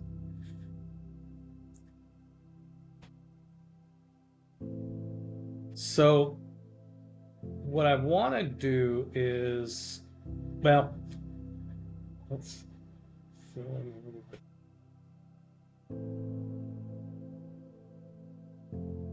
Okay, I get my settler in 6 turns.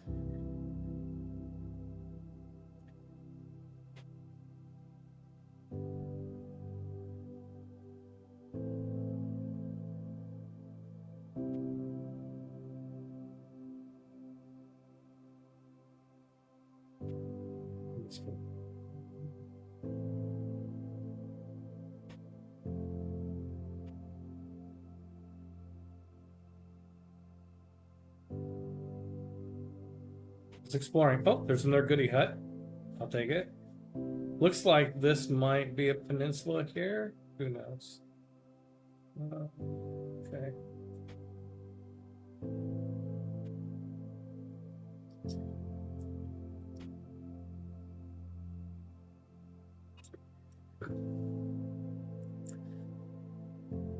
Mount Kazbek could erupt at any time. Oh, there it is. There's a volcano. Sure enough. Okay, let's go up here and see. Mulan.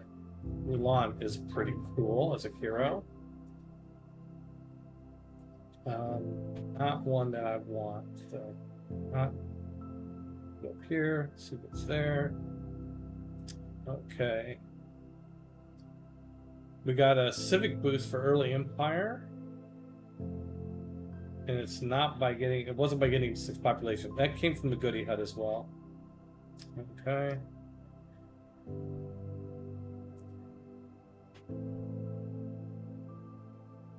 Okay, so now we have to think about where we're going to build our second city.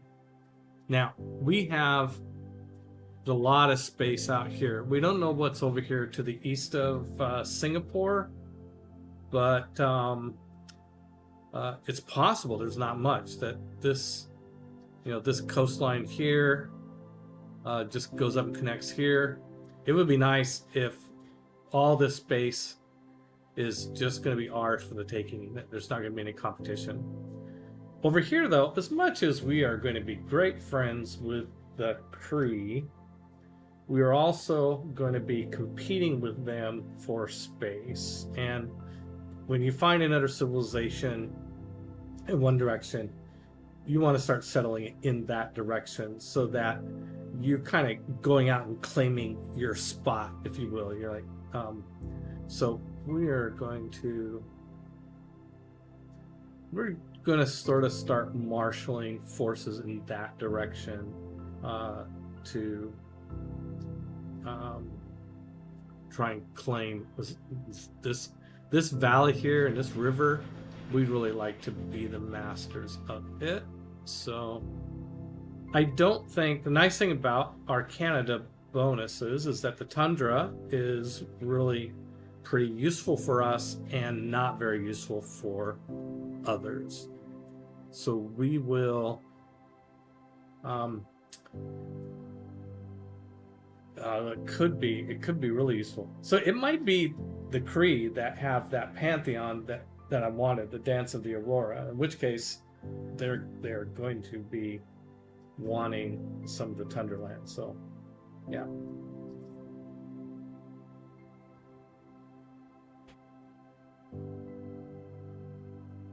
So we are going to generally kind of start going in this direction. I also want to kind of keep his you can block settlers from another civilization. They can't, settlers and builders can't move through a hex that's occupied by another unit, by a unit of another civilization, even if they're not at war. They just can't do that. So you can kind of herd enemy, if you have enough units, you can kind of herd your opponent's settlers from going to where you want, but you need more than like one unit because they're just going around. Okay, so we have, I'm going to go down here. I'm not going to be able to get past this mountain, so I'm not going to be able to see this without going around. So we're just going to sort of hightail it over this way.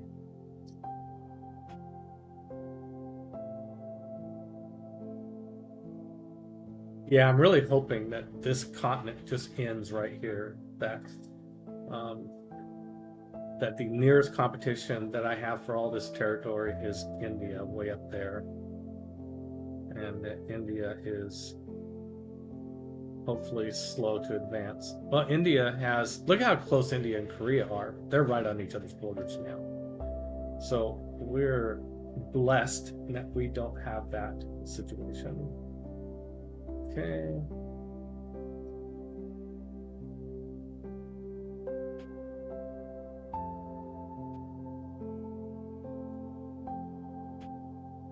I'm going to keep my scout down here and try to discourage, if the Cree bring a settler out into this area, like trying to come over to this river through this pass, I can, it's a narrow, you know, it's a pass, so I have a little bit more options for putting spokes in his wheels if he comes out that way. Okay, so now we're gonna go here. We've got to get our archery promotion, so let's just go here.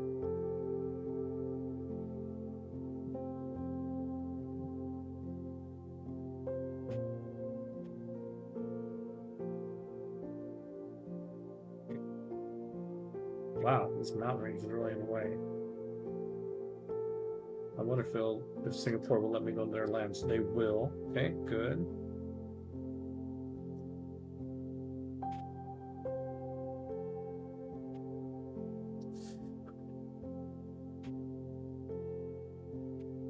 Ancient era ends in 9 turns. Okay, so the era is closing. Our current score is 23. Wow, only 4 points away from.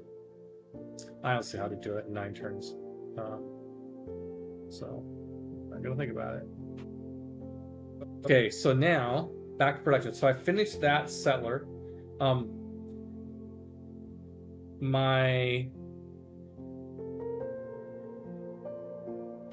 thought that my population must have hit 4 just before the settler finished, because you lose a population when you build a settler, and I'm still at 3. So it must have gone to 4 without me noticing, in which case that was really good luck that it flipped to 4 just in time. Okay, so now I am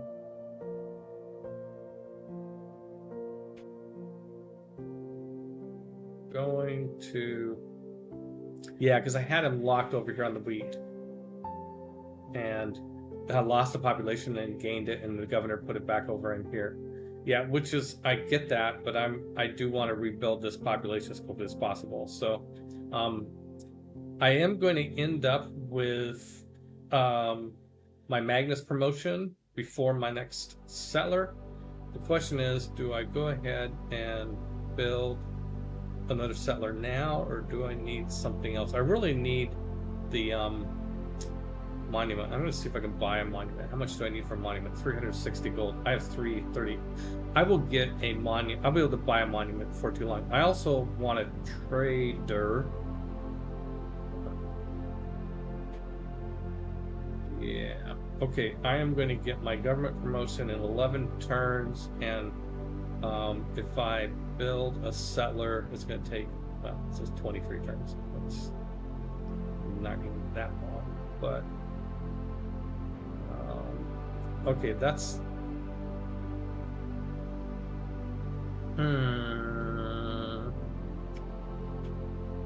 let's see, if I purchase a settler, it's 660. Yeah, that's just way too expensive. If I get a trader, I don't really have probably don't have a safe place to go trading, although Singapore looks good. Do I, when it flips to a new era, I'll get a new quest from Singapore too, by the way. Okay, I think I'm going to do the another settler,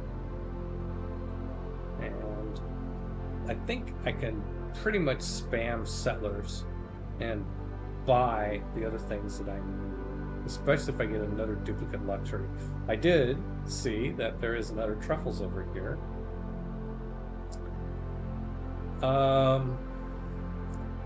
Okay, let's talk briefly about loyalty.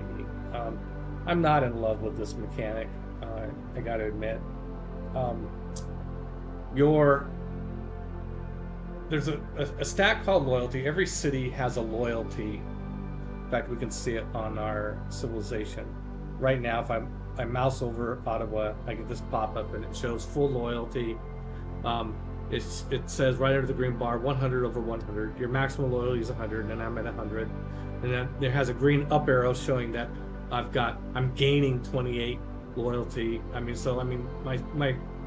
But it maxes at 100. So part of it is I'm getting +8 for having a governor there.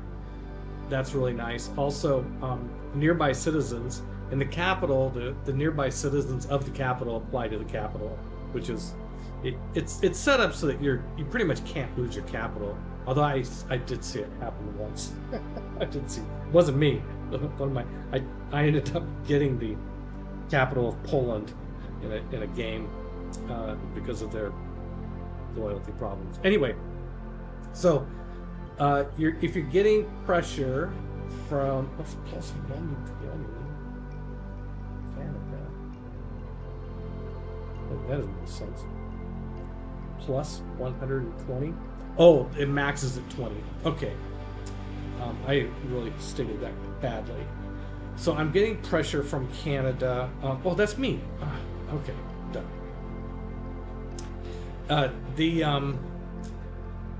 The problem with loyalty, if you start losing loyalty, if your loyalty starts going down, if it gets to 0, then the city revolts. It's no longer your city, and it becomes like a barbarian city. It becomes like an independent city, and then it will start currying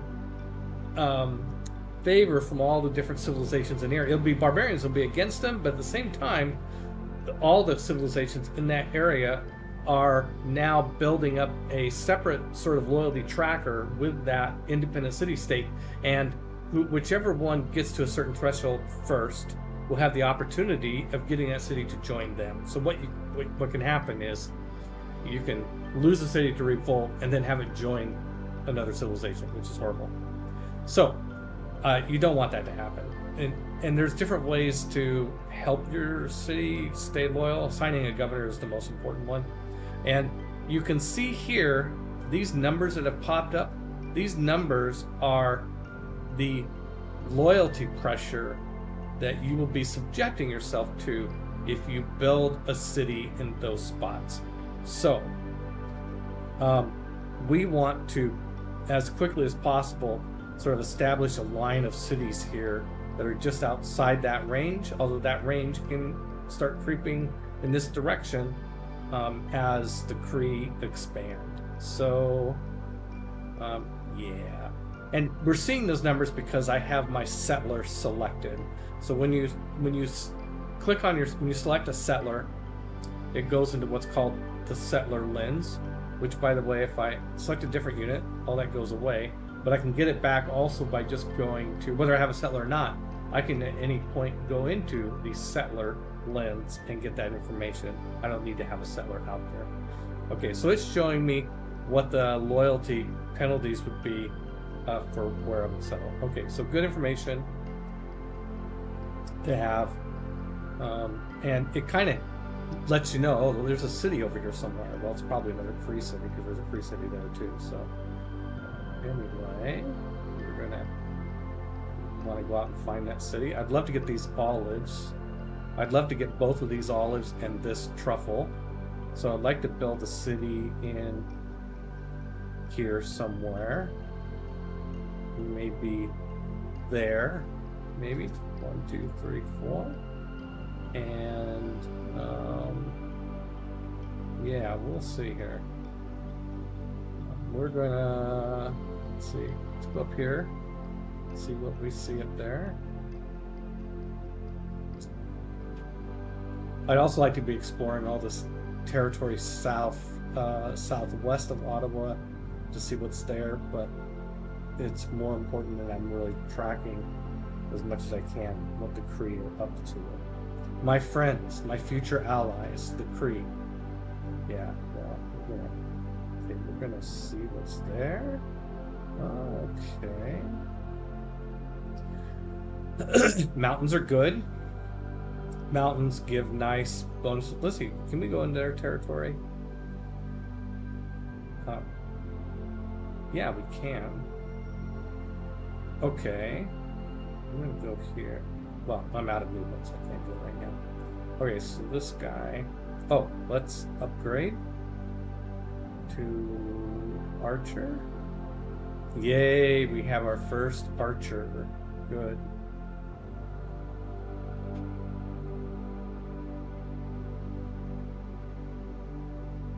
Here. We're going. Okay, it's looking more and more like this coast is going to the direction I want, hopefully. My settler is creeping over there.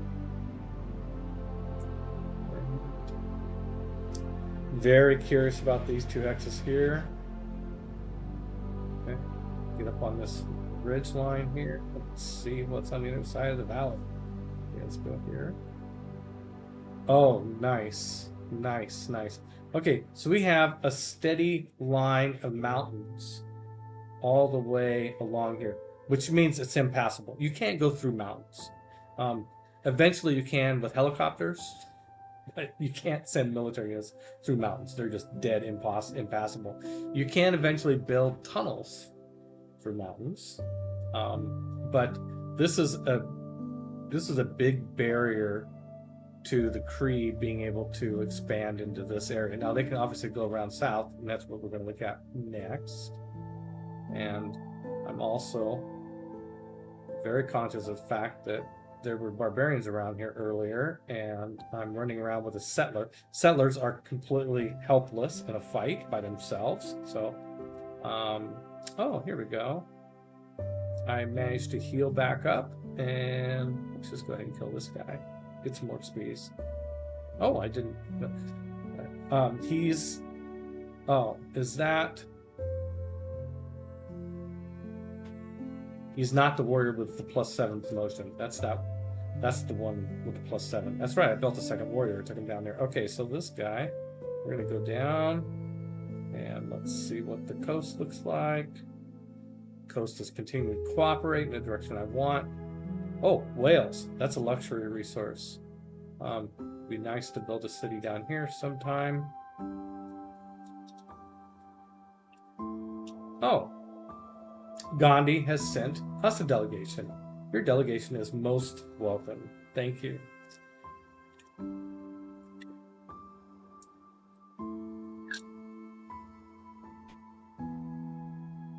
Era ends in 6 turns. Okay.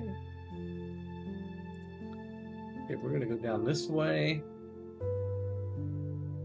And I'm really excited about this mountain chain for a couple of reasons. One is good holy site adjacency bonuses. Okay, I'm going to think about, since I don't have the Dance of the Aurora, damn it.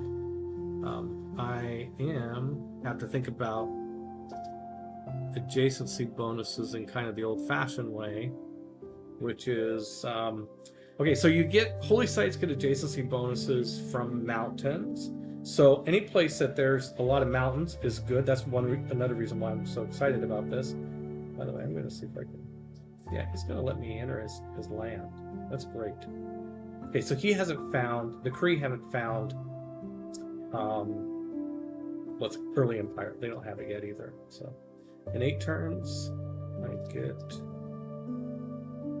my Magnus improvement. Okay, good. I just want to make sure that I get the Magnus promotion that will make it so that settlers don't cause me to lose a population. I'm going to get that before my next settler comes off the assembly line. Okay.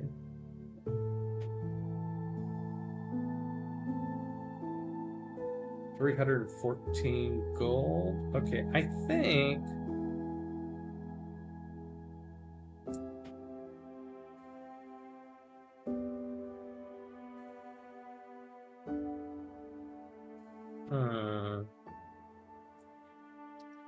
all right. Let's go here. We're gonna finish. Okay, look at there we go. Look at there's our coast. We'll see what happens down here. But it looks like the coastline is cooperating and that we will have access to all this area without a civ coming after us. This game has been like a mixture of really good news and really sad news. Like not having a river by your capital sucks. Although we are by the river over here, so that's good. I'm trying to remember if we did the Pantheon of the we did the Divine Spark. Okay, great. Okay, so okay, it's wanting to know where I'm going to build this city. Okay, so I think what I want to do is I want to build this city. There's a floodplain here, so all these tiles that have what looks like a little river there, that's a little hint from the computer saying you may not want to build your city in this spot because of floods. So I think I'm going to take this guy and go here. I was thinking this would be a really good this tile where the sheep are would be a good holy site district because it would be adjacent to 3 mountain tiles. It's not bad, but I don't know if I want to overwrite the sheep. We'll see. The other options are like up here, but I'm going to build more than one city on this river. I'm going to try and build 3 or 4 cities on this river and create some loyalty hassles for the Kree. All right, let's see what happens.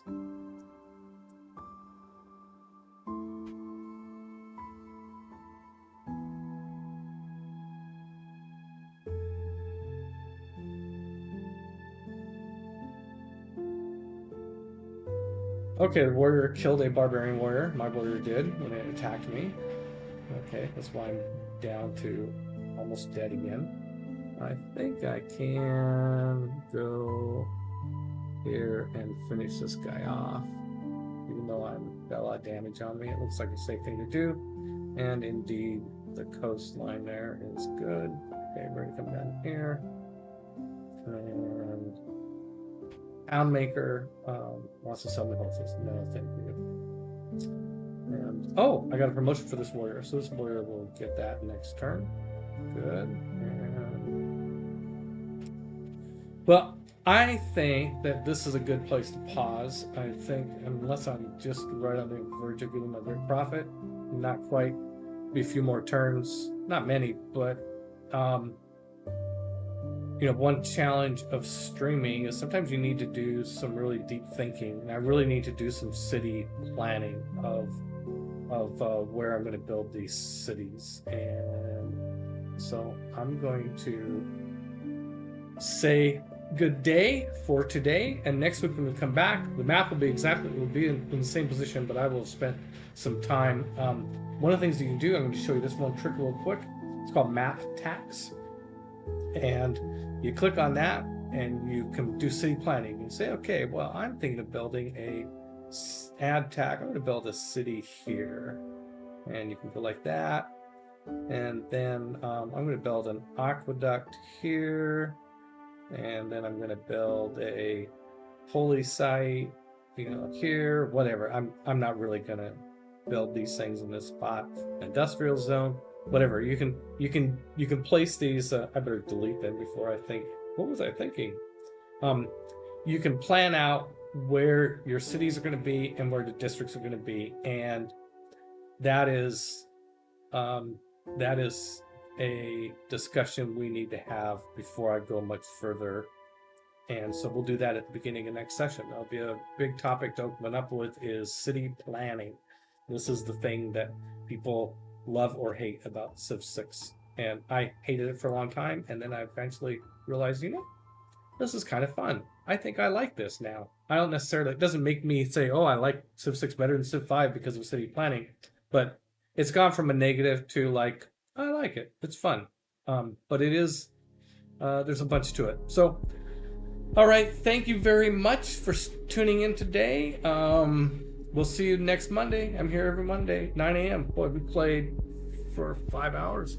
I mean, it's a game. I can play 5 hours. No problem. All right. Good day.